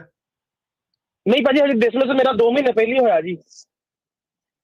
ਅੱਛਾ, ਆਪੇ ਡਿਸਮਿਸ ਕਰਤਾ ਉਹਨਾਂ ਨੇ। ਤੇ ਹੁਣ ਤੁਸੀਂ ਅਸਾਈਲਮ ਆਫਿਸ ਵਾਲਾ ਆਪਣਾ ਜਿਹੜਾ, ਤੇ ਜਦੋਂ ਤੁਹਾਡਾ ਡਿਸਮਿਸ ਕੀਤਾ ਉਦੋਂ ਤੁਸੀਂ 589 ਆਪਣਾ ਫਾਈਲ ਕੀਤਾ ਸੀਗਾ ਕੋਰਟ ਦੇ ਵਿੱਚ, ਹਨਾ? ਹਾਂਜੀ, ਮੈਂ ਹੁਣ ਦੁਬਾਰਾ 589 ਕੀਤਾ ਜੀ, ਦੁਬਾਰਾ ਅਪਲਾਈ ਤਰੀਕ ਦੇਤੀ ਨਾ ਉਹਨਾਂ ਨੇ। ਹਾਂਜੀ, ਮੇਰੀ ਪੁਰਾਣੀ ਵਾਲੀ ਰਿਸੀਵਡ ਡੇਟ ਜਿਹੜੀ ਉਹਨਾਂ ਨੇ ਉਹ ਪੁਰਾਣੀ ਦੇਤੀ, ਉਹ ਵਾਲੀ ਡੇਟ ਤੋਂ ਫਿਰ ਤੁਹਾਡੀ ਜਿਹੜੀ ਵਰਕ ਪਰਮਿਟ ਵਾਲੀ ਕਲੌਕ ਚੱਲਦੀ ਹੈ। ਠੀਕ ਹੈ ਭਾਜੀ। ਤੇ ਉਹ ਮੇਰੀ ਭਾਜੀ ਜਿੱਦਾਂ ਇੰਟਰਵਿਊ ਵੀ ਡੇਟ ਵੀ ਉਸੇ ਦਿਨ ਤੋਂ ਹੀ ਗਿਣੀ ਜਾਊਗੀ ਜਿੱਦਾਂ ਕੇਸ ਦਾ, ਜਿੱਦਾਂ ਨਵੇਂ ਵਾਲਿਆਂ ਦੇ ਵਿੱਚ ਆਊਗਾ ਇਹ? ਇੰਟਰਵਿਊ ਡੇਟ ਵੀ ਤੁਹਾਡੀ ਉਸੇ ਦਿਨਾਂ ਤੋਂ ਗਿਣੀ ਜਾਣੀ ਹੈ। ਇਹਨਾਂ ਨੇ ਅਨਾਉਂਸਮੈਂਟ ਵੀ ਕੀਤੀ ਸੀ ਇਹਦੀ, ਆਪਾਂ ਰੇਡੀਓ ਤੋਂ ਵੀ ਦੱਸਿਆ ਸੀਗਾ ਕਿ ਪੁਰਾਣੀ ਵਾਲੀ ਡੇਟ ਜਦੋਂ ਚੱਕਦੇ ਆ ਤੇ ਉੱਥੋਂ ਹੀ ਬੈਨੀਫਿਟ ਤੁਹਾਡੇ ਸਾਰੇ ਸ਼ੁਰੂ ਹੁੰਦੇ।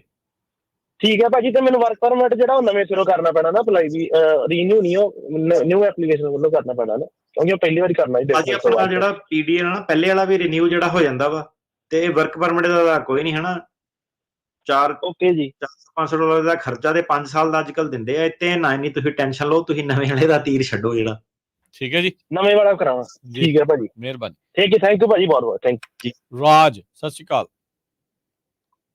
ਇੱਕ ਆ ਬਾਈ ਦਾ ਹੈਗਾ ਜਿਹੜਾ ਰੱਖ ਕੇ ਗਿਆ, ਹਾਂਜੀ, ਉਹਨਾਂ ਨਾਲ ਆਪਣਾ ਭਰਾਵਾ ਉਹਨੂੰ ਫੀਸ ਦਾ ਚੈੱਕ ਜ਼ਰੂਰ ਲਾ ਦੇਂ। ਕਈ ਵਾਰੀ ਨਾ ਉਹ ਜਿੱਦਾਂ ਹੁਣ ਬੰਦਿਆਂ ਨੂੰ ਲੱਗਦਾ ਕਿ ਮੈਂ ਨਿਊ ਫਾਈਲ ਕਰ ਰਿਹਾ ਵਾਂ ਅਸਾਈਲਮ, ਕਿਉਂਕਿ ਮੇਰੀ ਨਵੀਂ ਐਪਲੀਕੇਸ਼ਨ, ਨਿਊ ਫਾਈਲ ਨਹੀਂ।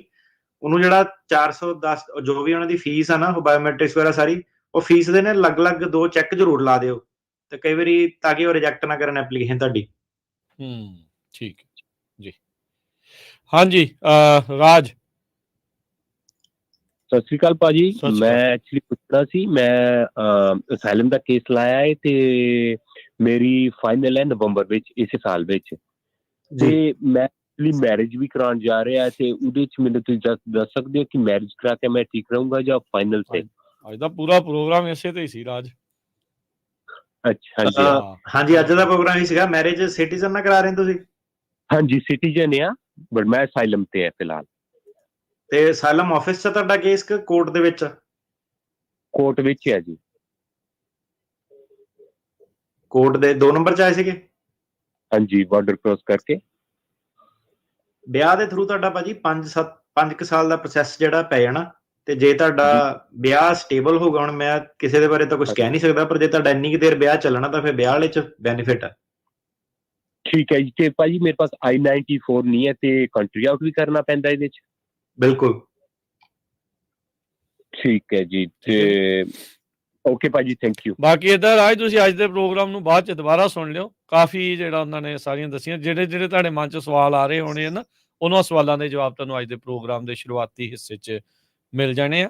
ਤੁਸੀਂ ਬਾਅਦ ਦੇ ਵਿੱਚ ਜਦੋਂ ਪ੍ਰੋਗਰਾਮ ਖਤਮ ਹੋ ਗਿਆ ਤਾਂ ਉਸ ਨੂੰ ਦੁਬਾਰਾ ਜ਼ਰੂਰ ਸੁਣ ਲਿਓ। ਅਗਲੇ ਕਾਲਰ ਨੇ ਗੋਲਡੀ। ਸਤਿ ਸ਼੍ਰੀ ਅਕਾਲ ਭਾਜੀ। ਸਤਿ ਸ਼੍ਰੀ ਅਕਾਲ। ਆਪਣੇ ਭਾਜੀ ਮੇਰਾ ਕੁਐਸਚਨ ਇਹ ਸੀਗਾ ਕਿ ਮੇਰੀ 2022 ਦੇ ਵਿੱਚ ਮੇਰਾ ਯੂ ਵੀਜ਼ਾ ਫਾਈਨਲ ਆਇਆ ਸੀਗਾ ਜੀ, ਤੇ 23 ਦੇ ਵਿੱਚ ਮੇਰੀ ਫੈਮਿਲੀ ਆ ਗਈ, ਤੇ ਅਪ੍ਰੈਲ ਦੇ ਵਿੱਚ ਮੈਂ ਆਪਣੀ ਫੈਮਿਲੀ ਦਾ, ਬੱਚਿਆਂ ਦਾ ਤੇ ਵਾਈਫ ਦਾ ਮੈਂ ਵਰਕ ਪਰਮਿਟ ਅਪਲਾਈ ਕਰਤਾ ਸੀਗਾ ਜੀ ਉਹਨਾਂ ਦਾ, ਤੇ ਉਹਨਾਂ ਦਾ ਹਜੇ ਤੱਕ ਵਰਕ ਪਰਮਿਟ ਨਹੀਂ ਆਇਆ। ਜਦੋਂ ਮੈਂ ਆਨਲਾਈਨ ਚੈੱਕ ਕਰਦਾ ਜਿਹੜੀ ਆਪਣੀ ਵੈਬਸਾਈਟ ਤੇ ਜਾ ਕੇ ਨਾ, ਉੱਥੇ ਸ਼ੋਅ ਕਰਦਾ ਹੈ ਨਬਰਾਸਕਾ ਤੇ ਵਰਮੋਂਟ ਦਾ ਸ਼ੋਅ ਕਰਦਾ ਹੈ ਕਿ ਸਾਡੇ ਜਿਹੜੇ 4 ਮਹੀਨਿਆਂ ਦੇ ਵਿੱਚ ਆਉਣਾ ਚਾਹੀਦਾ ਵਰਕ ਪਰਮਿਟ, ਹੈ ਨਾ ਜੀ? ਹਾਂਜੀ, ਤੁਸੀਂ ਉਹਨਾਂ ਨੂੰ ਸਰਵਿਸ ਰਿਕੁਐਸਟ ਉੱਥੇ ਆਨਲਾਈਨ ਜਮ੍ਹਾਂ ਕਰਾ ਸਕਦੇ ਹੋ। ਆਪਣੇ ਵੈਬਸਾਈਟ ਤੇ ਆਨਲਾਈਨ ਚੈਕਿੰਗ ਜਾਂ ਅਟਾਰਨੀ ਥਰੂ ਜੀ? ਕਾਲ ਵੀ ਕਰ ਸਕਦੇ ਆ, ਉਦਾਂ ਉੱਥੇ ਉਹਨਾਂ ਨੇ ਟੂਲ ਦਿੱਤਾ ਹੁੰਦਾ, ਜੇ ਪ੍ਰੋਸੈਸਿੰਗ ਟਾਈਮ ਤੋਂ ਬਾਹਰ ਆ ਤਾਂ ਤੁਸੀਂ ਉੱਥੇ ਉਹਨਾਂ ਦੀ ਸਰਵਿਸ ਰਿਕੁਐਸਟ ਜਮ੍ਹਾਂ ਕਰਾ ਸਕਦੇ ਆ। ਠੀਕ ਆ ਭਾਜੀ। ਠੀਕ ਹੈ ਜੀ, okay, thank you so much ਭਾਜੀ। ਮਿਹਰਬਾਨੀ ਜੀ। ਸਤਿੰਦਰ। ਹੈਲੋ, ਸਤਿ ਸ਼੍ਰੀ ਅਕਾਲ ਜੀ। ਸਤਿ ਸ਼੍ਰੀ ਅਕਾਲ ਜੀ। ਸਤਿ ਸ਼੍ਰੀ ਅਕਾਲ ਜੀ। ਹਾਂਜੀ, ਮੈਂ ਨਾ ਜੀ 2009 ਦੇ ਵਿੱਚ US ਆਇਆ ਸੀਗਾ ਜੀ, ਤੇ ਮੈਨੂੰ ਇੱਥੇ 에ਅਰਪੋਰਟ ਤੋਂ ਡਿਪੋਰਟ ਕਰਤਾ ਸੀ ਉਹਨਾਂ ਨੇ ਮਿਸ ਰਿਪਰੈਜ਼ੈਂਟੇਸ਼ਨ ਕਰਕੇ। 5 ਸਾਲ ਦਾ ਬੈਨ ਲੱਗਿਆ ਸੀਗਾ ਜੀ। ਤੇ ਹੁਣ ਮੈਂ 2018 ਤੋਂ ਕੈਨੇਡਾ ਦੇ ਵਿੱਚ ਰਹਿ ਰਿਹਾ PR, ਤੇ ਦੁਬਾਰਾ ਰੀ-ਐਂਟਰੀ ਲਈ ਇਹਦਾ ਕੀ ਪ੍ਰੋਸੈਸ ਹੁੰਦਾ ਜੀ? ਤੁਸੀਂ ਭਾਜੀ, ਮੈਨੂੰ ਹੁਣ ਪਤਾ ਨਹੀਂ ਮਿਸ ਰਿਪਰੈਜ਼ੈਂਟੇਸ਼ਨ ਦਾ ਲੈਵਲ ਕੀ ਸੀਗਾ ਤੁਹਾਡਾ। 5 ਸਾਲ ਵਾਲਾ ਬੈਨ ਤੋਂ ਬਾਅਦ ਵੀ ਜਿਹੜੀ ਮਿਸ ਰਿਪਰੈਜ਼ੈਂਟੇਸ਼ਨ ਹੈ ਨਾ, ਉਹ ਤੁਹਾਡੀ ਰਹਿਣੀ ਆ ਕਿ ਹੈਵੀ ਓਵਰ ਲਾਈਡ, ਹੈ ਨਾ, ਜੇ ਵੀਜ਼ਾ ਭਰਦੇ ਆ ਹੁਣ, ਤੇ ਤੁਸੀਂ ਇਹਦੇ ਵਿੱਚ ਡਿਪੈਂਡ, ਮਤਲਬ ਮੇਰੇ ਹਿਸਾਬ ਨਾਲ ਤਾਂ ਤੁਸੀਂ ਜੇ ਕੈਨੇਡੀਅਨ ਸਿਟੀਜ਼ਨ ਬਣ ਕੇ ਜਾਓ, ਤੁਹਾਡਾ ਫਿਰ ਇਹ ਹੈ ਕਿ ਕੰਮ ਈਜ਼ੀ ਆ, ਪ੍ਰੋਸੈਸ ਫਿਰ ਈਜ਼ੀ ਹੈ, ਹੈ ਨਾ? ਠੀਕ ਹੈ। ਓਕੇ, ਉਹਨਾਂ ਨੇ ਸੈਕਸ਼ਨ ਜਿਹੜਾ ਲਾਇਆ ਸੀਗਾ ਉਹ 235B1 ਔਰ 240 ਲਾਇਆ ਜੀ ਐਕਟ। ਮਿਸ ਰਿਪਰੈਜ਼ੈਂਟੇਸ਼ਨ ਕੀ ਕੀਤੀ ਸੀਗੀ? ਵੀ ਉਹ ਜਿਹੜਾ ਤੁਸੀਂ ਵੀਜ਼ਾ ਲਿੱਤਾ ਵੀ ਉਹ 'ਚ ਫਰਾਡ ਡਾਕੂਮੈਂਟ ਨੇ। ਹਾਂਜੀ, ਸੋ ਤੁਹਾਨੂੰ ਨਵਾਂ ਵੀਜ਼ਾ ਤਾਂ ਨਹੀਂ ਉਹਨਾਂ ਨੇ ਕੋਈ ਦੇਣਾ। ਸਿਟੀਜ਼ਨ ਬਣ ਕੇ ਤੁਸੀਂ ਜਿਹੜਾ ਆਪਣਾ ਬਾਰਡਰ ਤੇ ਜਦੋਂ ਆਉਂਦੇ ਆ, ਉਹ ਚੀਜ਼ ਤੁਹਾਡੇ ਲਈ ਫਾਇਦੇਮੰਦ ਰਹੂਗੀ, ਉਹੀ ਕਰੋ ਫਿਰ। ਠੀਕ ਹੈ ਜੀ। ਓਕੇ, ਤੇ ਦੁਬਾਰਾ ਆਪਾਂ ਜਾਨੀ ਕਿ 5 ਸਾਲ ਦੇ ਬੈਨ ਤੋਂ ਬਾਅਦ ਵੀ ਆਪਾਂ ਜਾ ਨਹੀਂ ਸਕਦੇ? ਜਾਨੀ ਕਿ ਨਹੀਂ, ਉਹ ਜਿਹੜੀ ਵੀ ਜਦੋਂ ਵੀ ਐਪਲੀਕੇਸ਼ਨ ਭਰਨਾ ਤੁਹਾਨੂੰ ਉਹ 'ਚ ਹਰ ਵਾਰੀ ਦੱਸਣਾ ਹੀ ਪੈਣਾ ਵੀ ਆਹ ਇਦਾਂ ਹੋਇਆ ਸੀ। ਹਾਂ, ਵੀਜ਼ਾ ਵੇਵਰ ਜਿਹੜਾ ਆਪਣਾ ਬਾਰਡਰ ਵਾਲਾ ਨਾ, ਕੈਨੇਡੀਅਨ ਸਿਟੀਜ਼ਨ ਦਾ ਕੰਮ ਸਿੱਧਾ ਹੀ ਆ, ਤੇ ਉਹੀ ਕਰੋ ਫਿਰ, ਉਹੀ ਬੈਟਰ ਹੋਊਗਾ ਤੁਹਾਨੂੰ, ਹਨਾ? ਕਿਉਂਕਿ ਜੇ ਹੁਣ ਤੁਸੀਂ ਕਰਦੇ ਆ ਫਿਰ ਤੁਹਾਨੂੰ ਰੋਕਤਾ, ਤੇ ਫਿਰ ਜਦੋਂ ਸਿਟੀਜ਼ਨ ਬਣ ਕੇ ਵੀ ਆਏ ਫਿਰ ਤੁਹਾਨੂੰ ਦੁਬਾਰਾ ਰੋਕੂਗੇ, ਤਾਂ ਤੁਸੀਂ ਇਹ ਪਤਾ ਲਓ ਇਸ ਵੇਲੇ। ਠੀਕ ਹੈ ਜੀ, ਓਕੇ। ਇੱਕ ਮੇਰਾ ਕੁਐਸਚਨ ਹੋ ਰਿਹਾ ਜੀ, ਛੋਟਾ ਜਿਹਾ। ਪੁੱਛ ਲਓ ਜੀ। ਕੋਈ ਕਿਸੇ ਦੀ ਫਾਈਲ ਅੰਡਰ ਪ੍ਰੋਸੈਸ ਹੈ ਜੀ ਐਜ਼ F4 ਕੈਟਾਗਰੀ ਦੇ ਵਿੱਚ 2007 ਦਾ ਕੇਸ ਲਾਇਆ ਉਹਨਾਂ ਦਾ, ਉਹ ਐਜ਼ ਏ ਵਿਜ਼ਟਰ ਅਪਲਾਈ ਕਰ ਸਕਦੇ ਨੇ US ਦਾ ਜੀ? ਹਾਂਜੀ, ਵਿਜ਼ਿਟ ਕਰ ਸਕਦੇ, ਉਹਨਾਂ ਨੂੰ ਸਾਰਾ ਜਿਹੜਾ ਫੈਕਟ ਉਹ ਦੱਸਣੇ ਪੈਣੇ ਆ ਵੀ ਉਹਨਾਂ ਦੀ ਆਲਰੇਡੀ ਦੂਜੇ ਪਾਸੇ ਵੀ ਜਿਹੜੀ ਫਾਈਲ ਆ ਉਹ ਚੱਲ ਰਹੀ ਆ ਜੀ। ਆਪਣੇ ਅਗਲੇ ਕਾਲਰ ਨੇ ਮਹਿਤਾਬ ਸਿੰਘ। ਹਾਂਜੀ ਮਹਿਤਾਬ। ਇੰਦਰਪਾਲ। ਹਾਂਜੀ ਭਾਈ, ਸਤਿ ਸ਼੍ਰੀ ਅਕਾਲ। ਸਤਿ ਸ਼੍ਰੀ ਅਕਾਲ। ਭਾਜੀ ਮੈਂ ਅਪਲਾਈ ਕੀਤੀ 601A ਤੇ ਉਹਨੂੰ 44 ਮੰਥ ਆਲਰੇਡੀ ਪਾਸ ਹੋ ਚੁੱਕਿਆ। ਮੈਂ ਪੁੱਛਣਾ ਚਾਹੁੰਦਾ ਵੀ ਕਿੰਨਾ ਚਿਰ ਹੋਰ ਲੱਗੂ? ਭਾਜੀ ਮੈਨੂੰ ਪ੍ਰੋਸੈਸਿੰਗ ਟਾਈਮ ਤਾਂ ਨਹੀਂ ਆ, ਤੁਸੀਂ ਆਪਣੇ ਨਾ ਜਿਹੜੇ ਵੀ ਸਰਵਿਸ ਸੈਂਟਰ ਪੈਂਡਿੰਗ ਆ ਉਹਨੂੰ ਤੁਸੀਂ ਆਨਲਾਈਨ ਦੇਖੋ ਕਿ ਪ੍ਰੋਸੈਸਿੰਗ ਟਾਈਮ ਕੀ ਚੱਲਦਾ, ਤੇ ਜੇ ਪ੍ਰੋਸੈਸਿੰਗ ਟਾਈਮ ਤੋਂ ਬਾਹਰ ਹੁੰਦੇ ਤਾਂ ਤੁਸੀਂ ਫਿਰ ਉਹਨਾਂ ਨਾਲ ਉੱਥੇ ਇਨਕੁਆਇਰੀ ਸਬਮਿਟ ਕਰੋ ਐਕਸਪੀਡਾਈਟ ਦੀ, ਅਦਰਵਾਈਜ਼ ਤੁਹਾਨੂੰ ਵੇਟ ਹੀ ਕਰਨੀ ਪੈਣੀ। ਮੇਰੇ ਖਿਆਲ 43 ਮੰਥਸ ਔਨ ਐਵਰੇਜ ਜਿਹੜਾ ਦਾ ਟਾਈਮ ਆ। ਮੇਰੇ 44 ਹੋ ਗਿਆ ਆਲਰੇਡੀ। ਪਾ ਦਿਓ ਸਰਵਿਸ ਰਿਕੁਐਸਟ ਉਹਨਾਂ ਨੂੰ। ਸਰਵਿਸ ਰਿਕੁਐਸਟ ਪਾਓ। ਠੀਕ ਹੈ ਥੈਂਕ ਯੂ। ਠੀਕ ਹੈ ਜੀ, ਮਿਹਰਬਾਨੀ। ਠੀਕ ਹੈ, ਥੈਂਕ ਯੂ। ਸੁਖਵਿੰਦਰ ਸਿੰਘ। ਸਤਿ ਸ਼੍ਰੀ ਅਕਾਲ ਜੀ। ਹਾਂਜੀ ਸਤਿ ਸ਼੍ਰੀ ਅਕਾਲ ਜੀ, ਮੇਰਾ ਪੁੱਛੋ ਨਾਮ ਜੀ ਸਵਾਲ। ਸੁਖਵਿੰਦਰ ਸਿੰਘ, ਮੇਰਾ ਨਾ 2020 ਚ ਕੇਸ ਡਿਨਾਈ ਹੋਇਆ ਸੀਗਾ ਜੀ।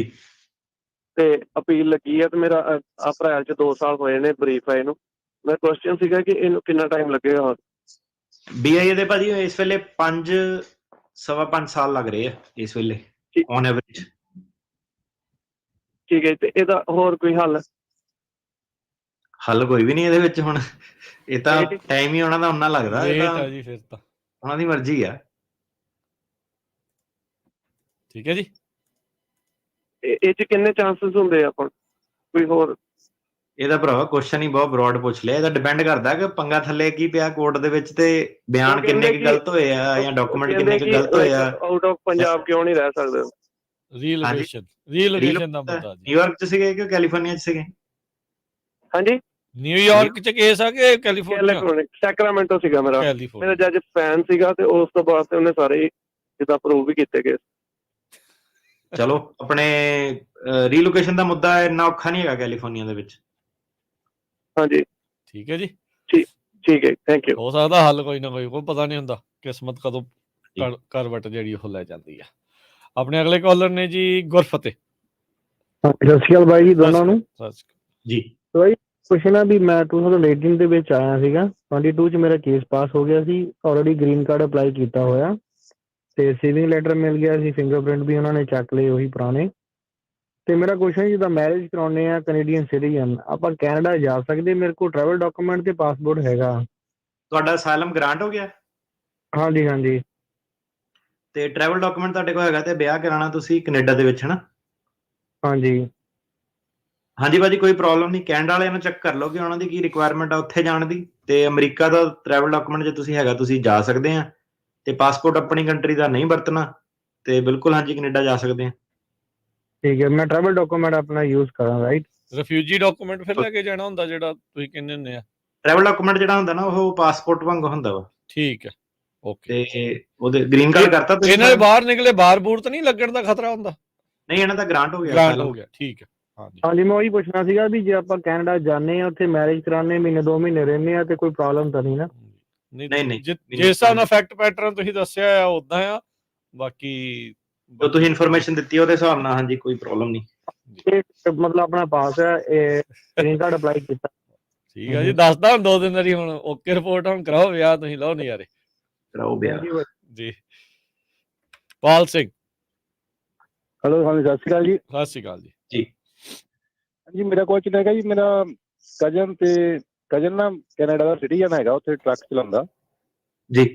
ਤੇ ਜੇ ਉਹਨੇ ਇੱਥੇ ਅਮਰੀਕਾ ਮੂਵ ਹੋਣਾ ਹੋਵੇ ਜੀ, ਉਹਦਾ ਕੋਈ ਕਿਵੇਂ ਹੋ ਸਕਦਾ ਜੀ? ਇਨਵੈਸਟਮੈਂਟ ਕੀਤੀ ਤੋਂ ਬਿਨਾਂ? ਨਹੀਂ, ਇਨਵੈਸਟਮੈਂਟ ਹੀ ਕਰਨੀ ਪੈਣੀ ਭਾਜੀ, ਵਿਆਹ ਹੀ ਆ ਵੀਰਿਆ। ਬਿਨਾਂ ਤਾਂ ਫਿਰ ਇਦਾਂ ਦਾ ਸਾਰੇ ਕੈਨੇਡਾ ਆ ਜਾਊਗਾ। ਨਹੀਂ, ਜੇ ਉਹਨੂੰ ਕੋਈ ਟਰੱਕਿੰਗ ਕੰਪਨੀ ਇੱਥੇ ਜੀ ਕਹੇ ਵੀ ਸਾਨੂੰ ਅਸੀਂ ਇਹਨੂੰ ਕੰਮ ਦਿੰਦੇ ਆ? ਨਹੀਂ, ਏਦਾਂ ਨਹੀਂ, ਉਹਨਾਂ ਨੇ ਡਿਗਰੀ ਬੇਸ ਤੇ ਕੰਮ ਹੀ ਸਿਰਫ ਰੱਖਿਆ, ਏਦਾਂ ਨਹੀਂ। ਉਹ H1 ਹੋਰ ਹੋ ਜਾਂਦਾ ਫਿਰ। ਅੱਛਾ, ਟਰੱਕਿੰਗ 'ਚ ਨਹੀਂ ਹੋ ਸਕਦਾ? ਨਹੀਂ, ਡਿਗਰੀ ਬੇਸਡ ਆ ਤੇ ਉਹ ਗੇਮ ਇਹਨਾਂ ਨੇ ਚੱਕ ਕੇ ਰੱਖੀ ਹੋਈ ਅਮਰੀਕਾ ਨੇ, ਏਦਾਂ ਨਹੀਂ। ਠੀਕ ਹੈ ਜੀ। ਠੀਕ ਹੈ ਜੀ, ਥੈਂਕ ਯੂ ਜੀ। ਬਾਕੀ ਹੋਏਗਾ ਵੀ 2 ਸਾਲ ਲਾ ਕੇ ਕੋਈ ਨਹੀਂ, ਕਰੋ ਪੈਸੇ ਥੋੜੇ ਇਕੱਠੇ, ਜੇ ਹੈਗੀ ਇੱਛਾ ਤਾਂ ਇਦਾਂ ਕਰ ਸਕਦੇ ਆ। ਸੀਜ਼ਨਲ ਵਰਕਰ ਵਾਲੇ ਹੁੰਦੇ ਜਿੱਦਾਂ H2B ਵਗੈਰਾ ਨਾ, ਸੀਜ਼ਨਲ ਵਰਕਰ ਕਈ ਵਾਰੀ ਮੈਕਸੀਕੋ ਤੋਂ ਆਉਂਦੇ ਆ ਤੇ ਆਗੇ ਚੱਲ ਜਾਂਦੇ ਆ, ਹਨਾ? ਉਹ ਨਹੀਂ, ਫਿਰ ਉਹ ਸੈੱਟ ਨਹੀਂ ਨਾ ਪੱਕੇ ਕੰਮ ਲੇਬਰ ਵਾਲਾ ਜਿਹੜਾ ਹੈਗਾ ਨਾ ਕਈਆਂ ਦਾ। ਤੇ ਹੁਣ ਜਿਹੜਾ ਕੈਨੇਡੀਅਨ ਸਿਟੀਜ਼ਨ ਆ ਉਹਨੇ ਤਾਂ ਆਪਣਾ ਸਿੱਧਾ ਹੀ ਜਿਹੜਾ ਆਪਣਾ ਕੈਨੇਡੀਅਨ ਸਿਟੀਜ਼ਨ ਆ ਉਹ ਇਨਵੈਸਟਮੈਂਟ ਤੇ ਆਵੇ ਪੈਸੇ ਇਕੱਠੇ ਕਰਕੇ। ਸਹੀ ਗੱਲ। ਭੁਪਿੰਦਰ ਸਿੰਘ।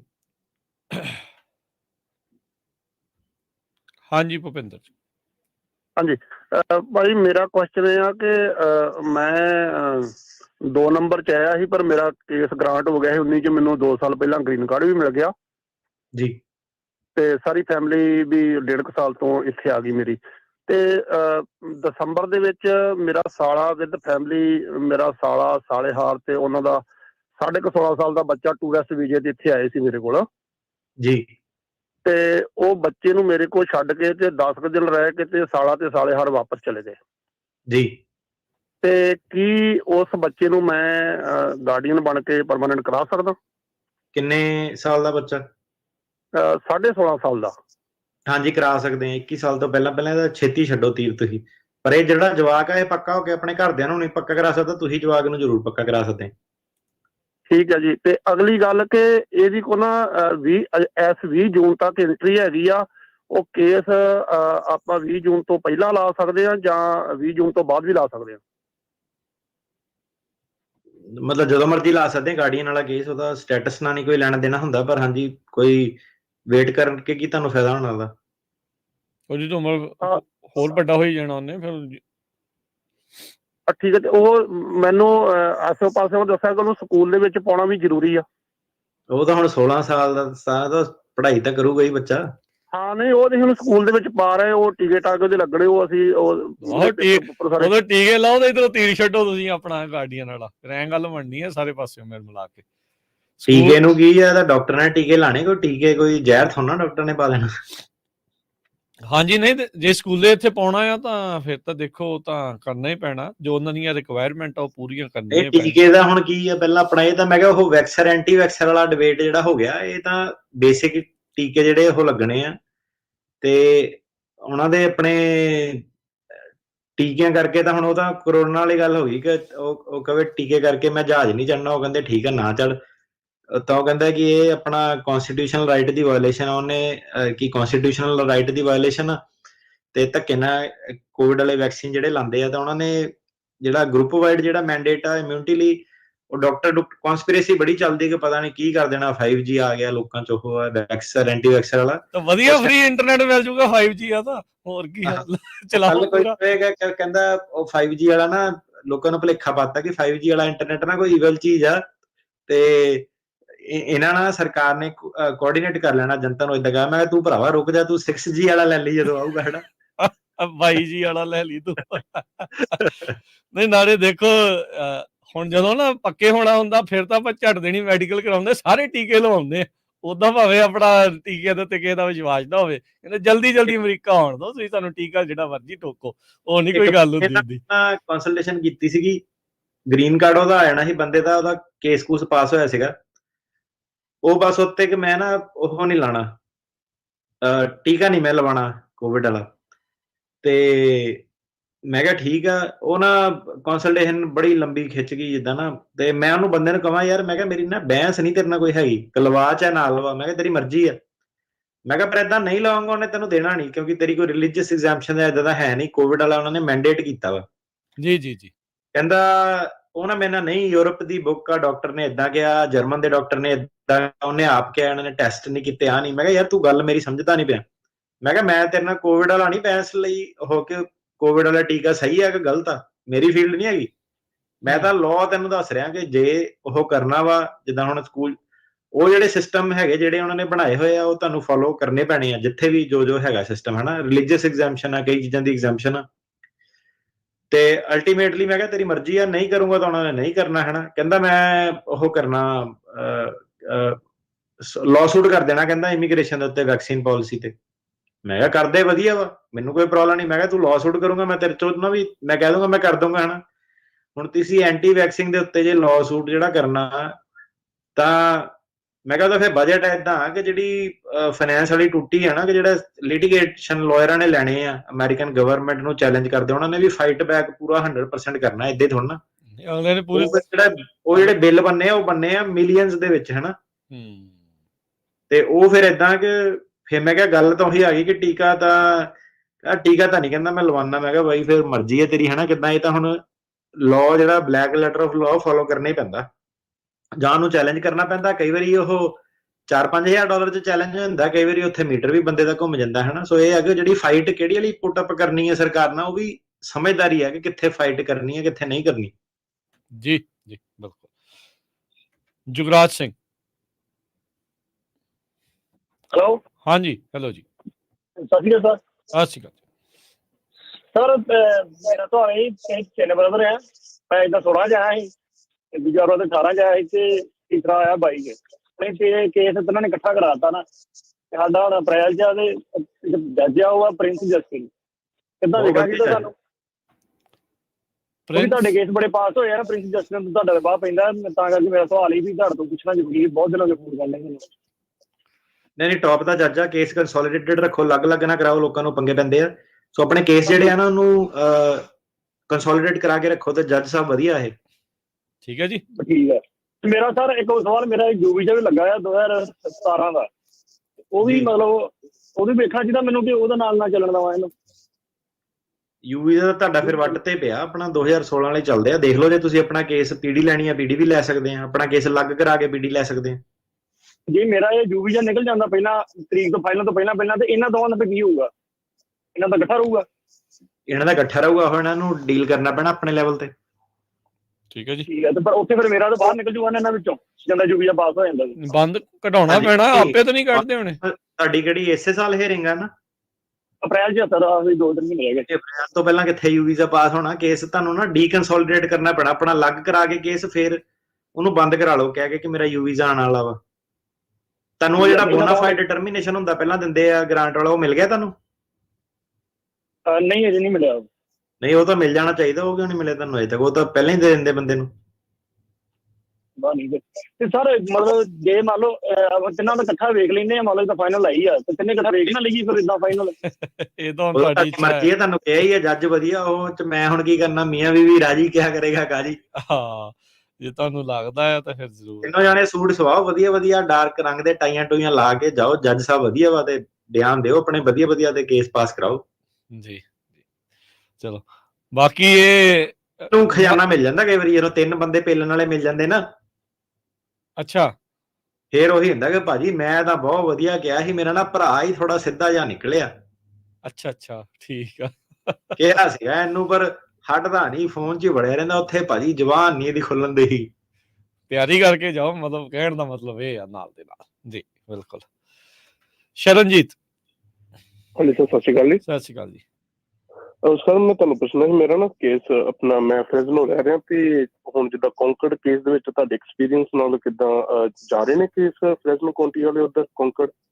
12 ਤਰੀਕ ਨੂੰ ਭਾਜੀ ਕੋਰਟ ਖੁੱਲਣਾ ਅਜੇ, ਨਾਰੀਅਲ ਨੂਰੀਅਲ ਉਹਨਾਂ ਨੇ ਸੋਮਵਾਰ ਆ ਗਿਆ, ਰਹਿ ਗਏ 2 ਦਿਨ, ਪਰਸੋਂ ਨੂੰ। ਤੇ ਫ੍ਰੈਜ਼ਨੋ ਵਾਲੇ ਜਿਹੜੇ ਹੈਗੇ ਨਾ, ਉਹ ਆਪਣੀ ਮੋਸ਼ਨ ਪਵਾ ਸਕਦੇ ਆ ਚੇਂਜ ਕਰਾਉਣ ਦੀ, ਕੌਂਕੜ ਦੀ ਤਰੀਕ ਛੇਤੀ ਜੇ ਲੈਣੀ ਕਿਸੇ ਨੇ। ਅੱਛਾ, ਆਪਾਂ ਮੋਸ਼ਨ ਪਵਾ ਸਕਦੇ ਹਾਂ ਹਨਾ? ਹਾਂਜੀ, ਬਾਅਦ ਚ ਇਹਨਾਂ ਨੇ ਲੌਂਗ ਰਨ ਚ ਤਾਂ ਆਪ ਵੀ ਇਹਨਾਂ ਨੇ ਚੱਕ ਕੇ ਕਈ ਸੁੱਟਣੇ ਆ ਹਨਾ, ਦੇਖਦੇ ਆ ਹੁਣ ਕਿੱਦਾਂ। ਕਈ ਜੱਜ ਵੀ ਮੂਵ ਹੋਏ ਆ ਉੱਥੇ ਕੌਂਕੜ। ਹਾਂਜੀ, ਜੱਜ ਹੀ ਮੇਰੀ ਸਲੇਟਨ ਮਿਸ਼ਲ ਇਹ, ਤੇ ਉੱਥੇ ਵੀ ਜਿੱਦਾਂ ਉਹੀ ਫਿਰ ਦੁਬਾਰਾ ਤੋਂ ਪ੍ਰੋਸੈਸ ਚੱਲੇਗਾ ਮਾਸਟਰ, ਫਿਰ ਉਸ ਤੋਂ ਬਾਅਦ ਇੰਡੀਵਿਜੂਅਲ, ਜਾਂ ਤੁਹਾਡੇ ਹਿਸਾਬ ਨਾਲ ਕੱਢਣਗੇ ਬੈਕਲੌਗ? ਪਤਾ ਨਹੀਂ ਭਾਜੀ, ਇਹ ਤਾਂ ਹੁਣ ਉਹਨਾਂ ਦੀ ਮਰਜ਼ੀ ਆ ਕਿੱਦਾਂ ਉਹਨਾਂ ਨੇ ਕਰਨਾ ਹੈ ਨਾ। ਜੀ। ਅੱਛਾ ਸਰ, ਮੈਂ ਨਾ ਥੋੜੇ ਚਿਰ ਪਹਿਲਾਂ ਹੀ ਐਫੀਡੇਵਿਟ ਕਰਾਏ ਹੋਏ ਸੀ ਜਮਾਂ, ਤੇ ਉਹ ਆਪਣੇ ਬਾਅਦ ਚ ਚੇਂਜ ਕਰਾ ਸਕਦੇ ਆਪਾਂ ਜਾਂ ਨਹੀਂ? ਚੇਂਜ ਕਿੱਦਾਂ ਮਤਲਬ ਅਪਡੇਟ ਕਰ ਸਕਦੇ ਜੋ ਕੋਈ ਮਿਸਿੰਗ ਇਨਫੋਰਮੇਸ਼ਨ ਆ? ਚੇਂਜ ਕਿੱਦਾਂ ਮਤਲਬ ਹੱਡ ਬੀਤੀ ਕਿੱਦਾਂ ਹੁਣ ਬੰਦੇ ਦੀ ਚੇਂਜ ਹੋਣੀ ਹੈ? ਅੱਛਾ, ਰਹਿਣੇ ਉਹੀ ਨੇ ਬਟ ਉਹਨਾਂ ਦੇ ਵਿੱਚ ਜੇ ਕੋਈ ਗਲਤੀ ਉਹ ਕਰ ਸਕਦੇ ਸਹੀ ਹਨਾ ਆਪਾਂ? ਹਾਂਜੀ, ਅਪਡੇਟ ਕਰ ਸਕਦੇ। ਜੇ ਕੋਈ ਵਾਧੂ ਜਾਣਕਾਰੀ ਚੇਤਾ ਆ ਗਈ ਆ, ਉਦੋਂ ਲਿਖਣੀ ਭੁੱਲ ਗਏ ਜਾਂ ਇਦਾਂ ਆ, ਤਾਂ ਉਹ ਫਿਰ ਤੁਸੀਂ ਉਹਦੇ ਵਿੱਚ ਐਡੀਸ਼ਨ ਜਿਹੜੀ ਉਹ ਕਰਾ ਸਕਦੇ ਆ। ਇਹੀ ਹੈ ਜੀ ਉਹਦੇ ਵਿੱਚ ਹੁੰਦਾ। ਹਾਂਜੀ, ਅਗਲੇ ਜਿਹੜੇ ਕਾਲਰ ਨੇ ਕੁਲਵਿੰਦਰ ਜੀ। ਭਾਈ ਸਤਿ ਸ਼੍ਰੀ ਅਕਾਲ ਜੀ। ਸਤਿ ਸ਼੍ਰੀ ਅਕਾਲ ਜੀ। ਭਾਜੀ ਮੈਂ 2017 ਦੇ ਵਿੱਚ ਆਇਆ ਸੀ, ਮੈਂ ਤੇ ਮੇਰੀ ਵਾਈਫ ਵੀਜ਼ੇ ਦੇ ਉੱਪਰ ਜੀ, ਤੇ ਅਸੀਂ ਇੱਥੇ ਅਸਾਈਲਮ ਲਾਇਆ ਸੀਗਾ ਤੇ ਸਾਡੀ ਡੇਟ ਨਹੀਂ ਆ ਰਹੀ, ਤੇ ਮੈਂ 2022 ਦੇ ਵਿੱਚ ਭਾਜੀ ਪੇਪਰ ਵੀ ਆਲ ਡਾਕੂਮੈਂਟ ਸਾਰੇ ਰੈਡੀ ਕਰਾ ਕੇ ਵੀ ਜਮ੍ਹਾਂ ਕਰਾ ਦਿੱਤੇ ਸੀ, ਰਿਕੁਐਸਟ ਵੀ ਕੀਤੀ ਆ, ਪਰ ਉਹ ਡੇਟ ਨਹੀਂ ਦੇ ਰਹੇ ਹੈਗੇ ਭਾਜੀ। ਭਾਜੀ ਮੈਂਡੇਮਸ ਜਿਹੜਾ ਮੁਕੱਦਮਾ ਇਹਨਾਂ ਦੇ ਉੱਤੇ ਕਰਨਾ ਪੈਣਾ। ਓਕੇ ਜੀ, ਉਹਦੇ ਲਈ ਭਾਜੀ ਆਪਾਂ ਨੂੰ ਕੀ ਕਰਨਾ ਪਊਗਾ ਜਾਂ ਕੀ? ਵਕੀਲ ਦੇ ਨਾਲ ਗੱਲਬਾਤ ਤੇ ਵਕੀਲ ਦੇ ਥਰੂ ਨੂੰ ਕੰਟੈਕਟ ਕਰੋ ਜਿਹੜਾ ਵੀ ਸੀਗਾ, ਜਾਂ ਆਪਣੇ ਜੇ ਸਾਡੀ ਸਰਵਿਸ ਚਾਹੀਦੀ ਹੈ ਸਾਡੇ ਆਫਿਸ ਨੂੰ ਕੰਟੈਕਟ ਕਰੋ। ਠੀਕ ਆ ਜੀ, ਯਾਨੀ ਹੋਰ ਕੋਈ ਜਿੱਦਾਂ ਉਦਾਂ ਡੇਟ ਨਹੀਂ ਦੇ ਰਹੇ ਹੈਗੇ ਨਾ ਜੀ? ਇਹ ਉਦਾਂ ਦਾ ਭਾਜੀ ਦੇਖ ਹੀ ਲਿਆ ਹੁਣ ਤੁਸੀਂ। ਹਾਂਜੀ, ਉਦਾਂ ਦਾ ਦੀ ਵੇਟ ਕਰਦੇ ਆ, 24 ਆ ਗਿਆ ਡੇਟ ਦੇਣਾ, ਡੇਟ ਤਾਂ ਉਹ ਕੰਮ ਤਾਂ ਉਹ ਰੋਜ਼ ਹੀ ਕਰਦੇ ਆ। ਹੁਣ ਜਨਤਾ ਹੀ ਮਿਲੀਅਨਾਂ ਚ ਭਰੀ ਪਈ ਆ, ਕਿਹਨੂੰ ਡੇਟ ਦੇਣਾ ਉਹ।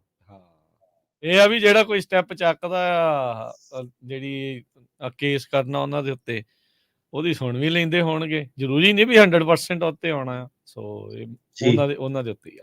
ਬਾਕੀ ਜੇ ਅਟਰਨੀ ਟਿਰਕੇਣਾ ਉਹਨਾਂ ਦੇ ਆਫਿਸ ਕਾਲ ਕਰਨੀ ਹੈ ਤਾਂ ਫੋਨ ਨੰਬਰ 4159090503। ਅਗਲੇ ਕਾਲਰ ਹਰਪਾਲ। ਸਤਿ ਸ਼੍ਰੀ ਅਕਾਲ ਭਾਜੀ। ਸਤਿ ਸ਼੍ਰੀ ਅਕਾਲ ਜੀ ਭਾਜੀ ਮੇਰੇ ਨਾ ਬ੍ਰਦਰ ਦੀ ਬੇਟੀ 10 ਈਅਰ ਦੀ ਸੀ ਤੇ ਉਹ ਮੇਰੇ ਕੋਲ ਇੱਥੇ ਵਿਜ਼ਟਰ ਵੀਜ਼ੇ ਤੇ 10 ਈਅਰ ਵੀਜ਼ੇ ਤੇ ਆਈ ਸੀ ਤੇ ਉਹ 6 ਸਾਲ ਮੇਰੇ ਕੋਲ ਰਹੀ ਆ USA 'ਚ ਤੇ ਉਹ 16 ਸਾਲ ਦੀ ਵਾਪਸ ਚਲੀ ਗਈ ਤੇ ਹੁਣ ਮੇਰੇ ਬ੍ਰਦਰ ਨਾ F4 ਵੀਜ਼ਾ ਲੱਗਾ ਤੇ ਉਹਦੇ ਵਿੱਚ ਉਹਨਾਂ ਦੀ ਹੁਣ ਇੰਟਰਵਿਊ ਦੇ ਵਿੱਚ ਅਸੀਂ ਪੁੱਛਣਾ ਚਾਹੁੰਦੇ ਕਿ ਕੋਈ ਵੇਵਰ ਕਰਨ ਦੀ ਲੋੜ ਪਏਗੀ ਕਿ ਨਹੀਂ ਲੋੜ ਪਏਗੀ ਜੀ। ਤੁਸੀਂ ਐਕਸਟੈਂਡ ਕਿੰਨੀ ਕਰਾਉਂਦੇ ਦੇਰ ਰਹੀ ਸੀਗੀ ਕੁੜੀ? 10 ਈਅਰ ਦੀ ਸੀ ਉਦੋਂ ਤੇ 6 ਸਾਲ 6 ਸਾਲ ਰਹੀ ਆ। ਹਾਂਜੀ ਕੱਚੀ ਹੋ ਕੇ ਰਹੀ ਹੈ 6 ਸਾਲ? ਹਾਂਜੀ ਕੱਚੇ ਰਹੇ ਸੀਗੇ। ਉਹਨੇ ਵਿਜ਼ਟਰ ਵੀਜ਼ੇ ਤੇ ਆਈ ਸੀ ਸਾਡੇ ਕੋਲ 6 ਮਹੀਨੇ ਦੀ ਹੁੰਦੀ ਨਾ ਮੈਕਸਿਮਮ ਗ੍ਰਾਂਟ ਉਹ ਤਾਂ। ਹਾਂਜੀ ਹਾਂਜੀ ਪਰ ਉਹ 6 ਸਾਲ ਰਹੀ ਉਸ ਤੋਂ ਬਾਅਦ ਤੁਸੀਂ ਐਕਸਟੈਂਡ ਕਰਾਇਆ ਸੀ ਉਹਦਾ ਕਦੀ ਵੀਜ਼ਾ ਜਾਂ ਉਦਾਂ ਹੀ ਕੱਚੀ ਰਹੀ? 601A ਵੇਵਰ ਦੀ ਗੱਲ ਆਪਾਂ ਕਰ ਰਹੇ ਸੀਗੇ ਅੱਜ, ਪਰ ਤੁਹਾਡੇ ਕੇਸ ਨਾ ਹੁਣ ਕੀ ਹੈ ਕਿ ਐਮਬੈਸੀ 'ਚ ਤੁਸੀਂ ਇੰਟਰਵਿਊ ਕਰਾਓ, ਉਹਦੇ ਵਿੱਚ ਸਾਰਾ ਜਿਹੜੇ ਉਹਦੇ ਵਿੱਚ ਨਾ ਕੁਐਸਚਨ ਜਿਹੜੇ ਧਿਆਨ ਨਾਲ ਭਰਿਓ ਕਿ ਓਵਰਸਟੇ ਕੀਤੇ ਕਿ ਨਹੀਂ ਕੀਤੇ, ਸਾਰਾ ਜਿਹੜੇ ਹੈਗੇ ਨਾ ਉਹ ਧਿਆਨ ਨਾਲ ਭਰਿਓ ਤੇ ਐਮਬੈਸੀ ਦੇ ਵਿੱਚ ਜਾਂ ਤਾਂ ਉਹਨਾਂ ਨੇ ਵੀਜ਼ਾ ਦੇ ਦੇਣਾ ਤੇ ਜਾਂ ਫਿਰ ਉਹਨਾਂ ਨੇ ਕਹਿਣਾ ਕਿ 601 ਵੇਵਰ ਕਰੋ, ਤਾਂ ਹੁਣ ਕਾਉਂਸਲਰ ਆਫਿਸਰ ਜਿਹੜਾ ਡਿਸਾਈਡ ਕਰੂਗਾ, ਉਸ ਤੋਂ ਪਹਿਲਾਂ ਨਹੀਂ ਤੁਸੀਂ ਕੋਈ ਵੇਵਰ ਕਰ ਸਕਦੇ। ਠੀਕ ਹੈ, ਇਸ ਤੋਂ ਪਹਿਲਾਂ ਕੁਝ ਨਹੀਂ ਕਰ ਸਕਦੇ ਜੀ। ਜਦੋਂ ਤੁਸੀਂ ਫਾਰਮ ਭਰਨਾ ਆ ਇੰਟਰਵਿਊ ਲਈ ਉਦੋਂ ਪਰ ਸਹੀ ਭਰਨਾ ਹੈ ਉਹਦਾ, ਕੁੜੀ ਦਾ, ਇਹ ਨਹੀਂ ਕਹਿਣਾ ਵੀ ਨਹੀਂ ਓਵਰਸਟੇ ਨਹੀਂ ਸੀ ਕੀਤੀ। ਨਹੀਂ ਉਹ ਕੰਪਲੀਟ ਕੀਤਾ ਜੀ ਸਾਰਾ ਕੁਝ। ਠੀਕ ਹੈ ਜੀ, ਓਕੇ ਹਾਂਜੀ ਠੀਕ ਹੈ ਜੀ। ਓਕੇ ਲਖਵੀਰ। ਸਤਿ ਸ਼੍ਰੀ ਅਕਾਲ ਵੀਰ ਜੀ। ਸਤਿ ਸ਼੍ਰੀ ਅਕਾਲ ਜੀ। ਹਾਂਜੀ ਵੀਰ ਜੀ, ਮੈਂ 2016 ਦੇ ਵਿੱਚ ਆਇਆ ਸੀ USA ਦੇ ਵਿੱਚ, ਅਸਾਈਲਮ ਅਪਲਾਈ ਕੀਤਾ ਸੀ 2016 ਦੇ ਵਿੱਚ ਤੇ ਮੇਰੀ 4-5 ਵਾਰ ਤਰੀਕ ਅੱਗੇ ਚੱਲ ਗਈ ਆ ਨਾ ਜੀ, ਤੇ ਹੁਣ ਮੇਰੀ ਤਰੀਕ ਜਿਹੜੀ ਉਹ ਕੌਂਕੜ ਕੋਰਟ ਦੇ ਵਿੱਚ ਆ ਗਈ ਹੈ 2026 ਚ ਬੋਲਦੀ ਆ, ਤੇ ਉਹ ਤੋਂ ਪਹਿਲਾਂ ਆਪਾਂ ਕੋਈ ਕਿਸੇ ਤਰੀਕੇ ਡੇਟ ਲੈ ਸਕਦੇ ਹਾਂ, ਉੱਥੇ ਕੋਈ ਮੋਸ਼ਨ ਵਗੈਰਾ ਫਾਈਲ ਕਰ ਸਕਦੇ ਹਾਂ? ਮੋਸ਼ਨ ਟੂ ਐਡਵਾਂਸ ਫਾਈਲ ਕਰਕੇ ਦੇਖ ਲਓ, ਪਤਾ ਨਹੀਂ ਹੁਣ ਕੀ ਕੌਂਕੜ ਦਾ ਹਿਸਾਬ ਕਿਤਾਬ ਰਹੂਗਾ। ਅੱਛਾ ਜੀ, ਤੇ ਇੱਥੇ ਮੈਂ ਮੈਰਿਜ ਵੀ ਕਰਵਾਈ ਹੋਈ ਹੈ ਸਿਟੀਜ਼ਨ ਲੜਕੀ ਨਾਲ, ਤੇ ਮੇਰਾ I-130 ਲੱਗੇ ਨੂੰ ਹੋ ਗਏ ਆਲਮੋਸਟ 2 ਸਾਲ ਹੋ ਚੱਲੇ, 17 ਮਾਰਚ ਨੂੰ, ਤੇ ਉਦੋਂ ਅਸਾਈਲਮ ਦੇ ਨਾਲ ਮੈਂ ਵਿਆਹ ਵਾਲੇ ਰਾਹ ਪਾਓ। I-130 ਅਪਰੂਵ ਹੁੰਦਾ ਨਾ, ਉਹਨਾਂ ਕੇਸ ਕੁਛ ਬੰਦ ਕਰਾ ਕੇ ਆਪਣਾ ਵਿਆਹ ਵਾਲੇ ਬੇਸ ਤੇ ਜਾਓਗੇ। ਅੱਛਾ ਜੀ, ਜੇ ਆਪਾਂ ਨੂੰ ਉਰੇ ਤਰੀਕ ਮਿਲਦੀ, ਆਪਾਂ ਫੈਮਿਲੀ ਨੂੰ ਉੱਥੇ ਵਾਈਫ ਨੂੰ ਬੱਚਿਆਂ ਨੂੰ ਨਾਲ ਲੈ ਕੇ ਕੋਰਟ 'ਚ ਹਾਜ਼ਰ ਹੋ ਸਕਦੇ ਆ? ਇਹ ਪਰਮਿਸ਼ਨ ਮਿਲਦੀ ਆ ਆਪਾਂ ਨੂੰ? ਨਹੀਂ, ਵਾਈਫ ਤਾਂ ਦੇਖਣ ਹੀ ਜਾ ਸਕਦੀ ਹੈ। ਵਾਈਫ ਨੇ ਕੋਈ ਜੱਜ ਨੂੰ ਏਦਾਂ ਥੋੜਾ ਕਿ ਮੈਂ ਸਿਟੀਜ਼ਨ ਨਾਲ ਵਿਆਹ ਕਰਾਇਆ ਤਾਂ ਜੱਜ ਨੇ ਕੇਸ ਛੇਤੀ ਅਪਰੂਵ ਕਰ ਦੇਣਾ। ਅੱਛਾ ਜੀ, ਠੀਕ ਹੈ ਜੀ। ਮੋਸ਼ਨ ਪਾਣੀ ਪੈਣੀ ਜੱਜ ਮੁਰੇ, ਏਦਾਂ ਨਹੀਂ ਤੁਸੀਂ ਪੇਸ਼ ਹੋ ਸਕਦੇ। ਉਹਨਾਂ ਨੂੰ ਦੱਸਣਾ ਵੀ ਪੈਣਾ ਵੀ ਫੈਮਿਲੀ ਬਾਰੇ, ਜਾਂ ਆਪਣਾ ਡੇਟ ਲੈਣ ਦੀ ਮੋਸ਼ਨ ਪਾਣੀ ਪੈਣੀ? ਜਿਹੜੇ 589 ਫਾਰਮ ਹੁੰਦਾ ਨਾ, ਉਹਦੇ ਵਿੱਚ ਹੀ ਹੁੰਦਾ ਕਿ ਵਿਆਹ ਕਿੱਥੇ ਕਰਾਇਆ, ਜਵਾਕ ਕਿੰਨੇ ਆ, ਉਹ ਚਾਪੀ ਅਪਡੇਟ ਹੋ ਜਾਂਦਾ। ਅੱਛਾ ਜੀ, ਉਹ ਤੁਹਾਡੇ ਤੇ ਉਹਨੂੰ ਕੋਈ ਲੈਣਾ ਦੇਣਾ ਨਹੀਂ ਵਿਆਹ ਨਾ ਉਹਦਾ। ਤੁਸੀਂ ਜੇ ਪੀਡੀ ਮੰਗਦੇ ਆ ਕਿ ਮੇਰਾ ਹੁਣ ਸਿਟੀਜ਼ਨ ਨਾਲ ਵਿਆਹ, ਮੇਰੇ ਕੋਲ ਰਾਸਤਾ, ਮੈਨੂੰ ਪੀਡੀ ਦੇ ਦਿਓ, ਉਹ ਚੀਜ਼ ਉਹ ਕਰ ਸਕਦਾ। ਅੱਛਾ ਜੀ, ਹਾਂਜੀ ਠੀਕ ਹੈ ਜੀ। ਠੀਕ ਹੈ ਜੀ, ਮਿਹਰਬਾਨੀ ਜੀ। ਚਲੋ ਇੱਕ ਹਾਂਜੀ ਪੁੱਛ ਲਓ ਕੀ ਕਹਿਣਾ। ਠੀਕ ਹੈ, ਸੌਰੀ। ਓਕੇ, ਮੈਂ ਇੱਕ ਹੋਰ ਸਵਾਲ ਸੀਗਾ ਵੀ ਜੇ ਕੋਈ ਬੰਦਾ ਕੈਨੇਡਾ ਆਉਂਦਾ ਆ USA, ਉੱਥੇ ਕੈਨੇਡਾ ਆਉਂਦਾ, ਕੈਨੇਡਾ ਤੋਂ USA ਆ ਜਾਂਦਾ ਆ ਕੱਚੇ ਤੌਰ ਤੇ ਬਾਰਡਰ ਕ੍ਰੋਸ ਕਰਕੇ, ਉਹਦੀ ਫੈਮਿਲੀ ਕੈਨੇਡਾ ਦੇ ਵਿੱਚ, ਮਤਲਬ ਉਹਦੀ ਜਿਹੜੀ ਸਿਸਟਰ ਆ ਉਹ ਪੱਕੀ ਆ ਸਿਟੀਜ਼ਨ ਆ, ਤੇ ਉਹਦਾ ਕੋਈ ਉਹਦੇ ਪਟੀਸ਼ਨ ਕਰ ਸਕਦੀ ਹੈ ਫਿਰ ਉਹਦੇ ਕੋਈ? ਕੈਨੇਡਾ ਵਾਲੀ ਆਪਣੇ ਅਮਰੀਕਾ ਕੱਚੇ ਵਾਲੀ ਕਰ ਸਕਦੀ ਕਿ ਅਮਰੀਕਾ 'ਚ ਸਿਟੀਜ਼ਨ ਆ ਸਿਸਟਰ? ਸਿਸਟਰ ਸਿਟੀਜ਼ਨ USA ਦੀ ਆ, ਤੇ ਕੈਨੇਡਾ ਤੋਂ ਕੋਈ ਬੰਦਾ ਬਾਰਡਰ ਪਾਰ ਕਰਕੇ ਆ ਜਾਂਦਾ ਹੈ ਅਮਰੀਕਾ ਦੇ ਵਿੱਚ। ਜਿਹੜੀ ਸਿਸਟਰ ਦੀ ਭੈਣ ਭਰਾ ਵਾਲੇ ਕੇਸ ਨਾ, 15 ਸਾਲ ਤੋਂ ਉੱਤੇ ਜਿਹੜੀ ਉਹਦੀ ਵੇਟਿੰਗ ਹੁੰਦੀ ਹੈ। ਭੈਣ ਭਰਾ ਵਾਲੇ ਜਿਹੜੇ ਕੇਸ ਹੁੰਦੇ ਆ, ਇੱਕ ਮਿੰਟ, ਇਹਦਾ ਮੈਨੂੰ ਲੱਗਦਾ ਕੋਈ ਬੈਂਡ ਵਾਜਾ ਵੱਜਣ ਲੱਗ ਪਿਆ ਸੈਂਟੈਨਾ ਰੋਡ ਚ ਉੱਚੀ। ਮੈਂ ਉਹੀ ਸੋਚਣ ਡਿਆ ਵੀ ਬਾਹਰ ਮਾਰਚ ਤਾਂ ਨਹੀਂ ਹੋਣ ਲੱਗੀ ਕੋਈ। ਓਹੋ ਜੀ, ਇਹਦਾ ਲੱਗਦਾ ਅਪਾਰਟਮੈਂਟ 'ਚ ਹੀ ਵਿਆਹ ਸ਼ਾਦੀ ਕਰਨ ਲੱਗ ਪਏ ਆ। ਉਹ ਵੀ ਵੇਟ ਕਰਦੇ 11 ਵੱਜ ਕੇ, ਹੁਣ ਹਟ ਗਏ ਹੋਣੇ ਹੁਣ ਤਾਂ ਸਾਡੇ ਕੋਈ। ਇਹਦੇ ਵਿੱਚ ਆਪਾਂ ਆਪਣਾ ਕੋਈ ਕਾਲ ਨਹੀਂ, ਕਿਉਂਕਿ ਸਾਨੂੰ ਵੀ ਕਲਾਇੰਟ ਕਈ ਵਾਰੀ ਲਾਮਾ ਦੇ ਦਿੰਦਾ ਕਿ 뮤직 ਬੜਾ ਉੱਚਾ ਵੱਜਦਾ। ਹੁਣ ਇਹਨੂੰ ਬਾਅਦ 'ਚ ਜਾ ਕੇ ਇਹਦਾ ਹਿਸਾਬ ਕਿਤਾਬ ਕਰਾਂਗੇ। ਗਵਾਂਢੀਆਂ ਨੂੰ ਪੁੱਛਦੇ ਕੀ ਕਰਦੇ ਹੋ ਤੁਸੀਂ। ਹਾਂ, ਤੇ ਇਹਦਾ ਇਹ ਸੀਗਾ ਕਿ ਜਿਹੜਾ ਕੱਚਾ ਬੰਦਾ ਆਇਆ ਉਰੇ, ਪਹਿਲਾਂ ਤਾਂ ਉਹ ਅਸਾਈਲਮ ਕੈਨੇਡਾ 'ਚ ਉਹਦਾ ਫਾਈਲ ਹੋ ਕੇ ਡਿਨਾਈ ਹੋਣਾ ਚਾਹੀਦਾ, ਤੇ ਦੂਸਰਾ ਜਿਹੜਾ ਇਹ ਹੈ ਸਿਸਟਮ ਕਿ ਜਦੋਂ ਉਹ ਅਮਰੀਕਾ ਦੇ ਵਿੱਚ ਆਇਆ, ਜਿਹੜਾ ਭੈਣ ਭਰਾ ਉਹਨੂੰ ਕੱਚੇ ਬੰਦੇ ਨੂੰ ਪੱਕਾ ਨਹੀਂ ਕਰਾ ਸਕਦੇ, ਉਹ 15-16 ਸਾਲ ਦੀ ਵੇਟ ਹੈ, ਕੰਟਰੀ ਆਊਟ ਕਰਨਾ ਪੈਂਦਾ, ਤੇ 12 ਸਾਰੀਆਂ ਜਿਹੜੀਆਂ ਲੱਗਦੀਆਂ। ਠੀਕ ਹੈ ਜੀ, ਕੁਝ ਕੁ ਕਾਲਰ ਰਹਿ ਗਏ ਆ, ਫਿਰ ਆਪਣੀ ਸਮਾਪਤੀ ਆ। 3-4 ਕਾਲਰ ਆ ਹੋਰ। ਬਲਜਿੰਦਰ ਜੀ। ਹੈਲੋ, ਹਾਂਜੀ, ਸਤਿ ਸ਼੍ਰੀ ਅਕਾਲ। ਹਾਂਜੀ ਹਾਂਜੀ ਸਰ, ਮੈਨੂੰ ਪਤਾ ਟਾਈਮ ਥੋੜਾ ਜੀ। ਪਹਿਲਾਂ ਤਾਂ ਮੁਬਾਰਕਾਂ ਤੁਹਾਨੂੰ ਦੋਨਾਂ ਨੂੰ, ਬਹੁਤ ਵਧੀਆ ਪ੍ਰੋਗਰਾਮ ਚੱਲ ਰਿਹਾ ਜੀ। ਮਾਲਕ ਕਿਰਪਾ ਕਰੇ, ਮਿਹਰ ਕਰੇ, ਤਰੱਕੀਆਂ ਬਖਸ਼ੇ। ਇੰਨੀ ਜਿਹੜੀ ਆਪ ਦੀ ਹੈਲਪ ਕਰ ਰਹੇ ਹੋ ਜੀ ਕਮਿਊਨਿਟੀ ਦੀ। ਤੇ ਮੈਂ ਨਾ ਇੱਕ ਮਾੜਾ ਜਿਹੀ ਇਨਫੋਰਮੇਸ਼ਨ ਲੈਣੀ ਸੀ ਆਪਣੇ ਬ੍ਰਦਰ ਇਨ ਲਾ ਦੇ ਲਈ ਜੀ। ਤੇ ਉਹਨਾਂ ਨੇ ਜੀ ਜਦੋਂ ਬਾਰਡਰ ਕ੍ਰਾਸ ਕੀਤਾ ਆ ਤੇ ਉਹ ਉਹਨਾਂ ਨੂੰ 235 ਦਿੱਤਾ ਸੀਗਾ ਉੱਥੇ। ਤੇ ਉਸ ਤੋਂ ਬਾਅਦ ਵਿਆਹ ਹੋ ਗਿਆ, ਸਿਟੀਜ਼ਨ ਜਿਹੜੀ ਲੜਕੀ ਉਹਦੇ ਨਾਲ ਵਿਆਹ ਹੋ ਗਿਆ। ਹੁਣ 2 ਸਾਲ ਪਹਿਲਾਂ ਤੇ I-130 ਲਾਤਾ ਤੇ ਨਾਲ ਸ਼ਾਇਦ 485 ਲਗਾਇਆ ਹੋਇਆ ਆ ਉਹਦੇ ਵਿੱਚ। ਤੇ ਮੈਂ ਸਿਰਫ ਇੰਨਾ ਹੀ ਪੁੱਛਣਾ ਹੈਗਾ ਜੀ, ਜਿਸ ਤਰ੍ਹਾਂ ਦਾ ਮੈਂ ਤੁਹਾਡਾ ਪ੍ਰੋਗਰਾਮ ਸੁਣਿਆ ਆ ਤੇ ਉਹਦੇ ਵਿੱਚ ਤੁਸੀਂ ਇਹੀ ਕਹਿ ਰਹੇ ਵੀ ਉਹ ਅਸਾਈਲਮ ਵਾਲਾ ਬੰਦ ਕਰਾ ਕੇ ਤੇ ਜਿਹੜਾ ਮੈਰਿਜ ਵਾਲਾ ਆ ਨਾ ਉਹੀ ਵਾਲਾ ਉਹਦੇ ਵਿੱਚ ਕਰਾਓ ਤੇ ਜ਼ਿਆਦਾ ਬੈਟਰ। ਕਿੱਦਾਂ ਜੀ? 2 ਨੰਬਰ 'ਚ ਆਏ ਸੀ, ਬਾਰਡਰ ਤੇ ਆਏ ਸੀ। 2 ਬਾਰਡਰ ਤੇ ਆਏ ਸੀਗੇ, ਫੜ ਹੋਏ ਸੀਗੇ ਜੀ ਉਹਨਾਂ ਨੇ। ਫਿਰ 235 ਕੋਈ ਇੱਧਰ ਪੇਪਰ ਦਿੱਤਾ ਸੀ ਉਹਨਾਂ ਨੂੰ ਰਿਲੀਜ਼ ਕਰਨ ਲਈ ਉੱਥੋਂ ਛੱਡਣ ਦੇ ਲਈ। ਭਾਜੀ ਉਹਨਾਂ ਨੂੰ I-94 ਵਗੈਰਾ ਨਹੀਂ ਮਿਲੇ ਨਾ ਤਾਂ 485 ਨਹੀਂ ਲਗਾ ਸਕਦੇ। ਉਹ ਆਪਣੇ ਵਕੀਲ ਨਾਲ ਇੱਕ ਵਾਰੀ ਜਾ ਕੇ ਦੁਬਾਰਾ ਸਲਾਹ ਕਰਿਓ। ਅੱਛਾ ਜੀ, ਠੀਕ ਹੈ ਜੀ। ਵਕੀਲ ਕੀਤਾ ਸੀਗਾ ਕਿ ਪੈਰਾਲੀਗਲ ਕੀਤਾ ਸੀਗਾ? ਨਹੀਂ, ਮੇਰੇ ਹਿਸਾਬ ਨਾਲ ਪੈਰਾਲੀਗਲ ਹੀ ਕੀਤਾ ਜੀ। ਵਕੀਲ ਵਕੂਲ ਤਾਂ ਦੂਜੇ ਅਸਾਈਲਮ ਵੱਲ ਹੀ ਹੈ ਜੀ। ਕਰਤਾ ਖਰਾਬ। ਉਹਨਾਂ ਜਾ ਕੇ ਨਾ ਆਪਣਾ ਵਕੀਲ ਜਿਹੜਾ ਵੀ ਅਸਾਈਲਮ ਵਾਲਾ ਉਹਨਾਂ ਗੱਲ ਕਰੋ ਕਿੱਦਾਂ ਕਿੱਥੇ ਆ। 485 ਬਣਦਾ ਨਹੀਂ ਜੇ I-94 ਨਹੀਂ ਹੈਗਾ। ਇਹਦੇ ਬਾਰੇ ਅੱਜ ਪ੍ਰੋਗਰਾਮ ਕਰਕੇ ਹਟੇ। ਦੁਬਾਰਾ ਸੁਣ ਲਿਓ ਸਾਰਾ ਪ੍ਰੋਗਰਾਮ। ਹਾਂਜੀ ਮੈਂ ਸੁਣਿਆ ਸੀ ਜੀ ਤੁਹਾਡਾ। ਤੇ ਇੱਕ ਸੀਗਾ ਜੀ ਆਪਸ਼ਨ ਦੇ ਉਹਦੇ ਵਿੱਚ, ਮਤਲਬ ਇੰਡੀਆ 130 ਦੇ ਉੱਤੇ ਇੰਡੀਆ ਜਾਣਾ ਹੀ ਪੈਣਾ ਆ ਜਾਂ ਮਤਲਬ 2 ਨੰਬਰ ਵਾਲੇ ਨੂੰ ਜਾਣਾ ਪੈਂਦਾ ਕੰਟਰੀ ਆਊਟ ਕਰਨੀ ਪੈਣੀ। ਅੱਛਾ ਜੀ, ਠੀਕ ਹੈ ਜੀ, ਬਹੁਤ ਮਿਹਰਬਾਨੀ ਜੀ, ਸ਼ੁਕਰੀਆ। ਮਹਿਤਾਬ ਸਿੰਘ। ਹਾਂਜੀ, ਸਤਿ ਸ਼੍ਰੀ ਅਕਾਲ ਬਾਈ ਜੀ। ਸਤਿ ਸ਼੍ਰੀ ਅਕਾਲ ਜੀ। ਮੈਂ ਨਾ ਇੱਥੇ ਗ੍ਰੀਨ ਕਾਰਡ ਹੋਲਡਰ ਹਾਂ ਤੇ ਮੈਂ ਮੈਰਿਜ ਕੇਸ ਦਾ ਆਪਣੇ ਬਾਰੇ ਪੁੱਛਣਾ ਸੀਗਾ। ਮੇਰੀ ਵਾਈਫ ਕੈਨੇਡੀਅਨ ਸਿਟੀਜ਼ਨ ਆ ਤੇ ਸਾਡਾ ਮੈਰਿਜ ਹੋਈ ਆ ਤੇ ਅਸੀਂ 10 ਨਵੰਬਰ 2022 ਨੂੰ ਇੱਥੇ ਕੇਸ ਸਬਮਿਟ ਕੀਤਾ ਸੀਗਾ। ਤੇ ਹੈਲੋ, ਹਾਂਜੀ ਹਾਂਜੀ, ਬੋਲੀ ਜਾਓ ਬੋਲੀ ਜਾਓ। ਹਾਂਜੀ ਹਾਂਜੀ। ਤੇ ਉਹਨਾਂ ਜਦੋਂ ਹੁਣ ਅਸੀਂ ਆਏ ਆ ਬੈਕ ਨਾ ਅਮਰੀਕਾ ਆਉਣਾ ਸੀ, ਪਹਿਲਾਂ ਉਹ 1-2 ਵਾਰੀ ਐਂਟਰ ਹੋ ਚੁੱਕੇ ਸੀਗੇ ਤੇ ਪਰ ਜਦੋਂ ਹੁਣ ਆਇਆ, ਹੁਣ ਉੱਥੋਂ ਬਾਰਡਰ ਵਾਲਿਆਂ ਨੇ ਉਹਨਾਂ ਨੂੰ ਕ੍ਰਾਸ ਨਹੀਂ ਕਰਨ ਦਿੱਤਾ, ਉਹਨਾਂ ਨੂੰ ਬੈਕ ਮੋੜਤਾ। ਉਹਨਾਂ ਨੂੰ ਪੇਪਰ ਮੰਗੇ, ਪੇਪਰ ਅਸੀਂ ਸਾਰੇ ਸਬਮਿਟ ਕਰਾਏ, ਉਹਨਾਂ ਨੂੰ ਜੋ ਮੰਗੇ ਉਹਨਾਂ ਨੇ। ਜੋਬ ਲੈਟਰ ਹੋ ਗਈ ਸਾਰਾ ਹਨਾ ਪੇਪਰ। ਤੇ ਕੋਈ ਉਹਨਾਂ ਨੇ ਜ਼ਿਆਦਾ ਕੋਈ ਵੱਡਾ ਵੀਜ਼ਾ ਕਿਹੜਾ ਸੀ ਉਹਨਾਂ ਦਾ? ਉਹ ਸਿਟੀਜ਼ਨ ਹੈ ਜੀ, ਕੈਨੇਡੀਅਨ। ਕੈਨੇਡੀਅਨ ਸਿਟੀਜ਼ਨ ਆ? ਹਾਂਜੀ, ਠੀਕ ਆ। ਮੈਨੂੰ ਗੱਲ ਹੀ ਨਹੀਂ ਸਮਝ ਆਈ ਭਾਈ ਤੁਹਾਡੀ। ਸ਼ਾਰਟ ਚ ਆਨਸਰ ਦਿਓ। ਉਹ ਕੈਨੇਡੀਅਨ ਸਿਟੀਜ਼ਨ ਆ, ਉਹ ਤੁਸੀਂ ਗ੍ਰੀਨ ਕਾਰਡ ਹੋਲਡਰ ਆ? ਓਕੇ। ਹਾਂਜੀ, ਉਹ ਕੈਨੇਡੀਅਨ ਸਿਟੀਜ਼ਨ ਆ। ਅਸੀਂ ਕੇਸ ਲਾਇਆ ਵਾ ਇੱਥੇ, ਮੈਰਿਜ ਕੇਸ ਲਾਇਆ ਬਈ 10 ਨਵੰਬਰ 2022 ਦਾ। ਤੁਸੀਂ ਤੁਹਾਡਾ ਕੀ ਸਟੇਟਸ ਅਮਰੀਕਾ ਦੇ ਵਿੱਚ? ਗ੍ਰੀਨ ਕਾਰਡ ਹੋਲਡਰ ਹੈ। ਗ੍ਰੀਨ ਕਾਰਡ ਹੋਲਡਰਾਂ ਤੇ ਜਿਹਨਾਂ ਨਾਲ ਕੈਨੇਡੀਅਨ ਸਿਟੀਜ਼ਨ ਕੌਣ ਆ? ਵਾਈਫ ਤੁਹਾਡੇ ਹੈਗੇ ਆ? ਵਾਈਫ ਆ, ਹਾਂਜੀ ਵਾਈਫ ਆ ਮੇਰੀ। ਤੇ ਤੁਸੀਂ ਗ੍ਰੀਨ ਕਾਰਡ ਹੋਲਡਰ, ਉਹਨਾਂ ਦਾ ਮੈਰਿਜ ਕੇਸ ਲਾਇਆ ਹੋਇਆ, ਉਹਦੇ ਬਾਰੇ ਤੁਹਾਡੇ ਸਵਾਲ ਹੈ ਹਨਾ?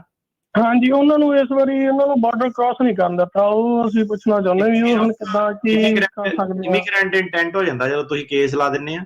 ਤੇ ਬਾਰਡਰ ਵਾਲਾ ਜਿਹੜਾ ਟੈਂਪਰੇਰੀ ਇੰਟੈਂਟ ਹੁੰਦਾ, ਮਤਲਬ ਕਿ ਤੁਸੀਂ ਉੱਥੇ ਸ਼ੋਅ ਕਰਨਾ ਹੁੰਦਾ ਤੁਸੀਂ ਵਾਪਸ ਜਾਣਾ। ਸੋ ਉਹਨਾਂ ਦੀ ਬਿਲਕੁਲ ਉਹਨਾਂ ਦੀ ਪੂਰੀ ਮਰਜ਼ੀ ਆ ਕਿ ਕਦੋਂ ਉਹ ਰੋਕ ਸਕਦੇ ਆ, ਹਨਾ? ਹਾਂਜੀ। ਸੋ ਹੁਣ ਇਹ ਆ ਵੀ ਕੇਸ ਜਿੰਨੀ ਦੇਰ ਤੱਕ ਪਾਸ ਨਹੀਂ ਹੁੰਦਾ ਤੁਹਾਡਾ ਜਾਂ ਉਹਨਾਂ ਨੂੰ ਮਿਲ ਨਹੀਂ ਜਾਂਦਾ, ਉਨੀ ਦੇਰ ਤੱਕ ਫਿਰ ਇਦਾਂ ਹੀ ਰਹੂਗਾ ਜੀ। ਹਾਂਜੀ ਬਿਲਕੁਲ। ਵੀ ਇਦਾਂ ਦਾ ਕੋਈ ਵੀਜ਼ਾ ਜਾਂ ਕੋਈ ਪੇਪਰ ਵਰਕ ਇਦਾਂ ਦਾ ਨਹੀਂਗਾ ਵੀ ਜੋ ਐਂਟਰ ਕਰ ਸਕਦੇ। ਪੇਪਰ ਵਰਕ ਕੀਤਾ ਹੋਇਆ ਤੁਸੀਂ ਭਾਜੀ ਉਹਦੇ ਲਈ ਆਲਰੇਡੀ ਤੁਸੀਂ ਅਪਲਾਈ ਕੀਤਾ ਹੋਇਆ ਆ। ਹੁਣ ਉਹ ਟਾਈਮ ਹੀ ਲੱਗਣਾ ਉਹਦੇ ਵਿੱਚ। ਤਾਂ ਉਹ ਕਿੰਨਾ ਟਾਈਮ ਲੱਗ ਸਕਦਾ ਜੀ? ਗ੍ਰੀਨ ਕਾਰਡ ਦੇ ਸਪਾਊਸ ਦਾ F2A ਜਿਹੜੇ ਸਪਾਊਸ ਆ ਜੂਨ 2020 ਵਾਲੇ ਚੱਲਣ ਦੇ ਕੇਸ ਇਸ ਵੇਲੇ। ਤੁਸੀਂ ਕਦੋਂ ਕੀਤਾ ਸੀ? 22 10 ਨਵੰਬਰ 22। ਹਾਂ, 2 ਸਾਲ ਲੱਗਣੇ ਉਹ। 2-3 ਸਾਲ। 2 ਸਾਲ ਲੱਗਣਗੇ? ਹਾਂਜੀ ਹਾਂਜੀ। ਠੀਕ ਹੈ ਜੀ। ਤੇ ਫਿਰ ਰਿਸਕ ਨਾ ਲਈਏ ਵੀ ਇੱਕ ਵਾਰ ਰਿਸਕ ਕੀ ਕਰੋਗੇ ਤੁਸੀਂ? ਆਓਗੇ ਫਿਰ ਮੋੜ ਦੇਣਾ ਉਹਨਾਂ ਨੇ। ਹਾਂਜੀ, ਨਹੀਂ ਉਹਦਾ ਨਾ ਰਿਸਕ ਲਓ ਤੁਸੀਂ। ਜਿਹਦੇ ਚ ਕਰਨਾ ਟੂਰਿਸਟ ਵੀਜ਼ਾ ਟਰਾਈ ਕਰੋ ਤੇ ਉਹਦੇ ਵਿੱਚ ਪੂਰਾ ਲਿਖੋ ਕਿ ਮੇਰਾ ਕੇਸ ਫਾਈਲ ਹੋਇਆ। ਟੂਰਿਸਟ ਵੀਜ਼ਾ ਟਰਾਈ ਕਰੋ ਐਮਬੈਸੀ ਦੇ ਵਿੱਚ। ਇਹ ਕਰਕੇ ਦੇਖੋ ਜੀ। ਮਿਹਰਬਾਨੀ। ਹਰਦੀਪ। ਹਾਂਜੀ, ਸਤਿ ਸ਼੍ਰੀ ਅਕਾਲ ਜੀ। ਸਤਿ ਸ਼੍ਰੀ ਅਕਾਲ ਜੀ। ਹਾਂਜੀ ਸਰ, ਮੈਂ ਨਾ 2-2.5 ਸਾਲ ਹੋ ਗਏ ਜੀ, ਮੈਂ ਉੱਥੋਂ US ਤੋਂ ਡਿਪੋਰਟ ਹੋ ਗਿਆ ਸੀ। ਇੰਡੀਆ ਤੋਂ ਗੱਲ ਕਰ ਰਿਹਾ ਹੁਣ। ਠੀਕ ਹੈ। ਹਾਂਜੀ, ਤੇ ਅਸਾਈਲਮ ਮੇਰਾ ਮੈਂ ਲੂਜ਼ ਕਰ ਗਿਆ ਸੀ ਤੇ ਮੈਂ ਮੈਰਿਜ ਸਿਟੀਜ਼ਨ ਕੁੜੀ ਨਾਲ ਕਰਵਾਈ ਸੀ ਤੇ ਸਾਡਾ I-130 ਅਪਰੂਵ ਹੋ ਗਿਆ ਸੀਗਾ। ਮੇਰੇ ਡਿਪੋਰਟ ਹੋਣ ਤੋਂ ਥੋੜੇ ਦਿਨ ਪਹਿਲਾਂ ਹੀ ਇੰਟਰਵਿਊ ਸੀਗੀ, ਬਾਅਦ ਚ ਅਪਰੂਵ ਹੋ ਗਿਆ। ਤੇ ਸਰ ਇੱਥੇ ਮੇਰੀ ਇੰਟਰਵਿਊ ਆਈ ਆ US ਕੌਂਸੂਲੇਟ ਮੁੰਬਈ ਵਿੱਚ, ਤੇ ਇੰਟਰਵਿਊ ਠੀਕ ਹੋਈ ਆ। ਤੇ ਫਿਰ ਉਹਨਾਂ ਨੇ ਮੈਨੂੰ, ਮੇਰੇ ਅਟਰਨੀ ਨੇ ਮੈਨੂੰ ਕਿਹਾ ਸੀ ਉਹਨਾਂ ਨੇ 601 ਤੇ I-212 ਤੈਨੂੰ ਉਹਨਾਂ ਨੇ ਕਹਿਣਾ ਅਪਲਾਈ ਕਰਨ ਨੂੰ, ਪਰ ਉਹਨਾਂ ਨੇ ਜਸਟ ਮੈਨੂੰ I-212 ਹੀ ਦਿੱਤਾ ਆ, ਕਹਿੰਦੇ ਤੁਸੀਂ ਇਹ ਅਪਲਾਈ ਕਰੋ ਆਪਣੇ ਵਾਸਤੇ ਥਰੂ ਜੋ ਵੀ ਆ। ਉਹਦਾ ਰੀਜ਼ਨ ਇਹ ਹੋ ਸਕਦਾ ਕਿ ਤੁਹਾਡਾ ਅਸਾਈਲਮ ਜਿਹੜੇ 589 ਪੈਂਡਿੰਗ ਸੀਗਾ ਨਾ, ਤੁਸੀਂ ਤੁਹਾਨੂੰ ਆ ਵੀ ਦੱਸਿਆ ਨਾ ਅੱਜ ਪ੍ਰੋਗਰਾਮ ਸੁਣੋਗੇ ਕਿ 589 ਜਿਹੜਾ ਪੈਂਡਿੰਗ ਰਹਿੰਦਾ ਉਹ ਤੁਹਾਡੀ ਅਨਲੌਫੁਲ ਸਟੇ ਨੂੰ ਰੋਕਦਾ ਜਿੰਨੀ ਦੇਰ ਪੈਂਡਿੰਗ ਰਹਿੰਦਾ। ਸੋ ਹੋ ਸਕਦਾ ਕਿ 601 ਤੁਹਾਡੇ ਨਾਲ ਐਪਲੀਕੇਬਲ ਹੋਵੇ। ਤੇ ਦੂਸਰੀ ਗੱਲ ਇਹਦੇ ਵਿੱਚ ਮੇਨ ਇਹ ਹੈ ਕਿ 212 ਅਪਰੂਵ ਹੋਏ ਤੋਂ ਬਿਨਾ ਤੁਹਾਡਾ 601 ਕਿਸੇ ਦਾ ਅਪਰੂਵ ਹੋ ਵੀ ਨਹੀਂ ਸਕਦਾ। ਹਾਂਜੀ, ਨਹੀਂ ਮੈਂ ਅਸਾਈਲਮ ਕੇਸ ਨਾ ਮੈਂ ਕੰਪਲੀਟਲੀ 9th ਸਰਕਟ 'ਚ ਲੂਜ਼ ਕਰ ਗਿਆ ਸੀਗਾ ਤੇ ਡਨ ਹੋ ਗਿਆ। ਰਾਈਟ ਵਿੱਚ ਚਲ ਗਏ ਸੀ ਕਿ ਫਿਰ ਨਹੀਂ, ਮੈਨੂੰ ਮੈਂ ਅੰਦਰ ਹੀ ਸੀਗਾ, ਨਹੀਂ ਮੈਨੂੰ ਡਿਟੇਨ ਕੀਤਾ ਸੀ ਉਹਨਾਂ ਨੇ, ਮੇਰਾ ਅੰਦਰ ਹੀ ਡਿਸੀਜਨ ਆਇਆ। ਮੈਨੂੰ ਉਹਨਾਂ ਨੇ ਬੌਂਡ ਨਹੀਂ ਦਿੱਤਾ ਦੁਬਾਰਾ, ਮੈਨੂੰ ਛੱਡਿਆ ਨਹੀਂ ਉੱਥੋਂ। ਠੀਕ ਹੈ ਜੀ, ਸਿਆਟਲ 'ਚ ਹੋਇਆ ਸੀਗਾ। ਤੁਹਾਨੂੰ 212 ਵੀ ਕਰਨਾ ਪੈਣਾ, 601 ਨੇ ਤੁਸੀਂ ਉਦੋਂ ਹੀ ਕਰ ਸਕਦੇ ਆ ਜੇ ਤੁਹਾਨੂੰ ਕਾਉਂਸਲਰ ਆਫਿਸਰ ਸਬਜੈਕਟ ਕਰੂਗਾ। ਹਾਂਜੀ, ਨਹੀਂ ਮੈਨੂੰ ਉਹਨਾਂ ਨੇ ਦਿੱਤਾ ਨਹੀਂ। ਹਾਂਜੀ, ਤਾਂ ਮੈਂ ਕਰਤਾ ਆਲਰੇਡੀ 2 ਮਹੀਨੇ ਪਹਿਲਾਂ ਕਰਤਾ ਹੈ 212, ਤੇ ਉਹਦਾ 2 ਮਹੀਨੇ ਬਾਅਦ ਉਹਨਾਂ ਨੇ ਹੁਣ ਜਿਹੜਾ ਚੈੱਕ ਕੈਸ਼ ਹੋ ਗਿਆ ਤੇ ਰਿਸੀਵ ਲੈਟਰ ਆ ਗਈ ਆ। ਸੋ ਮੇਰਾ ਕੁਐਸਚਨ ਹੈ ਜੀ, ਹੁਣ ਇਸ ਪ੍ਰੋਸੈਸ ਨੂੰ ਕਿੰਨਾ ਟਾਈਮ ਲੱਗਦਾ ਜੀ ਅਪਰੂਵ ਹੋਣ ਤੱਕ ਜਾਂ ਜੋ ਵੀ ਆ? ਉਹ ਤਾਂ ਭਾਜੀ ਆਨਲਾਈਨ ਚੈੱਕ ਕਰੋ ਪ੍ਰੋਸੈਸਿੰਗ ਟਾਈਮ ਕੀ ਹੈਗੇ ਆ। ਹਰੇਕ ਸਰਵਿਸ ਸੈਂਟਰ ਦੇ ਅਲੱਗ-ਅਲੱਗ ਪ੍ਰੋਸੈਸਿੰਗ ਟਾਈਮ ਆ, ਉੱਥੇ ਹੀ ਪਤਾ ਲੱਗੂਗਾ। ਮੈਨੂੰ ਟੌਪ ਆਫ ਹੈਡ ਤਾਂ ਨਹੀਂ ਆ। ਉਹਦਾ ਤਾਂ ਮੋਰ ਦੈਨ ਈਅਰ ਦੱਸਦੇ, ਮੈਂ ਨਾਲ ਹੀ ਕੀਤਾ ਸੀਗਾ ਉਹ ਪਾ ਕੇ ਰਿਸੀਵ ਨੰਬਰ ਜਿਹੜਾ ਵੀ ਆ, ਤੇ 1 ਸਾਲ ਤੋਂ ਜ਼ਿਆਦਾ ਟਾਈਮ ਦੱਸ ਰਿਹਾ ਜੀ ਉਹਦੇ ਤੇ। ਠੀਕ ਆ, ਉਹੀ ਤੁਹਾਡਾ ਸਵਾਲ ਆ, ਜਵਾਬ ਤੁਹਾਨੂੰ ਪਤਾ ਹੀ ਆ। ਉਹ ਲੱਗਣਾ ਹੀ ਆ ਜੀ ਫਿਰ ਉਹਨਾਂ ਟਾਈਮ।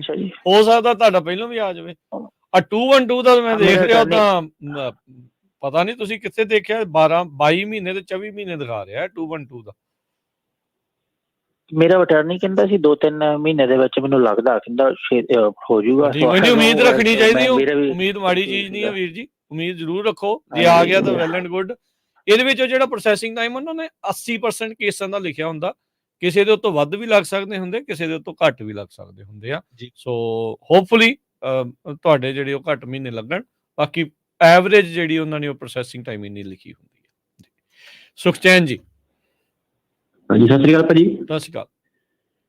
ਹਾਂਜੀ ਭਾਜੀ, ਮੈਂ ਗੱਲ ਰਿਹਾ, ਮੇਰੇ ਪਟਿਆਲਾ ਭਾਜੀ ਨਵੇਂ ਕੇਸ ਲੱਗਾ ਸੀ ਤੇ ਮੇਰਾ ਜਾਣੀ ਕਿ ਵਰਕ ਪਰਮਿਟ ਅਪਲਾਈ ਕੀਤਾ ਵਾ, ਤੇ ਜੋ ਹੈ December 12 ਨੂੰ, ਤੇ ਪਰ ਉਹ ਹਜੇ ਤੱਕ ਉਹਦਾ ਕੋਈ ਅੱਗੇ ਪਤਾ ਨਹੀਂ ਚੱਲ ਰਿਹਾ ਵੀ ਕੀ ਚੱਕਰ ਹੋਇਆ। ਜਾਂ ਫਿਰ ਉਹਨਾਂ ਨੇ ਕਿਹਾ ਵੀ ਦੁਬਾਰਾ ਉਹਨਾਂ ਇੱਕ ਲੈਟਰ ਸੈਂਡ ਕੀਤੀ ਕਿ ਆਪਣਾ ਦੁਬਾਰਾ ਐਵੀਡੈਂਸ ਦੁਬਾਰਾ ਸੈਂਡ ਕਰਿਓ, ਤੇ ਉਹ ਆਪਾਂ ਦੁਬਾਰਾ ਹੁਣ ਫਿਰ ਕੱਲ ਫਾਈਲ ਕਰਤੇ ਸੀ। ਤੇ ਇਹ ਮੈਂ ਪੁੱਛਣਾ ਕਿ ਹੁਣ ਕਿੰਨੇ ਦਿਨ ਤੱਕ ਆਪਣਾ ਵਰਕ ਪਰਮਿਟ ਅਪਰੂਵਡ ਹੋ ਜਾਂਦਾ ਵਾ? ਇਹਦੇ ਬਾਰੇ ਨਹੀਂ ਭਾਜੀ ਕੁਝ ਕਿਹਾ ਜਾ ਸਕਦਾ। ਸਾਡੇ ਆਫਿਸ ਜਿਹੜਾ ਬੰਦਾ ਵਰਕ ਪਰਮਿਟ ਵਾਲਾ ਯੋਗੇਸ਼, ਉਹਨਾਂ ਤੁਸੀਂ ਸੰਪਰਕ ਕਰੋ। ਹਾਂਜੀ, ਤੇ ਇੱਕ ਭਾਜੀ ਹੋਰ ਜਿਹੜਾ ਜਿੱਦਾਂ ਤੁਸੀਂ ਆਖਣੇ ਨਵੀਆਂ ਡੇਟਾਂ ਚੇਂਜ ਹੋਣ ਡੀਆਂ ਵਾ, ਤੇ ਉਹ ਮੇਰਾ ਵੀ ਜਿੱਦਾਂ ਚੇਂਜ ਹੋਈ ਸੀ ਦੁਬਾਰਾ ਫਿਰ ਜਿਹੜੀ ਮਾਈਟਰ ਹੀਅਰਿੰਗ ਦੀ, ਪਹਿਲਾਂ ਯਾਨੀ ਕਿ ਅਕਤੂਬਰ ਦੇ ਵਿੱਚ ਆਉਂਦੀ, ਤੇ ਹੁਣ ਉਹੀ ਉਹ ਹੁਣ ਮਾਰਚ 6 ਦੀ ਹੋ ਗਈ ਆ। ਤੇ ਪਰ ਇਹਦੇ ਵਿੱਚ ਇਹ ਆ ਵੀ ਜੱਜ ਵਿਜ਼ਿਟਿੰਗ 12 ਆਈ ਜਾਂਦਾ, ਪਹਿਲਾਂ ਜੱਜ ਦਾ ਨਾਮ ਹੁੰਦਾ ਸੀ ਤੇ ਹੁਣ ਨਹੀਂ ਹੁੰਦਾ। ਇਹਦਾ ਕੀ ਰੀਜ਼ਨ ਹੁੰਦਾ? ਅੱਜ ਜੋ ਜਿਹਨਾਂ ਨੇ ਚੇਂਜ ਕੀਤੇ ਆ, ਨਵੇਂ ਜੱਜ ਇਹਨਾਂ ਨੇ ਭਰਤੀ ਕਰਨੇ ਆ, ਕਈ ਇੱਥੋਂ ਦੀ ਚਲ ਗਏ ਗੌਂਕੜ। ਵਿਜ਼ਿਟਿੰਗ ਜੱਜ ਹੁੰਦਾ ਜਿਹੜਾ ਦੂਜੇ ਕਿਸੇ ਹੋਰ ਸਟੇਟ ਚੋਂ ਜੱਜ ਜਿਹੜੇ ਟੈਂਪਰੇਰੀਲੀ ਕੰਮ ਕਰਨ ਆਉਂਦੇ, ਉਹਨੂੰ ਵਿਜ਼ਿਟਿੰਗ ਜੱਜ ਕਹਿੰਦੇ। ਠੀਕ ਹੈ ਜੀ। ਅੱਛਾ ਜੀ। ਹਾਂਜੀ ਭਾਜੀ, ਇਹ ਮੇਰਾ 2 ਸਵਾਲ ਵੀ ਇਹਦਾ ਵਰਕ ਜ਼ਿਆਦਾ ਹੋਈ। ਥੈਂਕ ਯੂ ਭਾਜੀ। ਹਾਂਜੀ, ਮਿਹਰਬਾਨੀ, ਸ਼ੁਕਰੀਆ। ਸਮਾਂ ਵੀ ਤੇ ਪ੍ਰੋਗਰਾਮ ਦਾ ਸਮਾਪਤ ਆ। ਜਿਹੜਾ ਨਵਾਂ ਬਾਰਡਰ ਬਿੱਲ ਆਉਣਾ ਸੀ ਉਹਦੇ ਵਿੱਚ ਕਹਿੰਦੇ ਸੀ ਅਸੀਂ ਨਵੇਂ ਹੋਰ ਜੱਜ ਭਰਤੀ ਕਰਨੇ ਆ, ਪਰ ਉਹ ਪਾਸ ਨਹੀਂ ਹੋਇਆ। ਉਹ ਗੱਲਾਂ ਜਿਹੜੀਆਂ ਧਰੀਆਂ ਜਿਹੜੀਆਂ ਉਹ ਰਹਿ ਗਈਆਂ। ਸੋ ਹਾਲ ਦੀ ਘੜੀ ਬਾਰਡਰ ਦੇ ਉੱਤੇ ਉਹੀ ਸਿਚੁਏਸ਼ਨ ਆ, ਕੋਈ ਫਰਕ ਨਹੀਂ ਆ। ਸਖਤੀ ਵੱਲ ਦੇ ਸੰਕੇਤ ਜਿਹੜੇ ਉਹ ਜ਼ਰੂਰ ਨਜ਼ਰ ਜਿਹੜੇ ਉਹ ਆ ਰਹੇ ਆ। ਬਾਕੀ ਸਿਸਟਮ 'ਚ ਟ੍ਰਾਂਜ਼ਿਟ ਵੈਨ ਵਾਲੇ ਬੰਦੇ ਜਿਹੜੇ ਉਹ ਦਿਖਣੇ ਸ਼ੁਰੂ ਹੋ ਗਏ ਆ। ਤੇ ਧੰਨਵਾਦ ਅਟਾਰਨੀ ਟਿਰਕੈਣਾ ਜੀ, ਮਿਹਰਬਾਨੀ। ਮਿਲਦੇ ਹਾਂ ਅਗਲੀ ਵਾਰੀ। ਧੰਨਵਾਦ, ਸਤਿ ਸ਼੍ਰੀ ਅਕਾਲ ਜੀ। ਸਤਿ ਸ਼੍ਰੀ ਅਕਾਲ ਜੀ ਸਾਰਿਆਂ ਨੂੰ।